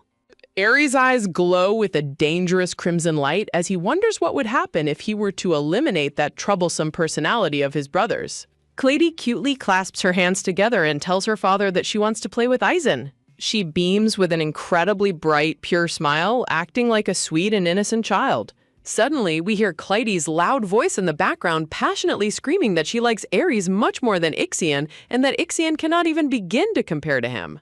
Standing in the corridor, a stunned Aishin overhears his sister's loud complaints about how he constantly bothers and teases her all the time. Inside the grand library, a voice breaks the silence, expressing great surprise. The Duke's vassal peers through his glasses in shock, questioning if the papers in his hand are truly the deed to the Manastone mine that Lady Lulu acquired from Marquis Terenka. The red-haired vassal enthusiastically boasts that their young lady is absolutely brilliant, recalling how she fearlessly saw through the Marquis' schemes and successfully extorted the property. Viscount Deer blushes with deep admiration, proudly declaring that he witnessed Lady Lulu's incredible cleverness with his own eyes. As her achievements are praised, a sweat-dropping Claddy sits in her father's lap eating a cookie, wondering why she always feels so ashamed when they overcomplicate her actions. A system notification appears before her, announcing the start of the Manastone business quest, My Wealth Never Stops, 1, warning her that she must succeed. Clady looks up at her father with pleading eyes, asking if she can manage the mine she obtained. The vassals sweat drop in panic, arguing that the lady is far too young and has no financial education, but the Duke remains completely unfazed. As the vassals plead for the Duke to reconsider, Claudie nervously nods along, desperately praying her father listens so she can avoid a terrifying quest failure penalty. Duke releases a cold, terrifying aura and bluntly cuts them off, declaring that he doesn't care if his daughter just wants to play with the mine. The vassals are instantly silenced in fear, with the red-haired vassal quickly covering his mouth as the Duke commands them to stop speaking nonsense. Shortly after, the red-haired vassal smiles deviously behind his hand, clearly plotting something. Humming a happy tune, the vassal walks down the hallway holding a beautifully wrapped pink gift box. A sudden, thunderous shaking noise echoes through the hallway, causing the vassal to freeze and look around in panic. Butler Allen explains that the noise is coming from Sir Izion's training, noting that his practices have become much longer since the Duke returned. The vassal clutches the pink box tightly, wondering if the delicious cherry cake inside is safe from the rumbling. The vassal leans in close with a playful smile, asking the butler if he is curious about what's inside. He proudly imagines Lady Lulu's overjoyed reaction when she receives the massive cherry cake he prepared just for her. The vassal eagerly anticipates her typical unimpressed expression, while the butler sweat drops and questions how on earth that could be considered a good thing. With a bright smile, the vassal eagerly wonders what kind of reaction he will get from their adorable young lady. Meanwhile, inside the training hall, Izion stands surrounded by a massive, violent pillar of dark magical energy. Coughing through the thick dust, the instructor notes with concern that Izion's destructive magic has become far more violent recently. The instructor sighs and asks Izion why he doesn't do something to control his overflowing energy. The instructor nervously sweat drops and asks if Ishion's agitation is perhaps because of the young lady. Hearing the mention of his little sister, Ishion glares with a cold, piercing red eye, prompting the terrified instructor to immediately take back his words. Ision stands in the training hall, his expression dark and tense as his chaotic black magical energy continues to swirl wildly around him. Walking away with a heavy heart, Ishion tells himself that it is only natural for his sister to feel this way about him. Listening to her sweet confession from earlier, Aijin bitterly dismisses her words, thinking that she is nothing but a liar. He stops walking in the dimly lit corridor, realizing that everything she said to Ares was the truth and that her kindness to him was all a lie. He reasons that she only flattered him because he is one of the direct descendants with immense power in the household. Izion walks back toward his room, questioning why he feels so deeply upset and bothered by her words when it is just how weak people survive. He remembers opening the door to find Clady waiting for him with a bright smile, wondering why she couldn't look at him the same way she looks at Ares. Ishion bitterly recalls her running happily into Ares' arms, realizing she only came because she genuinely liked Ares, not him. He stops as he realizes he no longer hears those annoying little footsteps following him today, and he throws open the door to find nothing but an empty room. Panicking, Eisen slams his hand against the doorframe, a cold sweat breaking out as a dark premonition washes over him. He looks around the silent, empty room, realizing with mounting dread that Clady is absolutely nowhere to be found. Gasping for breath, Izion runs out into the garden, his crimson eyes scanning the area in frantic desperation. Suddenly, his eyes lock onto a single red shoe lying abandoned on the green grass. He picks up the small shoe, realizing his worst fear has come true as he remembers always believing his weak sister was in danger. Deep in the forest, a terrified Khalidi tears up as a masked kidnapper roughly covers her mouth to silence her screams. The cloaked kidnapper suddenly turns around, sensing a dangerous and hostile presence approaching them. Aizion peers through the dense trees, his eyes filled with pure rage as his chaotic black energy begins to swirl violently. With a thunderous boom, a massive explosion of black magical energy erupts in the middle of the snowy forest. One of the cloaked kidnappers is brutally blasted backward, spitting up blood as he lets out a painful groan.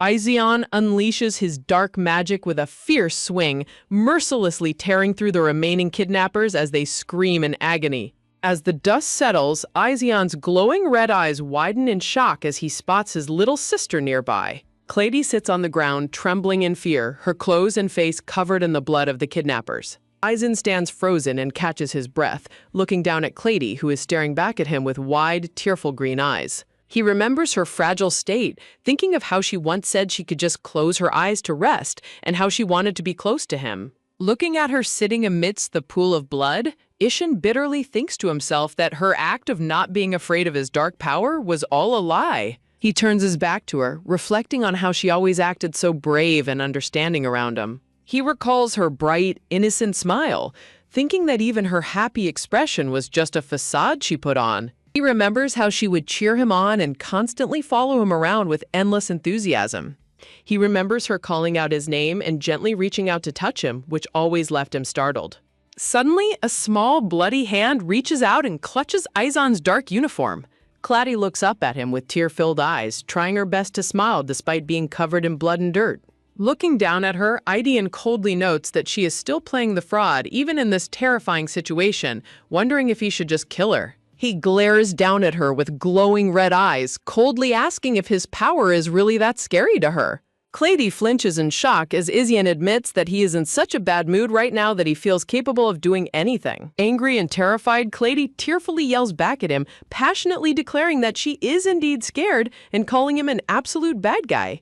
Aizen's crimson eyes stretch wide in absolute shock, completely caught off guard by her sudden outburst. Clady continues to sob hysterically, hitting his chest and loudly demanding to know why he didn't come to save her sooner. Dumbfounded by her emotional reaction, Aizion looks down at her in silence as she continues to hit his chest in frustration. Clady suddenly lunges forward with a loud wail, wrapping her arms tightly around his neck and burying her face in his chest. Aizen stands frozen in complete bewilderment, holding his crying, hiccuping little sister in his arms. Hearing her frantic cries, Aizion's gloved hand hesitates in midair before slowly lowering to comfort her. On the wooden pathway surrounded by blood, Irion tightly embraces his sister, feeling as if all his anger and resentment are melting away like cotton candy. Back at the mansion, the maids and vassals are in a state of absolute panic over the unprecedented kidnapping of a direct descendant of Paraton.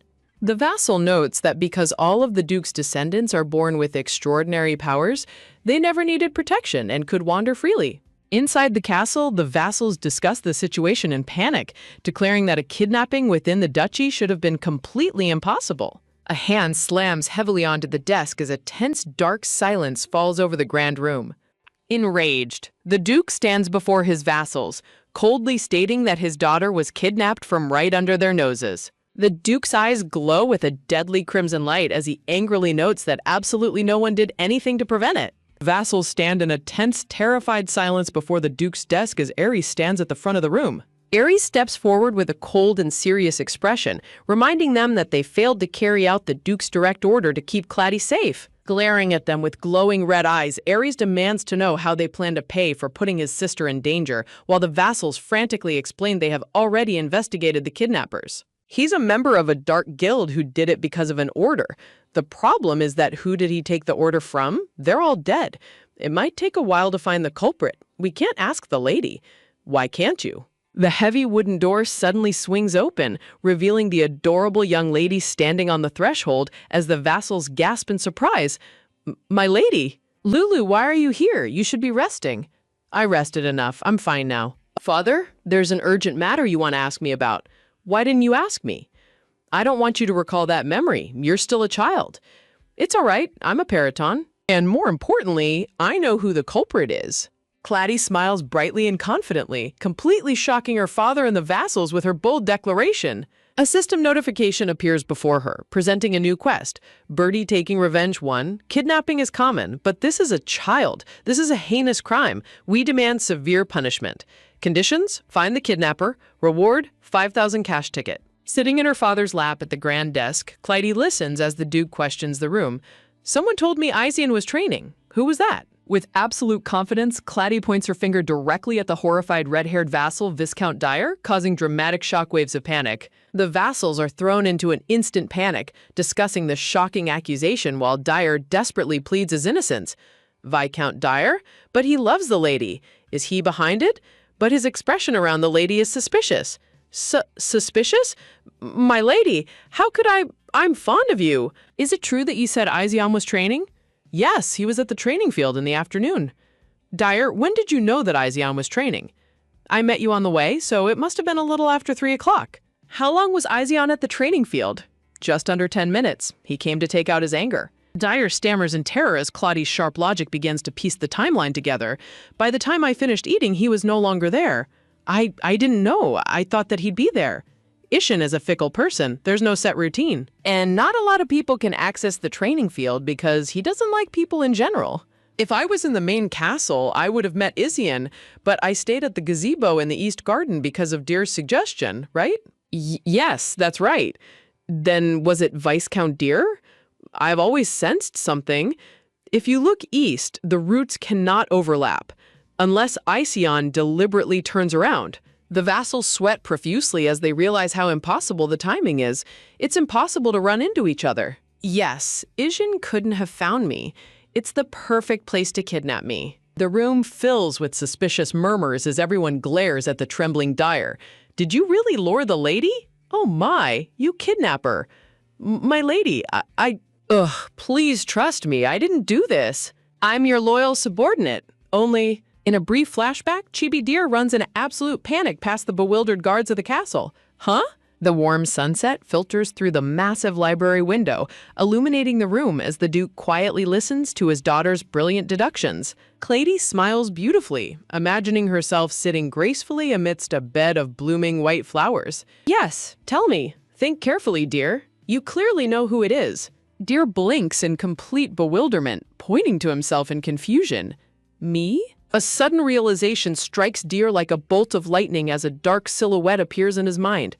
Ah, could it be? Dyer remembers the day he brought the cake and how a shadowed servant engaged him in conversation.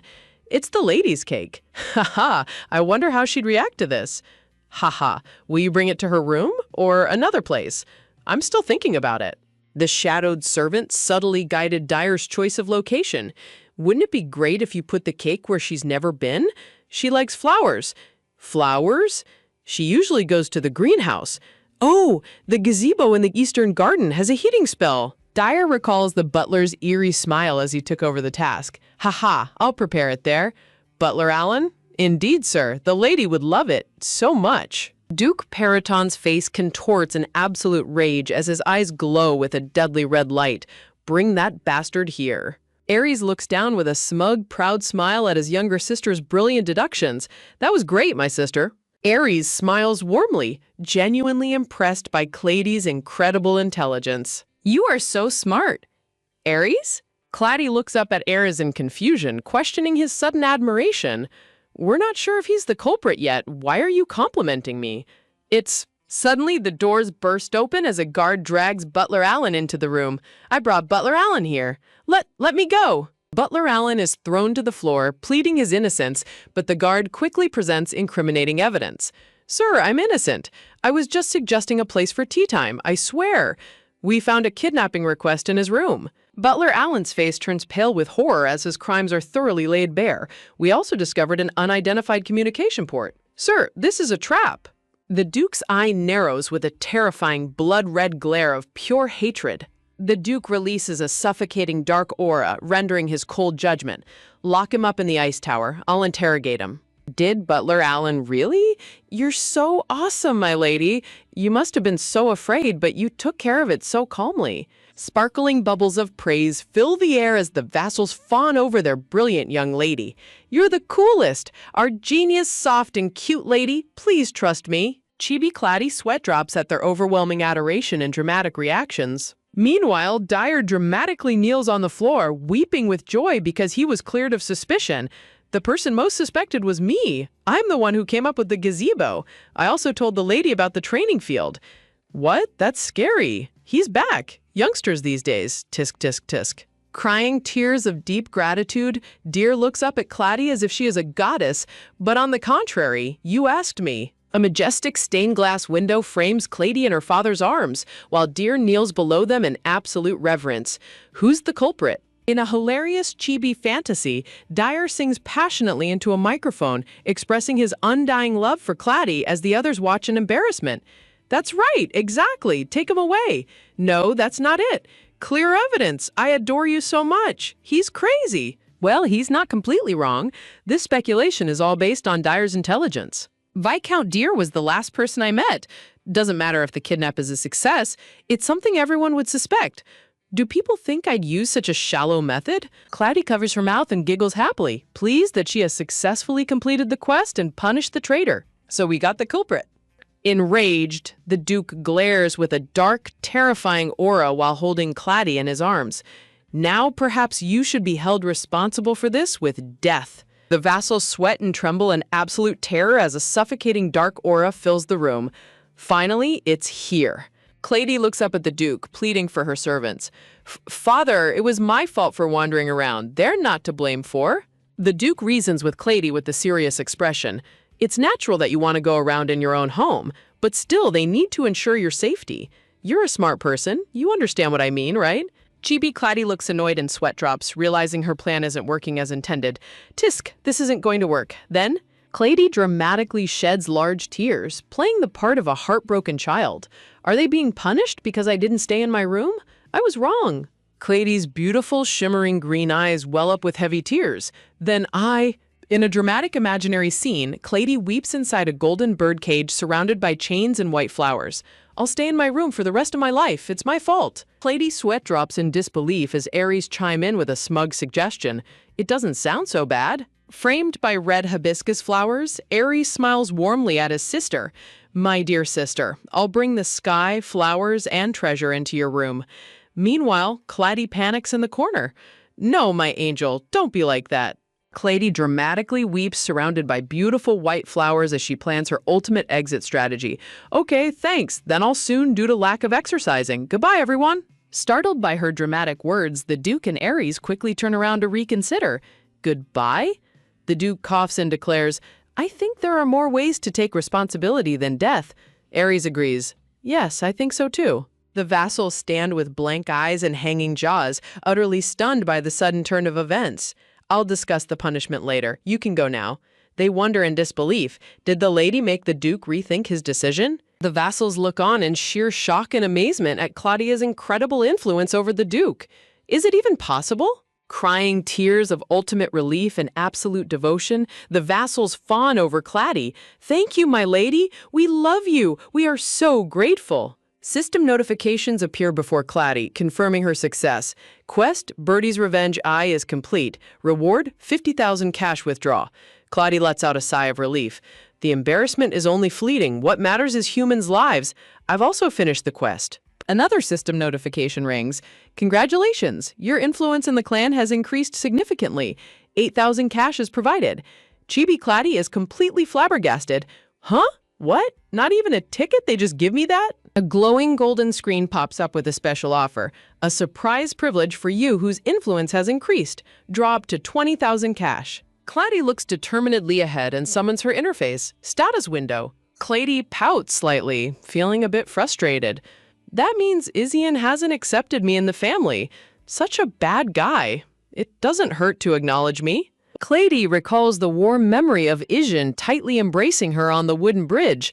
Well, I'm still grateful that he saved me. Claddy strikes a heroic, energetic pose as magical light swirls around her. Claddy's eyes sparkle with fiery determination for the power to attack Aizen. A golden gacha wheel spins rapidly in front of Claddy. Come to me, come! Claddy stands facing a brilliant wall of golden light, waiting in anticipation for her prize to be revealed. Claddy blinks in complete surprise as the image of the spinning gacha wheel is reflected in her wide green eyes. A massive gacha wheel looms in the room. Chibi Claddy wipes sweat from her brow in relief. Phew, it's all right. Owned items. A detailed card displays a beautiful blue heart-shaped potion bottle adorned with gold. The text describes it as a Britannian potion of good luck that must be forwarded to another person within 4 days. Claddy looks completely unimpressed by the description of her reward. What? What's with this letter from England? Doesn't that mean it's fake? Beneath her, the potion's effect is shown. Effect: your luck will increase in all draws within 1 hour after taking the potion. Claddy breathes a sigh of relief as she translates the details. Phew, that scared me. The floating text highlights, luck will increase, and 1 hour. Claddy pops the cork off the elegant bottle and prepares to drink. This is it. Claddy's eyes widen in absolute delight as she tastes the potion, experiencing a vivid burst of mint chocolate flavor. Oh, this flavor? Mint choco?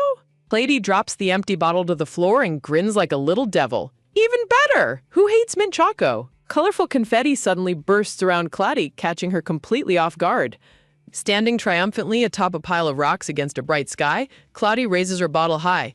Did I really get 20,000 cash? That potion of luck is the best. With newfound confidence, Claddy flings open a massive spellbook. Good! With this momentum! Claddy grins excitedly, ready to summon her next target. I'll summon the terminally ill woman who does not want love. A massive speech bubble appears against a blank background. I don't know what's on Ishin's mind right now. Wearing a grand white dress and flanked by heart-shaped angel wings, Claddy makes a resolute declaration. I need to check the report. Isian lies quietly asleep under his red blanket before suddenly waking up with a start. Isian sits up and sees a dark silhouette with glowing red eyes standing menacingly over his bed.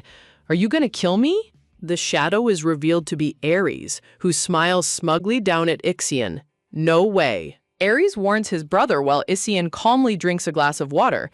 You're lucky that there wasn't an explosion of dark energy. Otherwise, you'd be dead. Isian scoffs. That's nonsense. I'm not that immature. Isian stares intensely at his glass, his expression turning somber. I couldn't do that either, because both me and... Ishin vividly recalls the horrifying sight of young Claddy shaking in terror, covered in dirt and blood. Would have died at that moment. Ares playfully teases his brother, prompting Chibi Isian to furiously hurl a glass of water at him. Ares, right? I heard Rutisa went to find you but didn't get to see you? She must be so sad. Isian, ugh, go away. Ares smiles knowingly. That's fascinating. A kid like you decided to open up.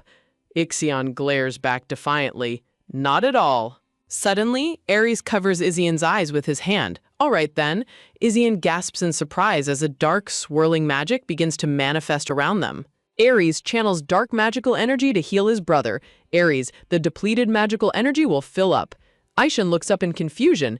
Why are you helping me recover? Ares channels a dark, swirling energy, offering it to his brother with a mysterious smile. You're my... Ares grins warmly, teasing his younger brother. Adorable brother, it's only natural that I help. Meanwhile, Chibi Isian fumes in annoyance. Nonsense. Ares turns and strolls away from the bed, leaving Ishin sitting under the red blanket. Don't lock the door just because you don't want others to see your weak side. Opening the door to leave, Ares looks back with a knowing smirk. Ruatisa misses you very much. Ishin sits in his bed looking completely annoyed and frustrated. This guy... Clenching his fist against the red blanket, Isian grudgingly admits his recovery. Sheesh, I'm upset, but I've fully recovered thanks to him. Aizen stares off thoughtfully, his red eyes filled with silent contemplation. Looking out the window, Ishin scoffs to himself. How arrogant. I need to say something. A swirling bubble captures Isian's resolve. She misses me, so we'll meet. Under a bright, cloudless sky, adorable young Claddy happily skips along while carrying a massive, colorful bouquet of flowers. As Claddy cheerfully walks down the steps of the balcony, Isian watches her from afar with a quiet gaze. Isian suddenly freezes in his tracks as he watches her approach. But a dark, bloody flashback of fainted young Claddy haunts Ion thoughts. She saw me like that. Isn't she afraid of me? Dark, heavy thoughts fill the screen. That darkness is enough to drive someone insane. Claddy notices his gaze and innocently tilts her head with a question. Ishin? Ishin bites his lip, filled with self-doubt and regret. What was I thinking? Stealing his resolve, Isian reaches out as a wave of dark aura begins to emanate from him. What am I afraid of? Isian questions his own hesitation. What does it matter if she reacts to the dark energy? A sudden, sharp burst of dark magical energy surges outward with a loud swoosh. The sudden pressure causes Claudia to lose her balance, dropping the beautiful bouquet of flowers as she faints. Sure. Seeing the young lady collapse, the maids gasp in absolute shock and panic. My lady? Claudia falls backward among a flurry of colorful petals, while Isian desperately rushes forward to catch her. Claudia keeps her calm internally, even as Ionian runs toward her in a panic. No, don't panic. I'm not hurt. Closing her eyes, Claudia reflects on her secret plan. Because of the ability? A pause icon appears as Claudia breaks the fourth wall to explain her power. I have something to say about the ability I chose. A silhouette of a dramatic woman explains the chosen ability. Cluck, cluck, if you don't treat this child, you all will die. Oh, this blood is proof that my illness is being alleviated. This is the ability of a terminally ill, evil woman whose curse gets better the more love she receives from those around her. This ability is passive and cannot be used at the reader's discretion. A detailed description of Claudia's passive ability appears. It's not the ability I really wanted, but I can know the rapport, so I picked it. Ability effect, the more you are loved, the more bad energy comes out of your body, and you bleed. Point 03. Two chibi Claudias roll on the floor in dramatic agony over their frustrating destiny. Although it took me quite a while to accept this fact. What about it? You seem to like lucky potions. You damn devil. You're trying to send me into high blood pressure. Don't worry, readers. It's not like it's really a terminal illness. Please be healthy, my readers 3. Arg, what's wrong with my heart? Isian cradles fainted Claudia while shouting in a panic as she begins to cough up blood. So the good news is, after being in touch with Isian's energy, I got hemoptysis. Hey kid, it means that I'm loved. Flashing notifications pop up in the air. My immunity went up. Fatigue is relieved. Claudia rests peacefully with a thin trail of blood on her lips as a system message confirms her success. Quest Path of a Good Reader Eye is completed. A reward of 1,000 cash will be given. Isian panics as he holds her limp body while Claudia weakly whispers his name. Isian. Claudia gives Isian a weak, reassuring smile before losing consciousness. Don't worry. I'm fine. Claudia's blood-stained hand drops limply to the ground as she completely passes out. Eisen holds the fainted Claudia in his arms, his face pale with utter shock and disbelief. Isian desperately shakes her, trying to wake her up as system notifications predict his emotional reaction. Ruatisa? Ruatisa? Wake up, Ruatisa! He will be swayed and cry. A gray screen displays Claudia's final thoughts before falling asleep. Pain is relieved. Guess not. But I'm sleepy. In a grand, luxurious bedroom, Claudia lies tucked into a massive bed while Isian sits anxiously by her side. Aishin sits in a chair next to the bed, resting his chin on his hands as he watches Claudia sleep with a worried expression. The royal doctors sweat in terror before Isian, delivering their diagnosis. Sir, according to the examination, the lady is healthy. Even if she doesn't have magic, she's still a member of the Ferriton family. I only want to live. Please spare me. I think I was releasing bad energy that had been building up subconsciously. Claudia floats in a dark void, explaining the mechanics of her collapse. Exhaling turbulence is a task that requires a high degree of concentration, even for aura users. I think it might be because my body's young, so I'm tired. Claudia sleeps peacefully under the warm light of a magical protection bubble.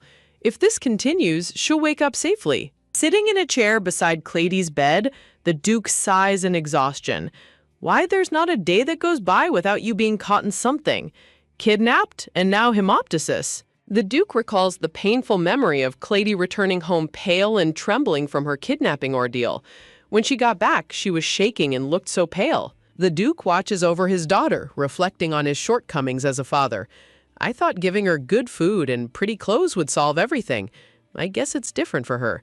There are so many things to wish for, and they are hard to fulfill. The Duke gently strokes Claudia's soft pink hair as she sleeps, Ruatisa Periton. Looking down at her sleeping face with deep affection, the Duke speaks softly, "My daughter." The Duke sits close to Claudia, pledging his absolute devotion to her safety. For you, I'd give up anything. Outside the bedroom door, Aijin sits curled up on the hallway floor, waiting anxiously for any news. Hearing the bedroom door click open, Aijin looks up with a startled and anxious expression. Oh! Isian looks at his father with a tense expression, struggling to speak as he mutters, "Father, it's... The Duke turns his gaze back, staring silently with a calm and stoic expression. Sweating in distress, Izyan blames himself, desperately crying out, "It's all my fault. I kept using my magic in front of her, so..." Clenching his fist tightly over his chest, Izyan wallows in guilt, thinking, even if she wasn't attacked, the energy itself was too much for her. I knew it, but I kept using it. Duke Ferriton looks at his distressed son, thinking, I've never seen him like this before asking, "Do you remember why you sent Ruatisa somewhere else?" Izyan hesitates before answering, "To protect her against demonic energy? Unlike then, I am in this castle now." Standing tall, the Duke declares firmly, "As long as I'm here, that energy cannot hurt her." Izyan weakly protests, holding his chest as he says, But I even covered her." Ishan's eyes widen in shock as the truth dawns on him. That was intentional, a test. Memory flashes of young Izyan desperately carrying a blood-stained, unconscious Ruatisa in his arms. He remembers looking down at her pale, resting face with wide, fearful eyes. He recalls the moment he reached out his hand, unleashing his dark power. Back in the present, Ishian stands trembling in silence, clutching his chest as tears well up in his eyes. Ishian groans in frustration and sorrow. The Duke watches his son's emotional turmoil with a calm, steady gaze. As the Duke turns to walk away, he gives a quiet command, "Izyan, protect Ruatisa." Isyan's eyes widen in surprise at his father's sudden instruction. Ishan turns around quickly and asks in disbelief, "Is that all right?" Izyan protests, "No, I can't. It will be worse if I'm around her," to which his father coldly replies, "How arrogant." The Duke challenges Ixion, asking, "Do you think I'm not capable of protecting my daughter even if you pour all your energy into it?" Flushed with embarrassment, Izyan quickly shouts back, "No, that's not what I meant." The heavy wooden door clicks shut, leaving Izyan standing all alone in the quiet hallway. Izyan stares at the closed door, his face filled with lingering worry and hesitation. He squeezes his eyes shut, trying to suppress his swirling emotions. Izyan looks at the closed door, thinking to himself, such a strange feeling. Inside the room, the Duke closes his eyes with a subtle, gentle expression. Izyan quietly approaches the bed and leans over to check on the sleeping Ruatisa. Suddenly, Ishian gasps in surprise as he notices her stir. He stands over her bedside, watching her closely as she begins to wake up. He stares down in surprise as she slowly opens her eyes. ? Ruatisa adorably rubs her eyes as she slowly wakes up from her deep slumber. Ishan calls out to her softly, "Hey." Looking away with a stubborn frown, Izyan mutters, "If you die, I will kill you." He quickly corrects himself, looking down at the crackling fireplace as he whispers, "No, I won't kill you. Open your eyes. I was wrong." Clenching the bedsheet tightly, he softly confesses, "I also." Ruatisa opens her vibrant green eyes wide and innocently asks, "Isn't that great?" With the cooling patch on her forehead, Ruatisa looks up curiously at Izyan sitting by her bedside. Ruatisa blinks and calls out, Sion?" To which Ion bluntly responds, "What?" Ruatisa thinks to herself in confusion, "Why is he here? Oh, right, I passed out." As Izyan reaches out to check her temperature, she asks, "Izyan, were you taking care of me?" Prompting him to huff, "Only because you're a weakling." Pulling the blanket up, Ruatisa softly replies, "I don't have a fever." Peeking over her blanket with sparkling eyes, she giggles, "I feel ticklish." She steals a shy glance at him from behind her blanket. Watching him tidy up, she quietly reflects, "I thought he was a bad kid. Ishan." She looks at him with deep empathy, thinking, "I don't know what kind of life you've been living, but I know something is hurting you." Holding the blanket close, she silently shares her past. "Ishan, I've been alone for a very, very long time, so I was desperate for someone else." A flashback shows young Ruatisa gazing out a window into the starry night, remembering how she prayed every day, "I wish someone would be by my side. Please let me have a family." Back in the present, Ruatisa sits up in bed, looking earnestly at Ision's back. Her heart swells with hope as she realizes, being together, seeing each other every day will make me stronger. With a sweet and bright smile, Ruatisa clasps her hands together in a gentle prayer of gratitude. With Ision by her side, Ruatisa realizes she finally has someone she can truly rely on. Ruatisa looks at him with a gentle smile and calls out, "So Izyan," prompting him to cross his arms and grumble, "What? What now?" Looking at his startled red eyes, Ruatisa speaks softly and honestly, "I need you by my side." Izyan turns away quickly, his face flushing red as he struggles to process her sudden confession. Ruatisa reaches out her small hand toward him, her vibrant green eyes sparkling with warmth and affection.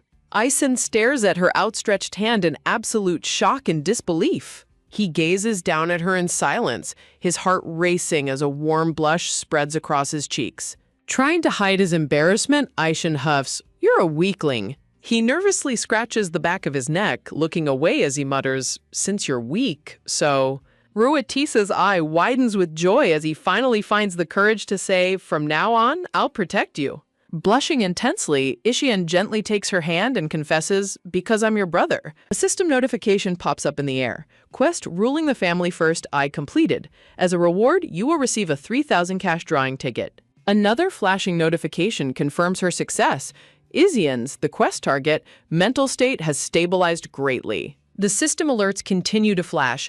Your influence on Ision is at its maximum. You have a tremendous influence on one of the people who can change the future. Looking at Ision's shy expression, Ruatisa smiles warmly, thinking, Ision recognized me as a member of the family. A cheerful system notification delivers more good news. Congratulations, you can level up your characteristics. With a bright and happy smile, Ruatisa celebrates their bond. We've truly become a family. Ruatisa happily suggests, Ion, let's sleep together, to which Ion sweat drops and shouts back in a panic, What? Why would I do that? Ruatisa looks at him with mock intensity and declares, Brothers are supposed to put younger siblings to sleep, striking Ision with comedic shock. When Ruatisa sighs teasingly, I see that you can't do it because you're a...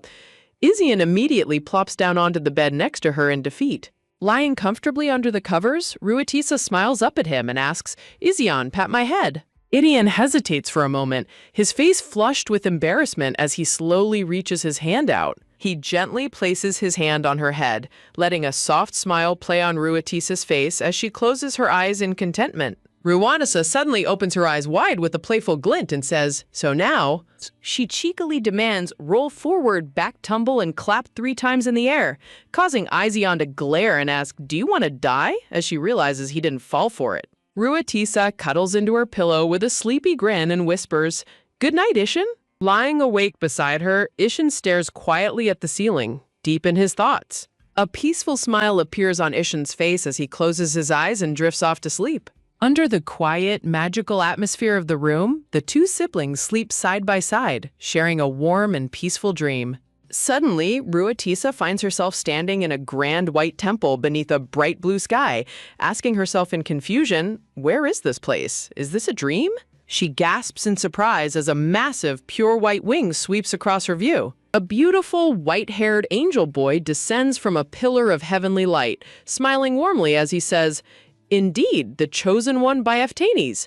I was counting on you. Here you are. Instantly breaking the holy atmosphere, Ruatisa grabs him by the collar and yells, Huh? You swindler! Why are you pretending to be holy? She shakes him furiously, crying out, Do you know how much I suffered because of you? While the angel tears up and protests, Wait, I complied with the contract. The angel boy dramatically defends himself. I gave you everything, beautiful father and brothers, and even your ability. Ruatisa pauses and lets go of his collar, looking thoughtful as she mutters, That's right? But she immediately grabs him again with twice the fury, screaming, Did you think I was going to say that? Flying away in tears, the angel wails, you're so mean. I saw everything. You only give 0 points. You give 10 points to handsome people? Being handsome is welfare. Satisfaction also goes up. If you have anything to say, at least be handsome. As the dream world begins to crack, the angel calls back, Just wait. When I get my body back, you... leaving Ruatisa startled. The angel sighs as the shatters grow larger. Oh, I didn't get to the important part yet. Time's up. Prompting her to ask in confusion, Huh? What? With a reassuring smile, the shatters envelop them as he says, There's no other way. I know you'll do well. Wake up. Ruatisa wakes up with a start, sitting up in a bed that has been completely covered in a breathtaking sea of fresh flowers. She blinks in disbelief at the beautiful roses, wondering, Am I dreaming? Her maid enters holding a fresh vase and smiles warmly, saying, Are you awake? Sir Ision left you flowers. He went away afterwards, causing Ruatisa to shout in shock, Huh? What did you say? Holding the stunning, sparkling bouquet in her hands, she stares at them in awe, thinking, Gave me flowers? Am I still dreaming? Ision gave me flowers? The maids gossip happily outside her bed, saying, Aren't they here on behalf of the master? He left the flowers when you were still sleeping. If we hadn't come in, he would have stayed until you woke up. It's because he didn't want others to see him sleeping. Ratisa giggles happily and buries her face in the blossoms, teasingly thinking, no way, I guess he just woke up and left. Her heart warms with joy as she reflects, but Aijun gave me these. She cradles the beautiful bouquet close to her chest, breathing in the sweet scent of the blue and white roses with a serene expression. With a cute, determined look, Ruatisa happily tells her maid, please put them in a vase for me. An elegant, towering mansion stretches toward a beautiful pink and orange sunset sky, with magical golden dust sparkling in the air. In the quiet hallway of the mansion, the heavy doors click shut as the narration reads, after the youngest lady arrived, the atmosphere of the dukedom completely changed. Well, especially His Excellency has changed. Covering his face in utter disbelief, a young nobleman looks down as the text reads, so much so that he can say, my heart. Another nobleman covers his face and groans, oh, I mean, that feeling, prompting a boy in the background to blink in confusion and ask, feeling? What is that? Sweating nervously, the nobleman turns and asks, have you ever heard of it? While the young lady sitting next to him covers her face and sighs, I envy those of you who don't know that yet. A boy's sweat drops in comedic confusion, wondering, what, the person whose name we cannot call? As a noble nearby coughs awkwardly, and the narration continues. In any case, it is important to note that His Excellency especially cares for the youngest lady. Resting his chin on his hand with a sly smile, a blonde noble speaks. That's because she got the assets from Marquis Terenka. However, she brought the mana stones even though they were empty. It just proves she's still a child. From a high angle, looking down at the long meeting table, the nobles discuss, nevertheless, her getting all the affection, what's important is that a 4-year-old achieves such results. Yes, she didn't take any classes for heirs either. That's a big factor. I heard that some people are already applying for the position of assistant to the lady. A nobleman with dark red hair and sharp crimson eyes looks on silently as someone asks, could it be Viscount Deer? A portrait of Dyer blushing unsettlingly appears with the notes, isn't Dyer a genius among geniuses? Although his mind is not sound, he was awarded the title of Viscount based on his ability alone. If he's not a genius, who is? Again, he's not sound. Staring down at the glowing candelabra, a nobleman clenches his hands tightly on the table, reflecting, I thought that because she wasn't born with the magic energy, it wouldn't have much of an impact on the succession, but it has become strange. A view of the twilight sky over the estate's brick walls is accompanied by a dark thought. To save trouble later, we need to take care of the roots first. Silhouetted against the bright evening window, a mysterious figure sits at the head of the table and asks menacingly, don't you think so? Ruatisa holds a thick red book with gold designs, looking determined as she mutters, good. She firmly places her small hand on the cover, triggering a bright flashing notification. Level up. Magical white wind and light burst from the book, causing Ruatisa to gasp in surprise as her vibrant green eyes widen. Glowing blue system screens hover in the air, declaring, verifying your identity. Emissary of Aptanes confirmed. The level of the trait Russian cash increased. Congratulations. Some restricted functions will be released. More notifications pop up, detailing her new perks. Communications channels with Aptanes are expanded. The number of abilities available has been increased to 2. The My Works list feature has been opened. You can revisit the novels you purchased at any time. Ruatisa gasps with sparkling green eyes and asks, does that mean I can load old novels without using cash? Her expression turns dark and intense as she mutters, nonsense. Of course it's not a coincidence. I was chosen because I had the comment with the most suggestions. She looks ahead in deep silence, the glowing purple light of the screen reflecting in her large eyes. A glittering screen appears with a warning message. So be prepared, where the light loses its color and darkness encroaches on the world. Against a cracked black backdrop, ominous bubbles ask, darkness is coming? Will the world end? A blood-red system box flashes dramatically. Please prepare for a cruel winter. A massive red dragon breathes devastating flames over a burning town, while Ruatisa thinks, are dragons or demons making an attack like in the romance fantasies? Don't tell me I'm supposed to be a warrior. Ruatisa smiles nervously, holding her book close as a red notification warns. Your family and those you love will all collapse in front of the cold wind. A horrifying vision shows blood splattered across the grand hall with her family members lying motionless on the floor. Ruatisa thinks in shock, the ones I love? A splash of crystal blue water appears alongside the message. When you raise your clenched fist, those who join us will be our strength. Holding her fist tightly over her chest, Ruatisa resolves, right, I'm not alone, because now I have my beloved people. A blue screen glows above her head, encouraging her, don't be afraid, because you are a reader, you can do it.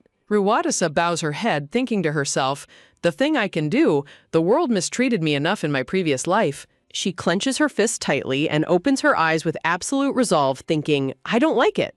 Dark thorns twist against a deep red background as she declares, I won't give in to prearranged tragedies. To do that, I need strength.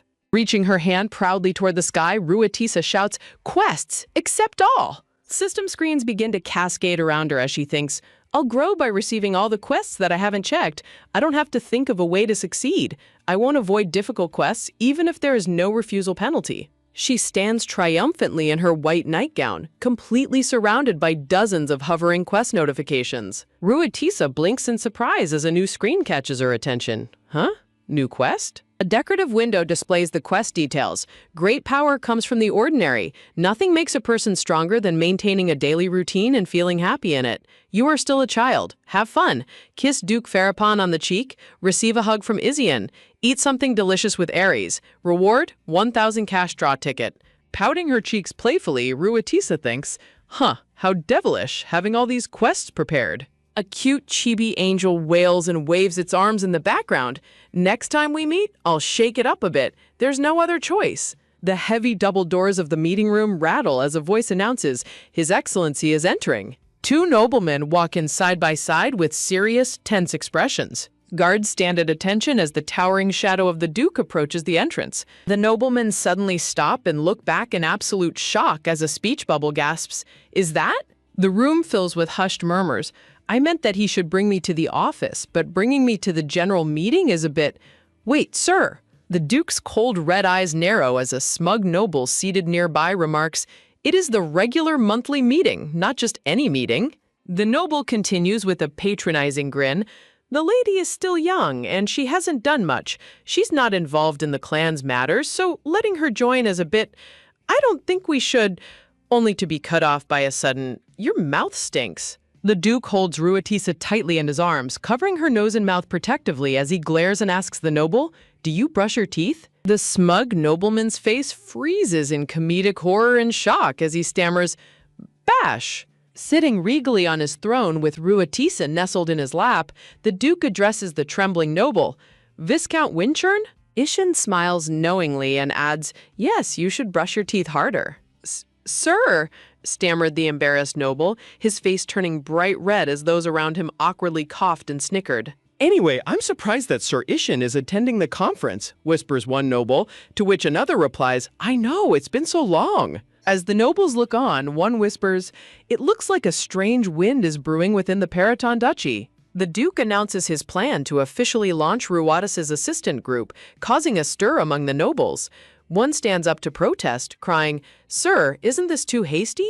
Unlike the young masters, she's just an ordinary child. In what country would an ordinary kid reveal the Marquis's fraud and receive compensation? Another noble counter-argues, adding, She protected the honor of Paraton, which was almost ruined in that fraud. However, the excellence of Paraton is based on magic energy, a noble starts, only for Viscount Deer to burst out in rage. What? Are you saying that the lady isn't excellent? As others try to calm him down. Ruatisa watches them quietly, thinking, strange. Ruatisa notes how quiet the room has become, thinking, the elders are quiet even after my father said that. Aren't they the ones who will stand up and oppose it even if it's their livelihood? A sudden realization dawns on her. Could it be? Ruatisa recalls how the elders doubted her ability to handle major affairs because she wasn't born with magic energy, only for her father to confidently counter, my daughter is the one who will catch the traitor. That's enough to prove her ability, her father had stated.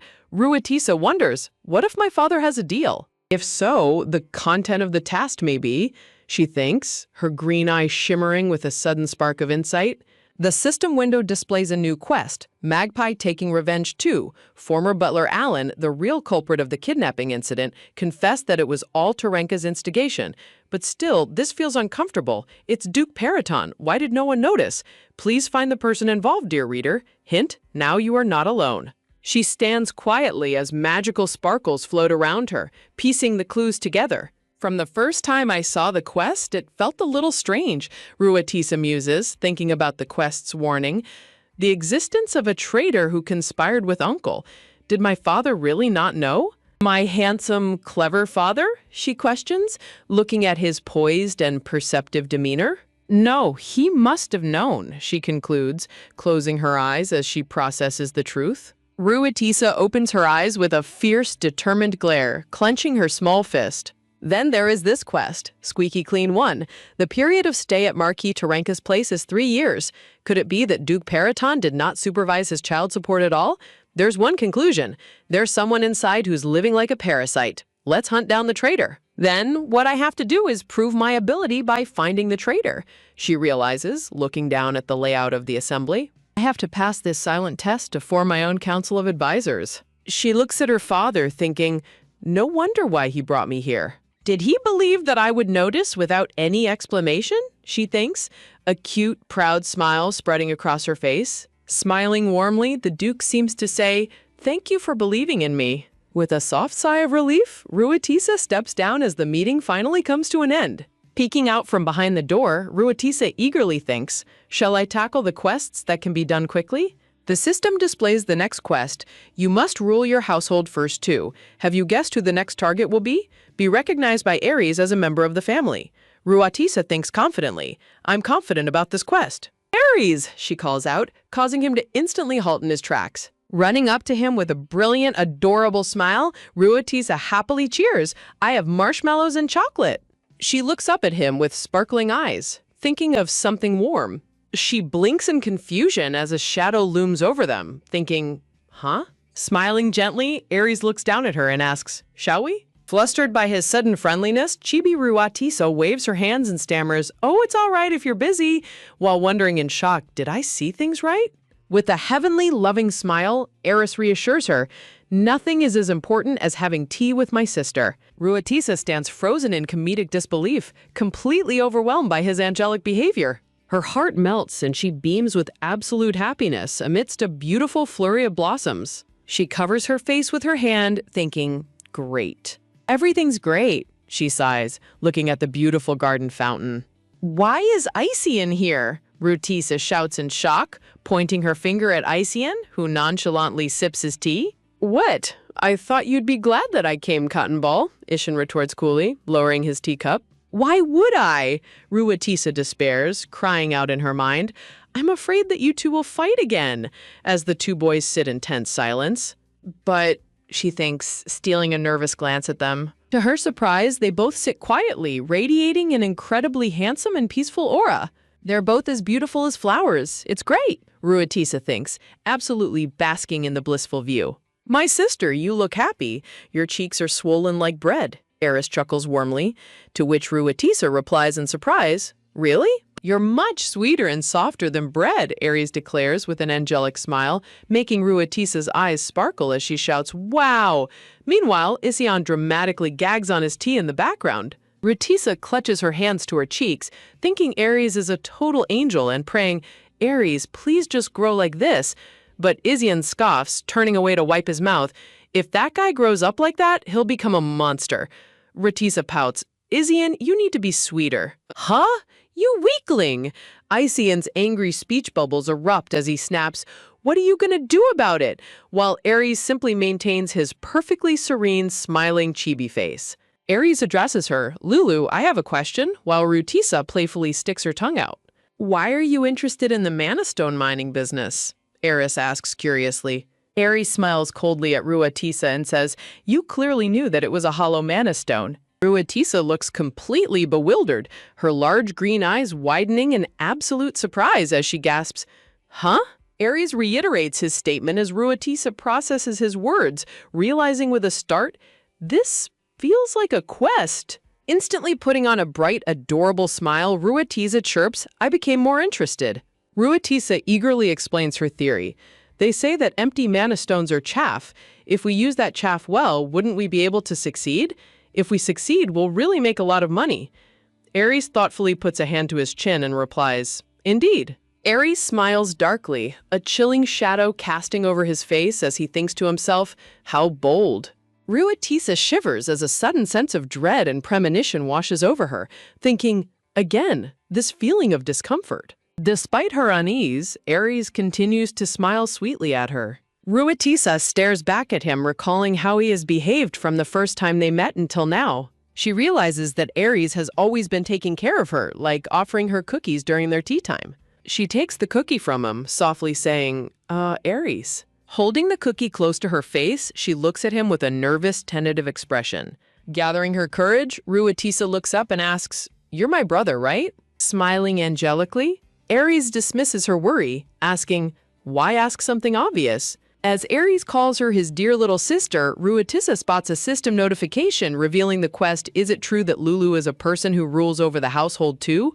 and wonders why it hasn't disappeared. She gasps as she stares closely at the system screen reflecting in her eyes. Aries tilts his head and asks, "Why are you suddenly asking that, my lovely little sister?"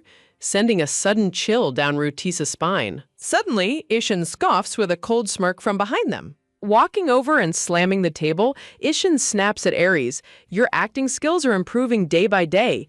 Now why don't you put away that disgusting mask?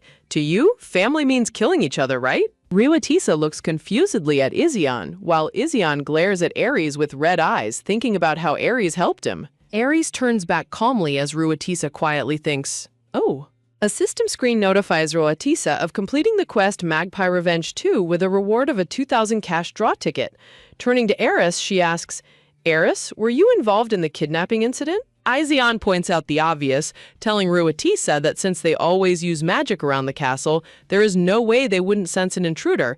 He warns her, "Cotton Ball, I'm saying this because you're too soft to be alert. That guy is a Paraton, a cruel and aggressive Paraton." A dark, terrifying aura looms over Aries as Izion continues.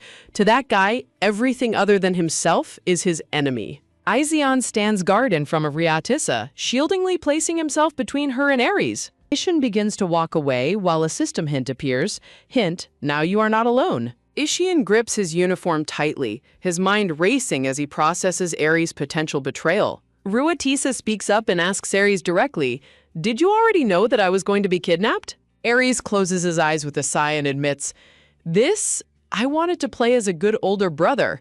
Suddenly, a system window activates, showing his favorability level at a shocking -666. Clinging to Aijin's pants, Ruatisa murmurs in disbelief, "Favorability?" She stands frozen in shock, a loading icon spinning above her head. Ruatisa's face comically twists in absolute horror as she screams, "His favorability level is -666? Calmly pouring more tea, Aries' inner thoughts state, "Clearly I was aware of what was happening that day." Setting down the teapot, Aries thinks, "It is true that I ignored the situation."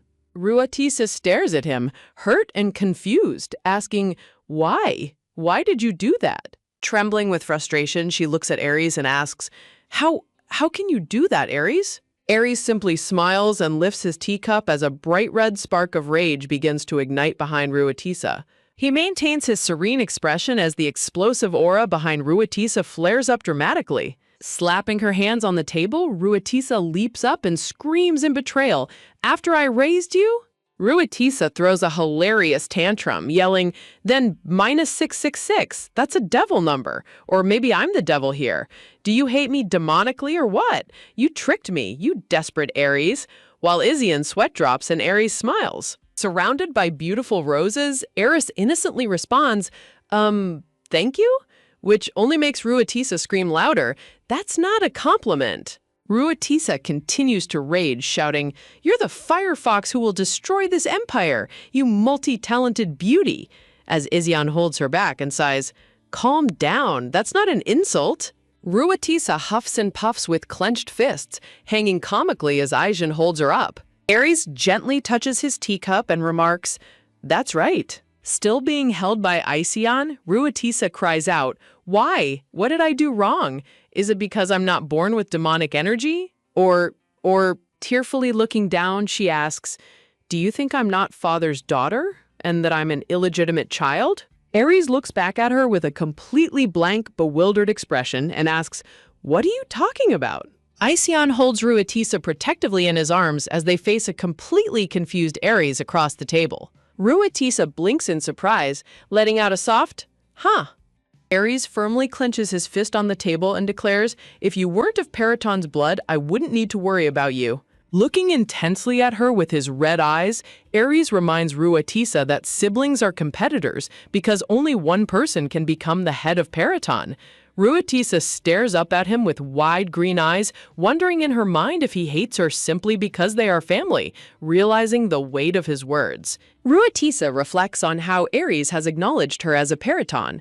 She realizes that despite all doubts and the fact that she doesn't possess magic powers, Aries asserted that she could still become the head of Periton. Looking back at when they were younger, Ruatisa realizes that to Aries, she isn't just a useless being. Instead, he sees her as a competitor standing at the exact same starting line. She remembers how Aries looked from the very first moment they met, smiling so warmly and angelically amidst a beautiful background of white roses. Looking up at him with wide, curious eyes, Ruatisa asks Aries directly, "Do you hate me because we're rivals?" Seeking answers, Chibi Ruatisa stomps determinedly over to where Aries is sitting at the garden tea table, while Ishion watches her with surprise. Ruatisa stands tall before Aries and boldly asks him, "Then what if I don't care about being the leader of Periton?" Ruatisa stares up at Aries with unwavering determination in her green eyes, asking, "Will you still see me as your enemy?"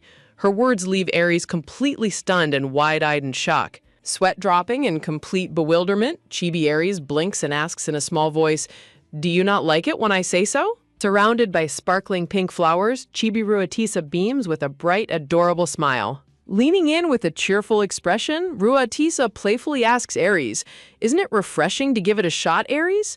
Are you in a bad mood? Do you like to hear your opponent drop out?"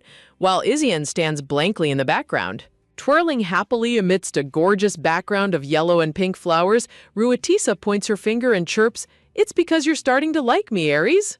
Winking with a cheeky smile, Chibi Ruatisa raises a peace sign and says, "Even though our relationship is rated -666, just leave it be." Staring at Ruatisa's smug face, Chibi Ishin puts on a serious and determined expression as he thinks to himself, "So I made up my mind." Giving a cool peace sign, Ruatisa cheerfully bids them adios and walks away, leaving a blushing Isian thinking, "So cool," while Aries watches her departure silently. Wiping her nose proudly, Chibi Ruatisa cheers in her mind, "Great, I didn't cry at all. Awesome." Suddenly, Ruatisa gasps out a painful ugh as she violently coughs up a huge spray of blood, prompting a shocked Chibi bystander to scream in terror, "Ruatisa?" Ruatisa collapses face down on the floor in a pool of blood while a panicked Isian rushes toward her. However, system notifications suddenly chime, "Cold hands and feet are cured. Indigestion is solved," leaving her to wonder in disbelief what kind of ability just activated. With her vision growing blurry, Ruatisa weakly notes that Isian is worried about her again as another notification reveals her stress is decreased. Looking at a shocked Aries, she loses consciousness, her last thoughts trailing off about his favorability. As Ruatisa collapses to the ground, Isian's panicked voice echoes through the room as he screams her name in absolute terror. Trembling with intense rage and fear, Isian glares with glowing red eyes and bellows, "What are you doing to a kid who just collapsed?" Aries stands frozen in stunned silence as Aishin quickly scoops Ruatisa up onto his back and carries her away to get help. As Aishin runs while carrying her protectively, Ruatisa steals a glance at him, noting that he is usually the type of guy who says whatever he wants. She quietly wonders to herself if his heart has been swayed. Standing alone in the grand room, Aries stares after them with wide, trembling eyes, completely shaken. Ruatisa notes in her mind that it is her very first time seeing his face look like that. A system window pops up to announce the completion of the quest, Great Power Comes from the Ordinary, rewarding Ruatisa with a 1,000 cash draw ticket after she successfully received a kiss on the cheek from Duke Periton. Ruatisa slowly wakes up in her luxurious bed and blinks in confusion, softly murmuring, "Huh? Aries?" as she notices him standing by her bedside. Looking down at her with a cold expression, Aries points out her favorability level of -582 and remarks, "You really are a weakling." Ruatisa sweat drops and retorts, "Actually, I was getting stronger," to which Aries simply replies, "Okay." As Ruatisa tries to sit up, Aries asks why she is getting up, questioning if she really intends to do things right after coughing up blood. Ruatisa quietly agrees, but inwardly she turns away in sadness, thinking that she doesn't want to look at his face right now as she feels herself starting to cry. Determined not to let her lack of magic hold her back, Chibi Ruwadasa tells herself that she must persevere even if it hurts, struggling to climb out of her bed. Just as she tries to move, Aries quickly steps in and catches her by her hand, stopping her from overexerting herself. Looking up at him with wide eyes, Ruatisa asks, "Aries, are you mad?" Aries averts his gaze and mutters that he simply doesn't want to compete with someone who can't even take care of their own body properly. Ruatisa insists that she is serious and no longer in pain. Aries, looking skeptical, sighs and asks what she even plans to do, pointing out that she doesn't have any support for her mana business anyway. With absolute determination, Ruatisa declares that she is going to catch the traitor who participated in her abuse, the one who conspired with his uncle to extort child support and aided in her mistreatment. She vows to catch that bastard and make him pay for his crimes, leaving Aries observing her with a thoughtful expression. Aries suddenly grabs Ruatisa's hand tightly as a dark, swirling energy begins to emanate from his grip. Ruatisa calls out his name in surprise, realizing that in this moment, his resolve is just like hers. Letting out a soft sigh, Aries agrees that they cannot let a traitor of Periton go free, raising his hand as he decides to join her. Looking back at her with serious red eyes, Aries reminds Ruatisa that this alliance between them is strictly temporary. Ruatisa lies back down on her pillow, looking up at him in quiet understanding. In a chibi conversation, Ruatisa lets out an amused, as Aries repeatedly insists that their cooperation is only temporary and that he isn't doing it for her. Ruatisa playfully replies, all right, we're just cooperating because we have to catch the traitor inside, right? Annoyed by her playful attitude, Chibi Aries uses his hand to push Ruatisa's face away, grumbling, "You're annoying," while Ruatisa just giggles happily in response. Looking through the gaps of Aries' fingers, Ruatisa wonders why she feels a certain way as she watches his favorability level fluctuate rapidly between -550, -580, and -499, realizing that Aries is desperately trying to hate her despite his actions. Outside, the grand towers of the White Castle stand tall against the bright blue sky. Inside, Ruatisa looks incredibly nervous and sweat drops as she asks, "Father, are you?" Terrified doctors tremble and bow in front of Duke Periton, who stands with his arms crossed and coldly states that they must take responsibility for failing their duty. Ruatisa frantically clings to the Duke's leg, crying out, "Really going to kill the doctors? But I'm really fine." To prove her point, Ruatisa adorably flexes her tiny arm and beams proudly, shouting, "Look, all well." Ruatisa winks and strikes a cute pose for a trembling doctor, who looks at her with immense relief and surprise. Crying tears of joy, the doctor hurriedly confirms to the Duke, "That's right, the results of the examination showed that she's much healthier than before she collapsed." Showing her hands to her father, Ruatisa explains, "Yes, look, my hands and feet were cold before I fainted," while Duke Periton listens silently with crossed arms. Duke Periton takes her tiny hand in his large hand, then kneels down on one knee to gently plant a loving kiss on the back of Ruatisa's hand amidst a beautiful flurry of pink roses. Holding her hand gently, Duke Periton notes with relief, "It's warm." Ruatisa looks at him with a sweet smile and chirps, "Yup." Sighing softly, the Duke explains that vomiting blood was actually her body's way of getting rid of toxins. Ruatisa looks at him warmly, noting to herself that his face looks like it has lost some weight from worrying about her. Duke Periton gently taps Ruatisa's forehead with his finger and admonishes her, "Don't make me worry like that." Ruatisa closes her eyes with a cute, obedient pout. Looking surprised at her request, Eris watches as Ruatisa speaks up to her father, saying, "Father, there's a kind of bread I want to eat." Duke Periton looks down intensely with his glowing red eyes and asks, "What is it?" As Ruatisa eagerly continues, "Hurry up, and it's the bread that I love most in this world."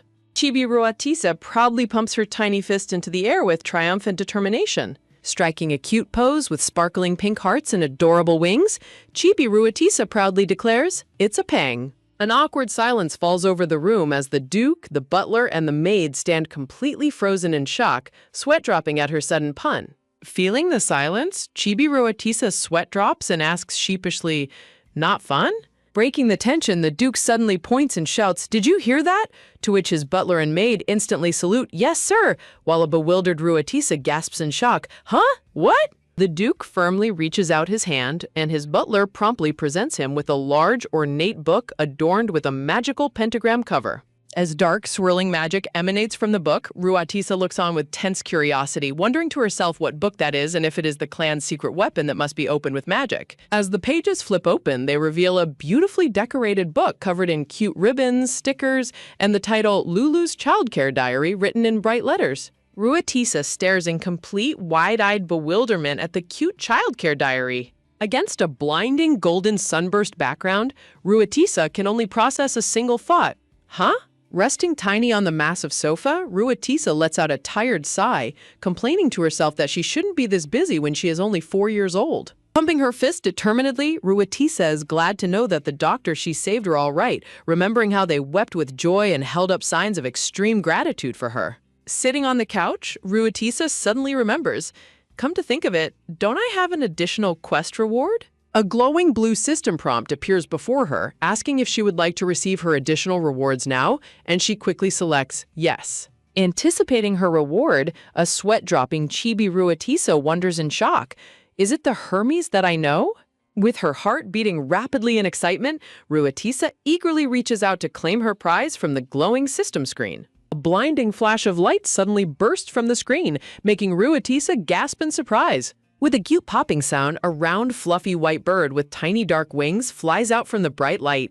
Ruatisa catches the adorable white creature in her hands and gazes at it with wide, amazed green eyes. A system window introduces the creature as the Hermes Jack, explaining that she has obtained a precious, faithful messenger spirit that can deliver letters anywhere, even to the afterlife. It describes Jack as a luxury product and the messenger of capitalism, though his abilities are currently limited due to her low influence. Cuddling the tiny bird happily, Ruatisa cheers that her new pet is super cute and awesome, though she sweat drops as she realizes it is named Jack Jack, not the luxury Hermes brand she expected. Turning its back on her grumpily, the tiny bird huffs, I haven't acknowledged you as my master, you human. Jack hops over to a bowl of cookies and proudly declares, I know everything. Pointing directly at her, Jack asserts that he knows her disappointed look and that her expression shows tears of lingering regret rather than joy, leaving Ruatisa sweating in shock at how easily he read her. A heavy, silent pause fills the grand room as Ruatisa sits on the massive sofa while Tiny Jack sits on the table, both staring at each other in quiet contemplation. Smiling sweetly to break the ice, Ruatisa offers a flower-shaped cookie to the bird and asks, "Do you want some?"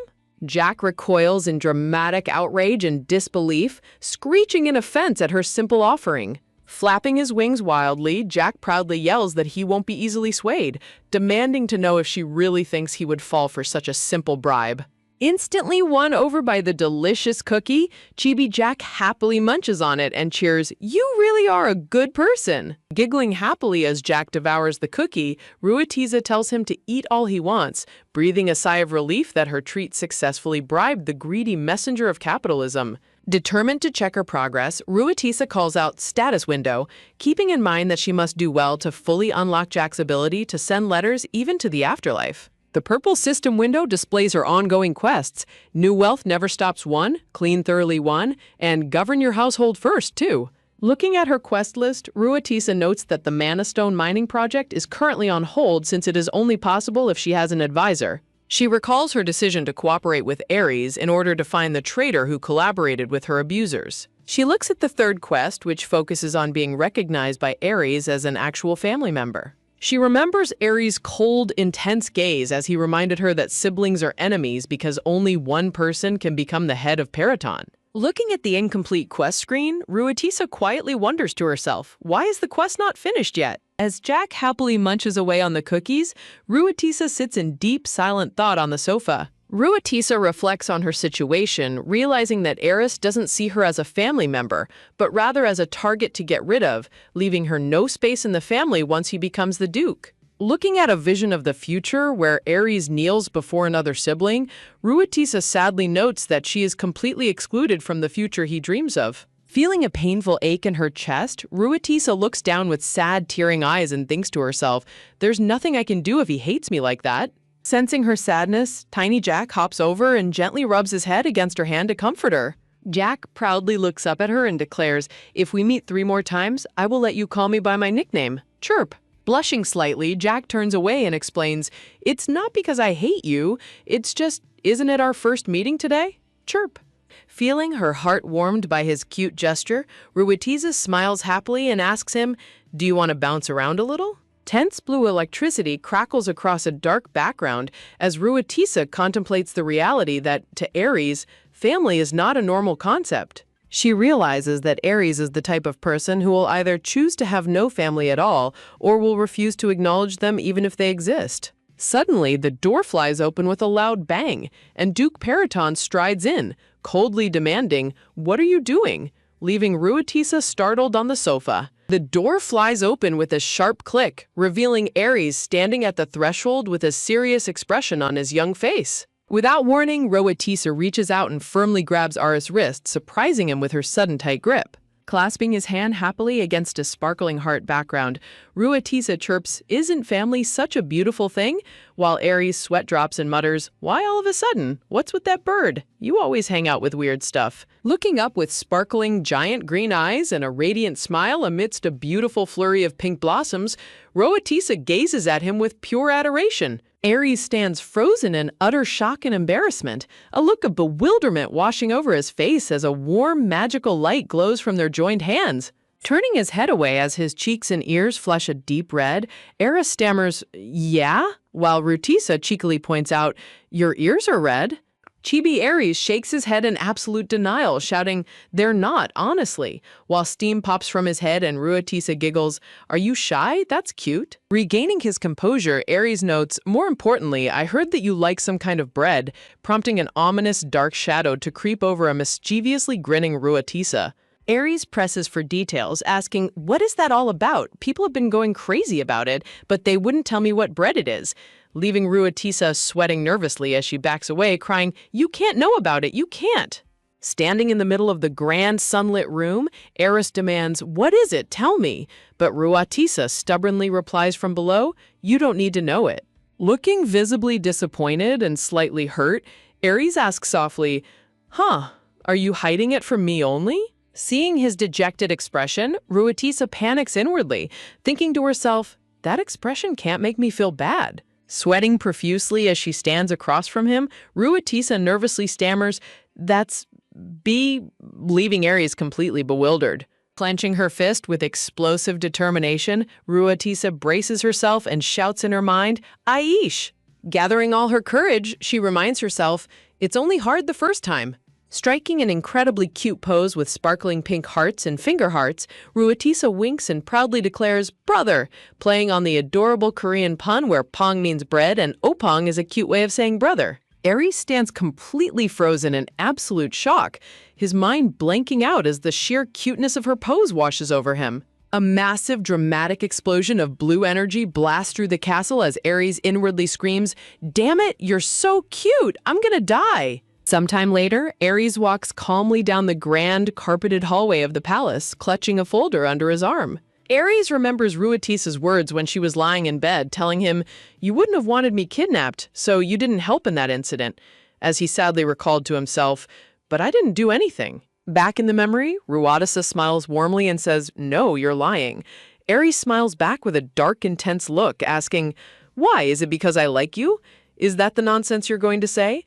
You want to become the head of the family?" Aries coldly asserts, "You saved me because you wanted an achievement. Am I wrong?"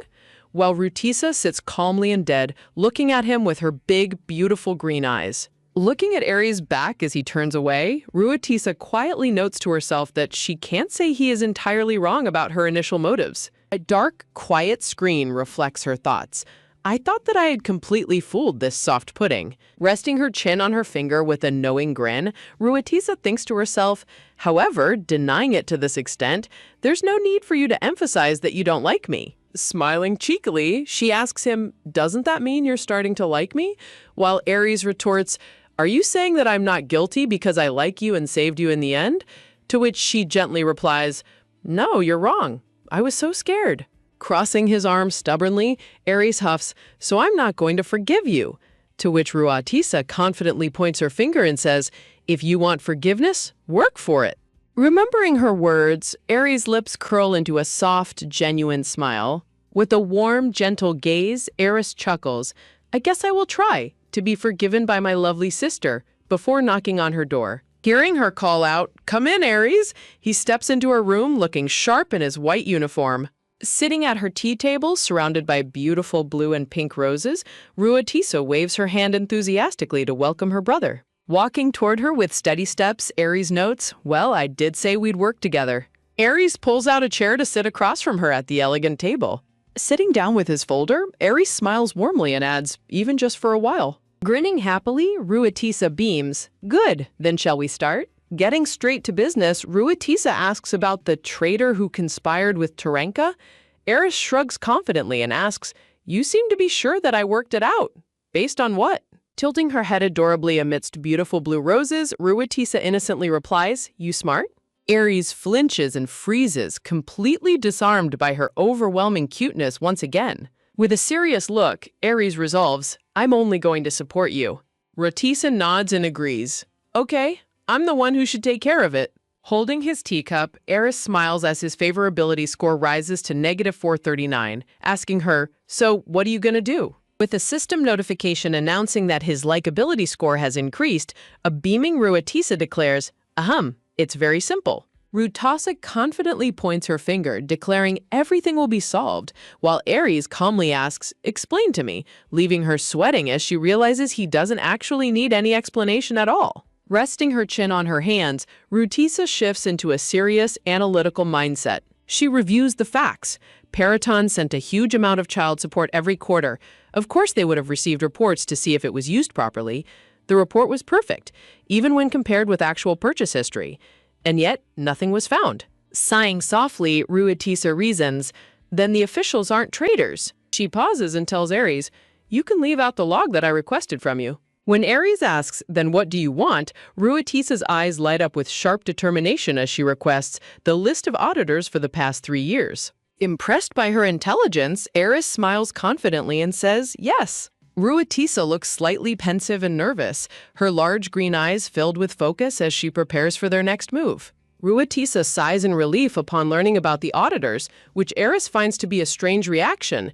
In truth, during her difficult time in Terenka, she had felt completely abandoned by her family. In a sad memory of her past, a lonely young Ruatisa prays desperately at her window, begging for someone to show their face just once and tell her her real name. Crying sorrowful tears, she prayed that they wouldn't forget her, completely abandon her, even if they couldn't take her back, though eventually she stopped making that useless wish. However, she realizes that an auditor really had been sent, meaning her clan had never forgotten her and kept watch over her, even though those distant eyes felt blank.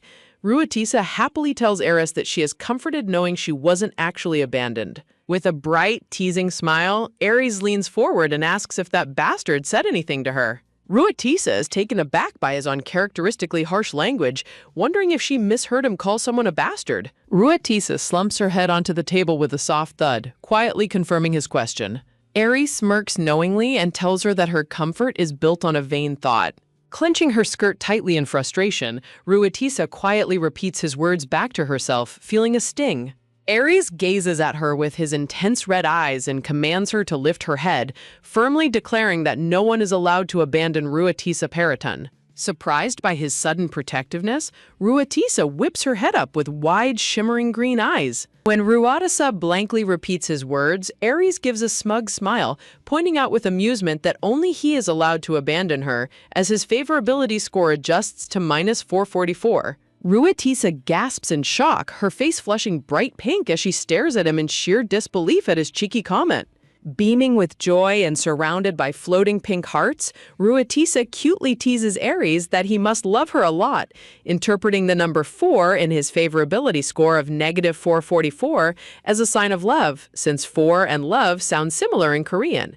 Aries is left utterly baffled by her logic. Warming the atmosphere of the room, Ruatisa closes her eyes and beams with a pure, angelic smile. Aries flinches slightly, his heart skipping a beat once again at her overwhelming cuteness. Clearing his throat and turning his blushing face away, Aries hastily changes the subject, telling her to get back to the story since that is what they met to discuss. Ruatisa explains that the auditor discovered her uncle was embezzling the quarterly child support.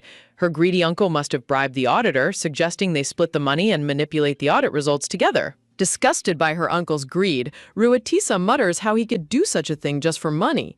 Aries explains that they had a perfect excuse to turn a blind eye, claiming that half of her isn't even the Duke's biological daughter. In the past, her malicious uncle sneered that she was merely an illegitimate child from the Duchess's affair who possessed no magical energy.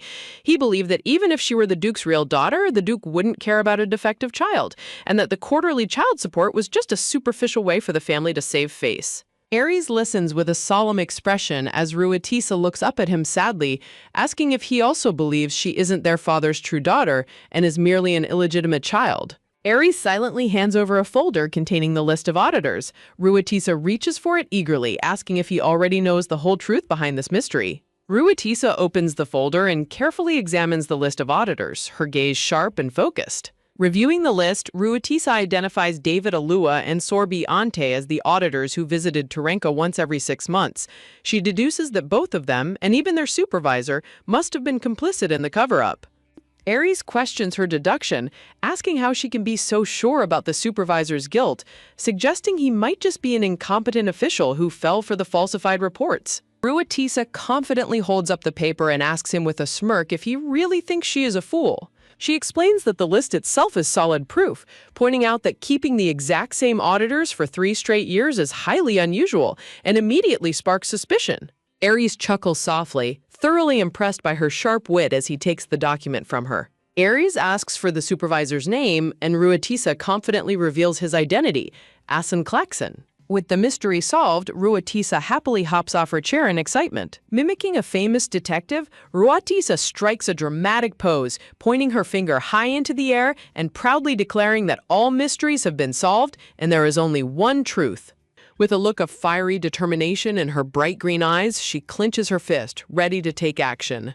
Suddenly, a system chime rings out as a quest notification appears, announcing that she has successfully completed the quest Squeaky Clean 1 and earned a reward of 3,000 case draw tickets. Additional system alerts pop up, notifying her that her influence within the Periton Duchy has increased and that Eris deeply admires her logical deduction. With a curious smile, Eris asks her what she plans to do with the corrupt officials now that she has identified them. Ruatisa enthusiastically throws her arms out, ready to deliver her grand plan. However, her next words catch Aries completely off guard. She calmly says she will leave them alone, leaving him to repeat her words in utter confusion. Ruatisa explains that they must leave them be until they can lure out the mastermind behind them. Right then, a new system quest titled Squeaky Clean 2 arrives, challenging her to hunt down the traitors for a reward of 10,000 cash draw tickets. Ruatisa sits with her hands folded, looking extremely confident in her strategy. Aries compliments her, admitting he didn't expect her to target the mastermind so quickly.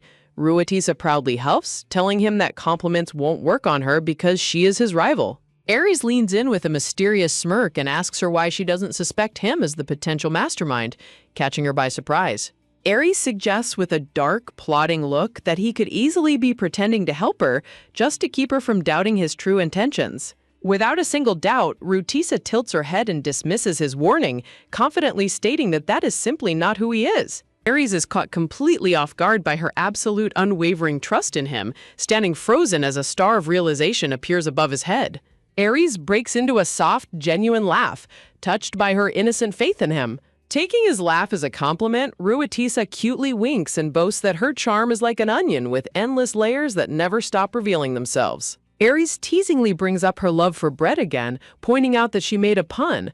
Ruatisa facepalms and thumps her head on the table in embarrassment, begging him to stop talking. She recalls him asking about the bread, looking incredibly handsome against a background of beautiful flowers. Ruatisa inwardly screams that Aries is such a sly fox, while a nearby servant wonders if they are talking about brother Aries. Excitedly clenching her fists, Ruatisa celebrates getting the special ability she wanted, which will help her catch the traitor behind everything.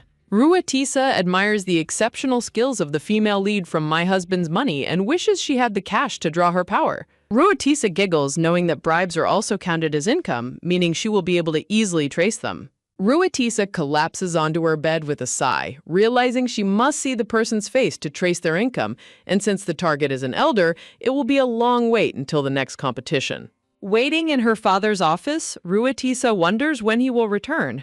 Aries smiles and suggests that she simply aim for the upcoming New Year's banquet. Ruatisa's eyes light up with excitement at the thought of the upcoming banquet. Aries asks if she is excited, and Ruatisa happily runs down the stairs, eagerly confirming that she is. Ruatisa joyfully imagines the beautifully decorated banquet hall where everyone will dress up and greet each other gracefully. Aries watches her with an amused smile, wondering what grand expectations she has. Ruatisa turns around dynamically as she runs down the staircase. Ruatisa dramatically envisions the banquet as a secret social battle fought with elegant attitudes. Aries is completely taken aback when Ruatisa defines social politics as a cruel war where people hide swords and stab each other with words, questioning who could have possibly taught her that. Ruatisa excitedly hopes there will be delicious food like cake and pudding, asking if there will be a chocolate fountain, though Aries tells her they have never had one. Aries gently pokes Ruatisa's soft, chubby cheek with his finger. Aries warmly tells her that if that is what she wants, he will order the servants to prepare it, leaving Ruatisa utterly amazed. Ruatisa clings to Aries' arm with absolute delight, praising him as the best, while Aries smiles softly. Ruatisa winks and looks up at Aries with an adorable, affectionate expression. Aries freezes as his favorability score drops to -234 in his attempt to resist her overwhelming cuteness, leaving Ruatisa complaining that he is being incredibly mean. Ruatisa cutely huffs that it is useless to rebel against her cuteness, then asks if all of the retainers will be attending the banquet. Aries explains that the attendance will be very high, with even retired elders coming, which Ruatisa finds wonderful. Ruatisa wears a mischievous, villainous grin, thrilled that she will be able to track all of their incomes without fail. Aries deduces that this is the real reason she wanted to see the important family members, and Ruatisa quickly acts innocent, asking if she can return to the dukedom to greet them. Aries calmly asks if her true goal is to find out who is behind all of this corruption. Ruatisa is surprised by how incredibly sharp and observant Aries is. Aries points out that it is strange since she cannot tell who the culprit is right away just by meeting them, while Ruatisa marvels at his quick thinking. Ruatisa clenches her fists, determined to first find the culprit so she can build a plausible argument against them. Aries reminds her that he is her ally, even if only temporarily. Since Aries is her temporary ally and her brother, Ruatisa decides to open up to him as his favorability score rises to -184. Ruatisa leans in close to Aries to whisper her secret to him. The two sit closely side by side on the sofa as she prepares to share her secret. Aries is completely bewildered as Ruatisa puts on a golden eye patch and dramatically explains that her eyes are the eyes of truth, containing the energy of heaven, though she must see the person's face to use them. Ruatisa insists that her pure eyes can see everything bad and wicked, prompting Aries to slide his hand closer and ask which category he falls into. Ruatisa leans forward and touches her forehead to Aries, catching him off guard. Ruatisa gazes deeply into Aries' crimson eyes and confidently declares that he belongs to the bad side. Ruatisa blushes as her heart pounds, realizing just how close they are. Aries laughs softly and agrees, saying they really are brother and sister since they are so similar. Aries asks for clarification, wanting to confirm if she can truly tell if someone accepted a bribe just by looking at their face. Ruatisa looks back at him with fierce confidence, telling him to trust her just this once. Aries smiles warmly and agrees to go along with her plan. The scene shifts to a beautifully decorated dressing room where the maids sigh in relief that the preparations are finally complete. A cheerful maid asks Ruatisa if she would like to try on her new banquet dress. Standing by the window in her magnificent gown, Ruatisa reflects on acknowledging her real age with the new year, while the maids gush over how adorable she is. Ruatisa happily anticipates spending her very first new year with her loving family as the maids admire her unparalleled cuteness. Ruatisa smiles brilliantly, looking forward to the grand banquet. In the grand corridor, Aries scolds his brother, warning him that their sister will not like it if he continues to behave so uncultured. His brother retorts that Aries is no different and points out how happy Ruatisa is when she meets him, while their father sternly commands them both to stop fighting. The doors fly open to reveal Ruatisa standing there in her exquisite new dress, leaving her father and brothers completely spellbound. Surrounded by blooming flowers, Ruatisa happily twirls and asks her family if her dress for the New Year's banquet is pretty. Ruatisa turns away with a cute pout, threatening her brothers that she will stop talking to them if they keep fighting. Aries steps forward with a gentle smile, warmly reassuring his sister that she looks absolutely adorable. Aries smiles warmly and bends down to kiss Ruatisa's hand, asking if he may have the honor of being her escort. Suddenly, a dramatic sound effect plays as an angry voice cuts in, demanding to know where he came from. Ishin sweeps Ruatisa up into his arms to protect her, warning her not to listen to Aries, while Aries retaliates by telling her not to listen to Ishin either. Their father steps in and picks Ruatisa up himself, declaring the bickering between her brothers to be absolutely ridiculous. Holding her close amidst a background of blooming roses, their father confidently states that she likes him the most anyway. Ruatisa blushes happily, feeling like a heroine in a romance fantasy with her family under her control, while Aries watches them with a blank expression. Aries smiles gently as his favorability score rises slightly to -160. Ruatisa screams in thought about the negative score, then cutely asks her father to let her down, saying she is still too young to need a partner. Aries and Ixion continue to argue back and forth about who should have the right to be Ruatisa's escort. Aries smiles knowingly and says that there is something very important she needs to do with him today. Ision's face shadows with suspicion as he repeats the word important in a dark tone. Aries gently places Ruatisa back down onto her feet. Ruatisa looks up at Aries and whispers his name. Aries leans in close with a warm smile to hear what she has to say. Aries teasingly tells her she has no choice but to fight on, while Ruatisa proudly grins and declares she hasn't forgiven him yet. Ruatisa walks away with squeaking footsteps, leaving her father and brothers standing in comical, chibified disbelief. Taking confident steps forward, Ruatisa tells herself that the final choice lies with her, the cutest girl in the world. Turning around dramatically, Ruatisa points her finger and calls out to her father, Ixion, and Aries. With a magical, sparkling background, Ruatisa extends her hand and happily announces that she chooses all of them, flashing an incredibly adorable close-up smile. Ruatisa suggests they can go with the maids if they are uncomfortable, but Ixion and Aries eagerly declare that the family must stay together. Her father smiles warmly, thoroughly pleased by her sweet words. Holding hands happily, the family walks together into the grand banquet hall. Standing in the crowded ballroom, Aries observes that their father has already entered the inner room with the elders. Aries looks over at Ruatisa at the dessert table, relieved that her father is at least keeping his temper in check.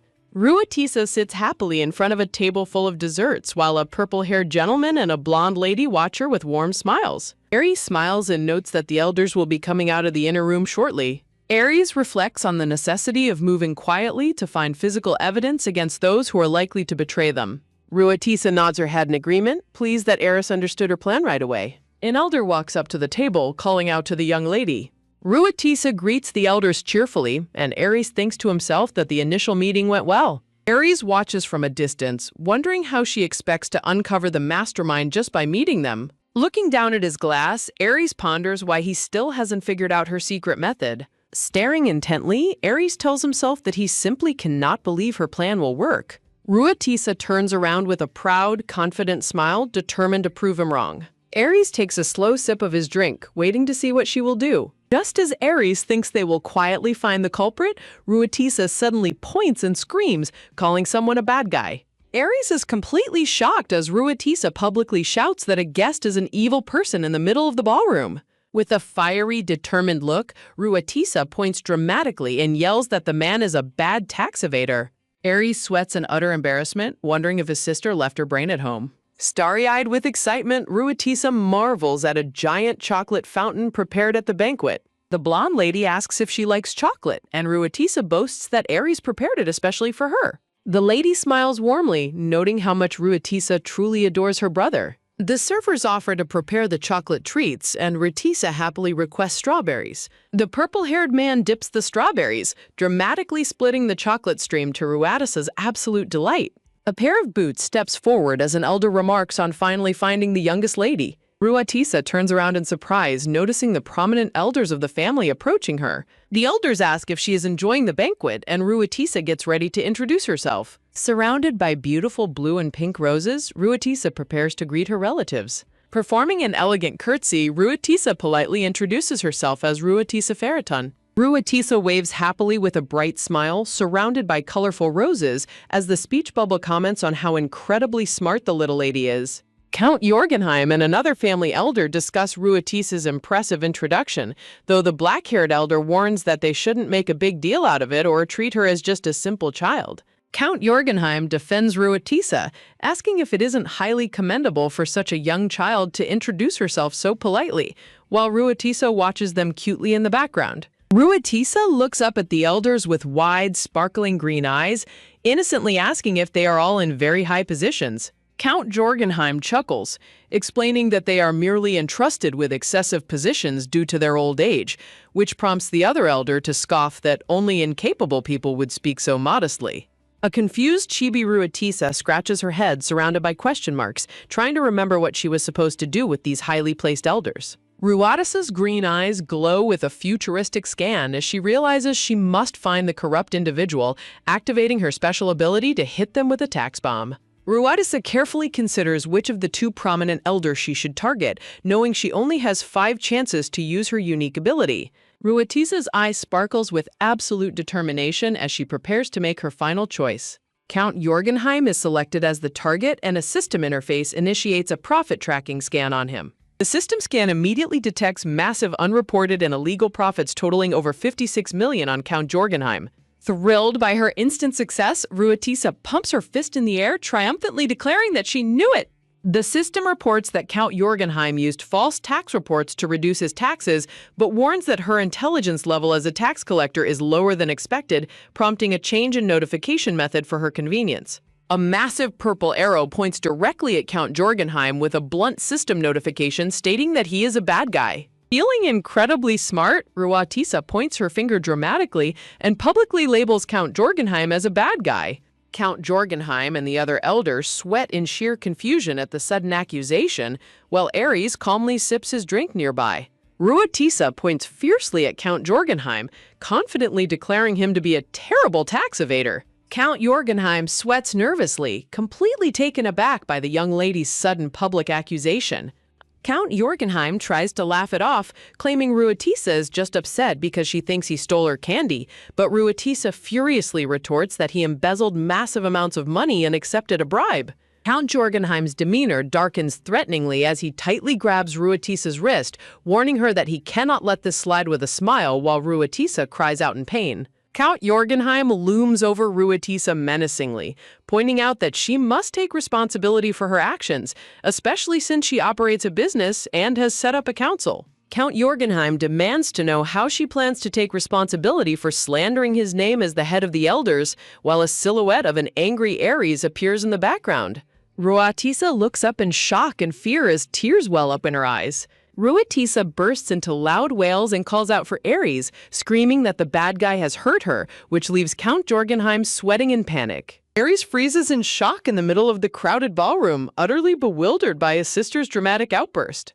Ares slams his glass down onto the table, questioning her promise to handle things secretly. Ares walks over with absolute confidence, dryly wondering how any of this could possibly be considered secret. Count Jorgenheim nervously smiles and asks Ares if he would really interrogate him over a child's tantrum, while Ruatisa clings to Ares, crying that her brother will finish them all. Ares looks down coldly at his sister with his crimson eyes, completely speechless. Ares reflects on how his affection toward her was always a mere act and how he has never proactively stepped in to help her before. Ruatisa clings tightly to Ares' white coat, crying desperately as she seeks his protection. Count Jorgenheim patronizingly suggests that while they can overlook the mistakes of a young child, the little duke is expected to act differently. Ares deduces that interrogating Count Jorgenheim without physical evidence would be completely illogical and counterproductive. Ares tells himself that he should simply step aside to avoid taking damage from the elders, questioning if Ruatisa is aware of this reality as well. Ares remembers how Ruatisa looked up at him with such pure, innocent trust. Count Jorgenheim confidently reminds Ares that he won't be able to withstand the backlash from the other elders if he chooses to interrogate him. Ares looks down in quiet contemplation, his expression unreadable. Ruatisa gazes up at Ares with big, tearful, sparkling eyes, hoping with all her heart that her brother will stand by her. Ares begins to speak, realizing that he simply cannot abandon his sister in this moment. Ruatisa's tearful green eyes widen with anticipation as she waits for Ares' response. Ares stands tall and gently holds his sister's hand against a beautiful, ornate background. Above Ares' head, his favorability score begins to plummet, rapidly dropping down to -90. The favorability score continues to drop at a dizzying speed, plunging past -40 and -30 all the way down to -16. Eris smiles warmly and agrees with Count Jorgenheim, stating that he obviously cannot start an interrogation regarding a bribe without any concrete evidence. Relief washes over Count Jorgenheim as he smiles warmly, praising the little duke for making a wise and rational decision. Ares gently places his hand on Ruatisa's shoulder, comforting his sister. Ares stands protectively by Ruatisa's side as she clings to him, looking up at her brother with deep trust. Ares' smile turns incredibly dark and terrifyingly menacing as his crimson eyes glow, stating that the Count has made his sister cry. A festive Christmas illustration shows a chibi Ruatisa dressed as a decorated Christmas tree,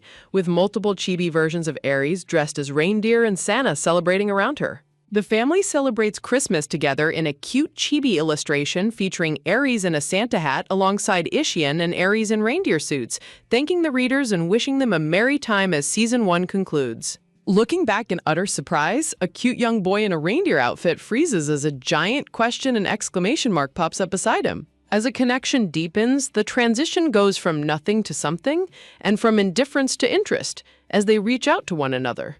A gentle hand affectionately pinches the chubby cheek of the little lady, who cutely winks one of her sparkling green eyes. Ares smiles warmly and commends her, saying, "Well said." The room erupts into whispers as people wonder if Ares is proposing to expel Count Josenheim or declaring war on the Council of Elders, while the Count nervously asks, "Lord Ares, are you speaking sincerely?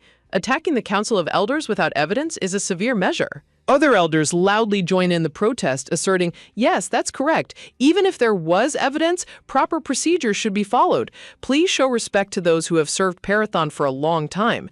The Council of Elders is not a place where lords can be arbitrarily expelled." Stepping forward, Ares extends his hand and firmly states, "Let's make one thing clear." Ares clarifies the situation to everyone, stating, "Count Jorgenheim is only the head of the Council of Elders.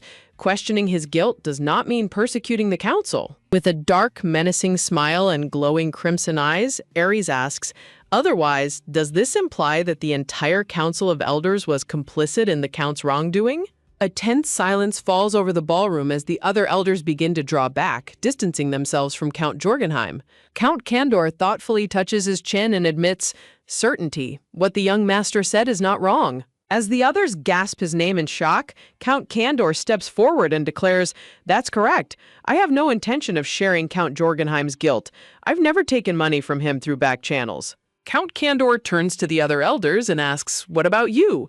To which they nervously stammer, "What are you talking about? Of course we're not involved."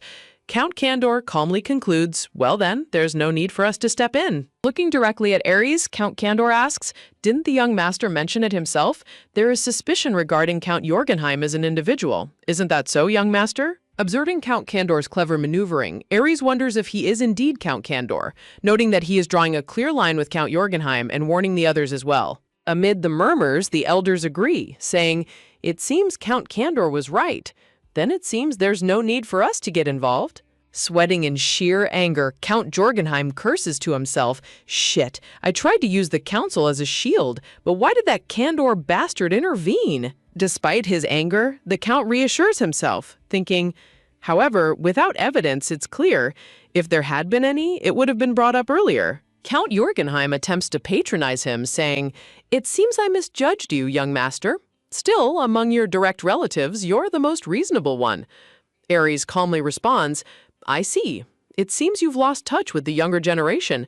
Perhaps it's time for you to step back from the front lines." A heavy footstep echoes through the hall as a powerful presence approaches the scene, catching Count Jorgenheim completely off guard. The crowd gasps, "Your Excellency," as the formidable Duke makes his entrance, prompting Ares to comment, "Your timing is impeccable." Count Jorgenheim desperately tries to make an excuse, saying, "Lord Ares was just saying," but is immediately cut off as Lulu bursts into loud, dramatic tears, crying, "Wow, Dad, Lulu is in pain." Lulu points accusingly, crying, "That rotten merchant made Lulu sick," while Count Jorgenheim sweats in pure panic, realizing how foolish he was to forget that his opponent is Duke Parathon.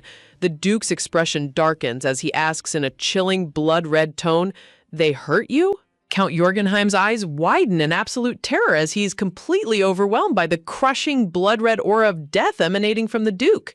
Facing the towering, monstrous silhouette of the Duke, Count Jorgenheim trembles in horror, wondering in despair, what is this? The aide whispers, "Your Excellency, the young lady falsely accused Count Jorgenheim of bribery first." But the Duke firmly defends his daughter, replying, "There must be a reason why Lulu said that." Nodding her head, Lulu confirms, "Yes, father, it's the person I saw when I was at Uncle's place." Lulu explains those gentlemen, David Arua and Sorby Ante, heard them talking with Uncle, asking, "Are you handling things well?" Lulu continues her recollection, quoting what she heard. "Don't worry about getting caught with Count Jorgenheim behind you." The Duke looks down coldly and asks, "Is that so?" prompting a panicked Count Jorgenheim to lie desperately. Oh, the young lady must have misheard. There's no way I would do such a thing." The Duke points out the flaw in his defense, saying, "It's just a coincidence that the name she misheard happens to be yours, the leader of the council?"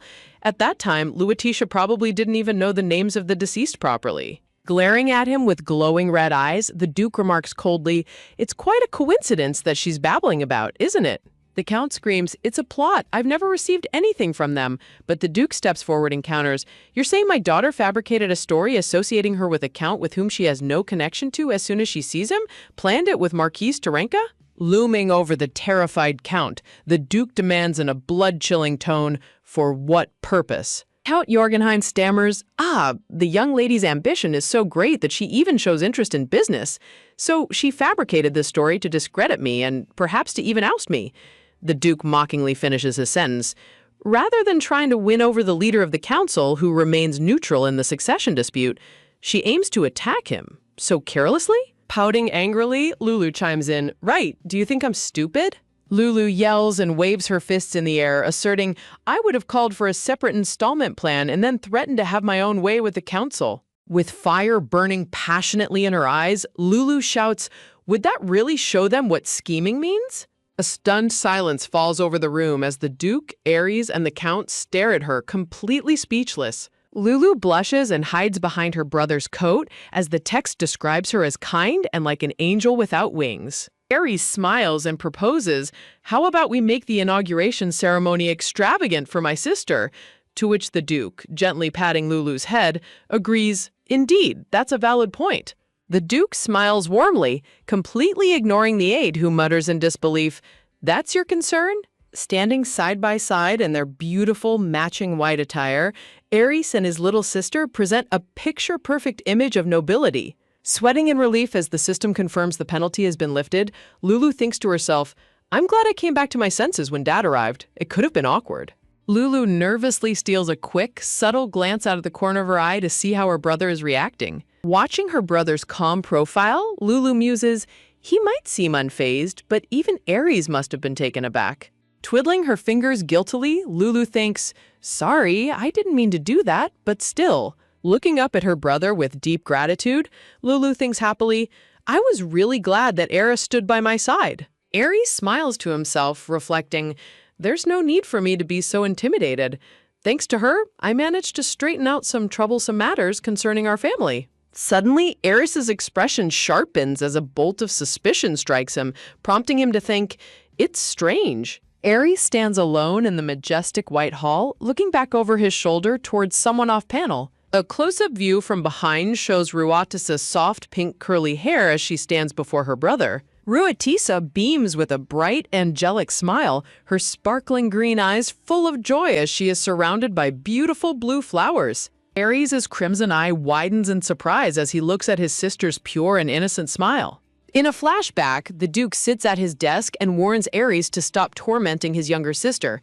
Hearing this, Ares considers how he has always viewed his siblings as enemies rather than family. The Duke smiles gently and agrees with Ares's quiet compliance, leaving the young boy feeling slightly puzzled. A bright flashback reveals a younger Ares smiling warmly amidst a field of vibrant yellow flowers. Ruatisa's dazzling green eyes sparkles with warmth and excitement. Suddenly, a bright pink system screen flashes frantically, warning of an affection meter overload and screaming that it is about to explode. As warning errors fill the screen, a panicked Ruatisa clutches her heart plushie and wonders in sheer terror if the system is actually going to blow up. Terrified of a sudden explosion or a terrorist attack in the middle of the banquet hall, Ruatisa screams out in panic. Aries smiles gently, calling Ruatisa his sister. At that moment, a system notification pops up confirming that the quest to take care of her has been completed, rewarding her with a cash lottery ticket. Aries reflects on how siblings can be annoying yet incredibly precious. Aries smiles warmly amidst a cascade of blue roses as the system confirms he is deeply moved by her infinite trust and courage. The system notifies Ruatisa that she wields significant influence over someone who can shape the future, leaving her absolutely stunned. Feeling utterly toyed with, a furious Ruasa trembles in anger, wishing she could land just one good hit on the frustrating system. Ixion walks into the hall and asks what is going on with the tense atmosphere, prompting a relieved Ruatisa to call out his name happily. Aries questions why Ixion is at the banquet since he dislikes such gatherings, to which Ixion coolly responds that he only came to pick up his precious little cotton ball. Ixion affectionately pats Rotisa's head and asks if she is all right. As she cutely tells him to stop, her sleeve accidentally slips down, exposing a nasty, dark bruise on her delicate arm. Shocked and alarmed, both Aries and Ixion stare at her arm. Ruatisa wonders why she bruised so easily from earlier, while Ixion firmly grabs her hand and demands to know what happened to her arm. Ixion's eyes glow with a chilling, murderous red aura as he demands to know who dared to hurt her arm. Sensing a massive disaster brewing, a panicked Ruatisa desperately calls out his name. Reaching her hands out cutely, Ruatisa dramatically exclaims that she was incredibly sad because Ixion wasn't there and that she missed him terribly. Ruatisa plays up her cute, teary-eyed charm, but a dark and skeptical Ixion flatly asks if she really thinks he would fall for such a simple distraction. Despite his dark aura, Ixion gently scoops Ruatisa up in his arms, holding her close against a soft pink background. Ruatisa is relieved that she managed to calm Ixion down just in time, while Ixion secretly vows to hunt down and deal with whoever bruised his little sister. In a sweet moment, he cuddles her with a warm smile. Ruatisa looks toward the desserts and sadly points out the chocolate fountain, while Ixion holds her and asks what is a waste. Ruatisa asks if they are really going to throw away all the remaining fruit skewers, staring longingly at the delicious treats. The Duke walks over and asks Ruatisa what she wants to eat, prompting her to happily call out to her father. To everyone's absolute shock, the Duke picks up a marshmallow skewer and prepares to dip it into the chocolate fountain himself. In an incredibly majestic and sparkling display, the formidable Duke elegantly prepares the chocolate-covered treat for his daughter. The Duke offers the treat to Ruatisa, who happily takes a bite and praises her father, saying it tastes even better because he made it, while Aries, Ixion, and the aide watch in stunned silence. Ruatisa turns to Ixion and asks what he wants, catching him completely off guard. Ixion shyly looks away, claiming he isn't interested in sweets, but tries to think of what he would choose if he absolutely had to. Imagining fluffy, sweet marshmallows, Ruatisa happily declares that they look just like her fluffy cotton ball. Excitedly, Ruatisa begs her father to make a marshmallow treat for Ixion, leaving Ixion looking incredibly panicked. Ruatisa specifically requested to be shaped like a rabbit because Ixion reminds her of one, causing Ixion to grow even more flustered. Ixion desperately tries to protest that there is no need for such a thing, but the Duke serves him a perfectly crafted, adorable rabbit-shaped chocolate marshmallow anyway. Unable to refuse, a thoroughly embarrassed Chibi Ixion stands with rabbit ears holding his sweet treat. Aries tries to hide his laughter and the aide sweats nervously. Ruatisa then turns her attention to Aries, asking what he would like. Aries politely waves his hand and claims that he isn't particularly picky about food. Seizing the opportunity, Ixion dramatically gasps and tells Ruatisa that Aries is being rude by rejecting her offer, prompting a panicked Aries to frantically deny it. Ruatisa looks up at Aries with wide, teary-eyed, heartbroken green eyes, silently asking if it is true. Unable to bear his sister's sad expression, Aries quickly backs down and agrees to take one too. Ruatisa happily cheers, comparing Aries to a gentle sheep. Aries touches his dark curly hair in confusion, wondering if she thinks he looks like a sheep because of his hair. Ruatisa beams happily and clarifies that it's because he looks gentle on the outside, but actually has a terrible temper, presenting him with a cute chocolate lamb on a stick. Aries stands completely blue and dejected with cartoon lamb ears as Ixion points and laughs hysterically at him. Seeing them all happy, Ruatisa announces that it is now her turn to make a special treat for her father. Surrounded by bright yellow flowers, Ruatisa proudly presents her father with an adorable, custom-made cat-shaped chocolate marshmallow. The aide, Aries, and Ixion look on in deadpan cartoon shock, waiting to see how the intimidating Duke will react to the cute treat. The Duke sweats in sheer panic, looking down at the cat marshmallow in disbelief, while Aries, Ixion, and the aide burst into uncontrollable mocking laughter. The aide smiles warmly, reflecting on how everyone had been so distressed by the recent chaotic events, but is now full of joy. The Parathon family stands together in the Grand Hall, sharing a beautiful, warm, and harmonious moment of laughter and happiness. Looking up at her loving family, Ruatisa smiles with deep contentment as the heartwarming scene draws to a peaceful close. Reflecting on her journey so far, Lulu stands inside the Grand Hall with her back turned, thinking to herself that she is only here because she has her father and her brothers by her side. Smiling with pure joy, Lulu beams brightly and declares that she is incredibly happy. Looking ahead warmly, Lulu watches her father and her two brothers standing side by side in their beautiful noble attire in the middle of the majestic hall. As a warm and harmonious atmosphere fills the room, the Duke, Aries, and Ixion smile gently, promising that there will be many more joyful moments like this in their future. In a sudden transition, a picturesque lush green garden by a crystal-clear lake is revealed, with a tiny chibi Lulu walking along the grass as she looks around in wonder at her new surroundings. Leaning over the water's edge, Lulu gazes down at her reflection in the shimmering lake, wondering if she should reach out to touch it. Suddenly, a boy's voice echoes out of nowhere, announcing that they have met again as a mysterious face appears in her vision. A handsome, white-haired boy wearing a light hood and gold earrings winks playfully, asking her how she feels and boasting about how handsome he has grown up to be. Lulu's eyes sparkle like bright green gems in sheer astonishment as she is completely mesmerized by his stunning appearance. Dumbfounded by his smooth words, Lulu turns to him in disbelief and asks if he just tried to flirt with her. With a swift smack, Lulu lands a solid hit right on the boy's forehead, panicking to herself that she is simply not ready for this. The two of them start bickering and swinging their fists wildly at each other, with the boy demanding to know why she hit him, while Lulu retorts that neither of their hair is even dry yet. Grabbing his head in dramatic despair, the white-haired boy starts crying crocodile tears, calling her incredibly mean and begging her to stop tormenting him. Lulu holds up 3 fingers, completely unfazed by his dramatic crying fit, and casually asks him what he is talking about. Flashing a mischievous grin, Lulu chuckles cutely and teases him once again for being so dramatic. Standing side by the river, the boy takes on a serious tone, prompting Lulu to ask what is going on, to which he warns her that a great danger will come in the future. Demanding answers, an impatient Lulu grabs the boy by his collar and vigorously shakes him back and forth, asking if it's dragons or demons, only to be met with his frustratingly repetitive refusal to tell her. Turning serious, the boy looks directly at her and explains that the stronger her influence becomes, the weaker the causality binding him will be. Staring at him with deep focus, Lulu listens as he promises that once the causality weakens, he will be able to tell her a little more.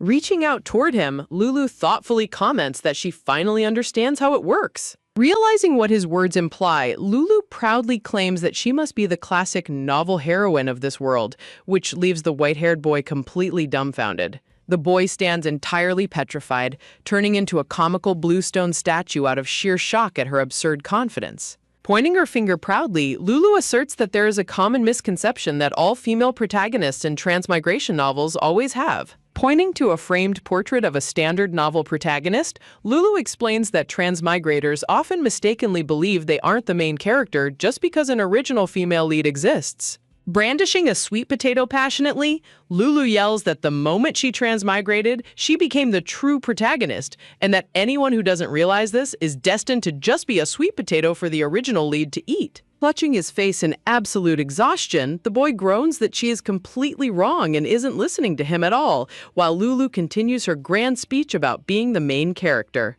Curious about her logic, the boy blinks in confusion and asks her what she thinks the main character should do next. Surrounded by a brilliant heavenly glow and beautiful white flowers, Lulu strikes a proud and heroic pose. Flashing a bright, confident grin, Lulu looks ahead with determination burning in her sparkling green eyes. Sweat dropping slightly, the boy looks at her and admits that what she is saying is actually mostly true. Gently dipping a finger into the water, the boy creates ripples on the surface and tells her that he called her here today to show her something important. As a projection forms in the water, the boy points out a young boy, warning her that despite his young age, he possesses an incredibly dangerous power. Lulu looks down at the water with intense curiosity, completely absorbed by the reflection. The water reveals a handsome young blonde boy with soft features and glowing, luminous purple eyes. Zooming in on the young boy's enchanting purple eye, the white-haired boy sternly warns Lulu that she must absolutely avoid getting involved with him at all costs. Completely ignoring his warning, Lulu's eyes sparkle with maximum interest as she proudly declares that she is much cuter than that guy anyway. The projection in the water suddenly shatters into fragments, and the white-haired boy looks at her skeptically, asking if she really thinks she can avoid him when she's already so interested. With a sudden start, Lulu sits upright in her luxurious bed, gasping as she finally wakes up from her long, vivid dream. Clutching her face in sheer frustration, Lulu screams out in annoyance, angry that she still doesn't know where she is supposed to meet the boy from her dream. Sitting in the middle of her massive canopy bed, Lulu sighs in frustration, grumbling that her curiosity only grows and her doubts multiply every time she has that dream. Peeking over the edge of her bed, Lulu reflects that if that cute boy is considered dangerous just because of his immense power, then the formidable men in her own family are no different. Suddenly, a glowing blue system screen pops up before her, asking if she would like to check her unconfirmed notifications, to which she selects yes. A cascade of system dings fills the air, notifying Lulu that Count Candor and the elders are watching her, and that Viscount Urkel is applauding her crackdown on corruption, praising her as a wingless angel. Another notification pops up, confirming that there is no longer any opposition to her support team, prompting Lulu to think that her dad and the elders must have been on the same page about it. A major system notification reveals the completion of her quest Rule the Household First 3, congratulating her on being recognized by her family and prompting her to proceed to the next stage. Lulu's jaw drops in absolute shock as she realizes the system has been giving her customized quests this entire time without her noticing. The new quest screen details her next mission. As a direct descendant, she must earn the loyalty of her vassals and establish her authority over them to bring them to heel. Looking skeptical, Lulu wonders to herself if a family is even functional if their vassals have less control over them than a 5-year-old child. Shaking off her doubts, Lulu confidently concludes that she at least understands the main purpose of the system's quest. As she contemplates who to target first, she thinks of a competent vassal to serve as her right-hand man, and the sweating, crying, and hilariously panicked face of Viscount Deer immediately springs to mind. Let's exclude him from the candidates. Why? Lulu has a thoughtful look on her face as she casually excludes a candidate, leaving Viscount Dyer sweating in dramatic shock in the background with a funny, panicked expression. Isn't there one person among so many vassals who catches my eye? Lulu wonders if there really isn't anyone among the many vassals who catches her eye, as Deer continues to cry and panic dramatically. Anyway, once I've set up my support team, I can finally get started. A speech bubble floating above her bed shows Lulu's determination to finally get started on her quest once her support team is fully established. Your wealth doesn't stop. 1. Let's sit on a mountain of money with the Mana Stone business. In a cute white dress, Lulu walks happily as a system notification reveals her ambitious new quest to build a mountain of wealth through the lucrative Mana Stone business. There's something I need to do. Before diving into her new business quest, Lulu realizes that there is another crucial step she must take first. Before I can even start this quest, she slides open a desk drawer with the soft sliding sound effect, revealing a large, beautifully ornate red book tucked inside. Level up my traits. Lulu places her tiny hand onto the glowing, magical red book with a determined smile, ready to level up her traits and unlock her potential. An ability slot has been opened, and the number of abilities you can use has increased to 3. A bright system notification rings out, enthusiastically congratulating her on opening a new ability slot and increasing her usable abilities to 3. Partial payment is possible. You can use cash to unlock equipped abilities. Follow-up notifications inform her that partial payment is fully possible and that she can use cash to unlock her equipped abilities. Wait a minute. I can unlock abilities? Stunned by the system's convenient features, Lulu stares at the red book in sheer disbelief, her jaw dropping as she realizes she can unlock abilities. Unlock Gulp Gulp Gurgle right now. I don't care how much it costs. Let's solve the problem of not being able to do anything but giggle and spit first. With bloodshot eyes full of comical desperation, Lulu immediately demands to unlock the Gulp Gulp Gurgle ability, determined to move past the stage of only being able to giggle and spit no matter the cost. You damn scums! Lulu visualizes her dramatic and hilarious past struggle of being a helpless baby who couldn't even stand up, shaking her fist in cartoon frustration. How dare you? Young lady, His Excellency calls for you. Shouting dramatically in her head, Lulu is suddenly interrupted by a warm voice informing her that the Duke has called for her. Dad? Dad? Surprised by the sudden summons, Lulu looks over to see her father, the Duke, and his aide bathed in bright light calling her over. Yes, you can't be serious. Held in the Duke's strong arms beside his aide, Lulu stares in deadpan shock as she asks her father if he is actually serious. Yes, that's the serious part. Sweating slightly, Lulu's eyes widen as she tries to process her father's surprisingly intense decision. Really? Really? The Duke looks down with a calm, stoic face, confirming that his decision is indeed completely genuine. Yes, it's true. This is crazy. Realizing that her intimidating father is actually being serious, Lulu screams in silent, hilarious panic in his arms. Is this really okay? A Duke? The Northern Grand Duke. Sweating profusely, Lulu wonders if it's really okay for the legendary Northern Grand Duke to act so wildly out of character for her sake. Imagining herself sitting behind a massive desk with a quill, a chibi Lulu sits in deadpan silence as she contemplates her father's extreme spoiling. Not just anyone can enter here. What's the problem with me using my own places as I wish? But the dukedom's traditions and rules aren't there for nothing. The aide tries his best to reason with the Duke about maintaining the dukedom's strict rules, but the stubborn Duke casually dismisses him, insisting on doing whatever he wants with his own property. Is this gangster acting like a daughter's fool? Who cares about rules anyway? Sweating in disbelief, Lulu watches her handsome, formidable father casually throw a jacket over his shoulder like a cool action hero, realizing he is completely acting like an absolute fool for his daughter. Everyone decided that this room was best, considering the young Mrs. safety. The aide smiles warmly, explaining to a surprised Lulu that everyone agreed this special room was indeed the safest and best choice for her. All right then. You didn't listen to me, though. Melting from the sweet gesture, Lulu beams with a bright, happy smile, while the aide sweats slightly and quietly notes that the Duke didn't actually listen to any of his advice. A place my dad prepared, Lulu custom mini-me size. Inside the grand, sunlit room, a tiny Lulu sits happily in a custom, child-sized wooden chair right next to a perfectly scaled-down miniature desk that her father lovingly prepared just for her. Surrounded by beautiful, blooming white roses, Lulu clutches her cheeks with pure, heartwarming joy, completely in love with her adorable new workspace. They must be here. Hearing footsteps outside, Lulu peeks over the side of her miniature chair, realizing that her newly appointed support team has finally arrived. Lulu sits up straight behind her custom desk with a bright, welcoming smile, eager to meet the individuals who will help her with her upcoming plans. Greetings, Princess. 3 young, elegantly dressed noble candidates bow politely, greeting the young princess with warm and respectful smiles. I am Yelich Belka, a beautiful, poised young lady with long blonde hair tied in a high ponytail smiles warmly as she introduces herself as Yelich Belka. I am Green Shokol. A cheerful, handsome young boy with short, vibrant green hair closes his eyes and flashes a charming, friendly grin as he introduces himself as Green Shokol. I am Pionk Pobi.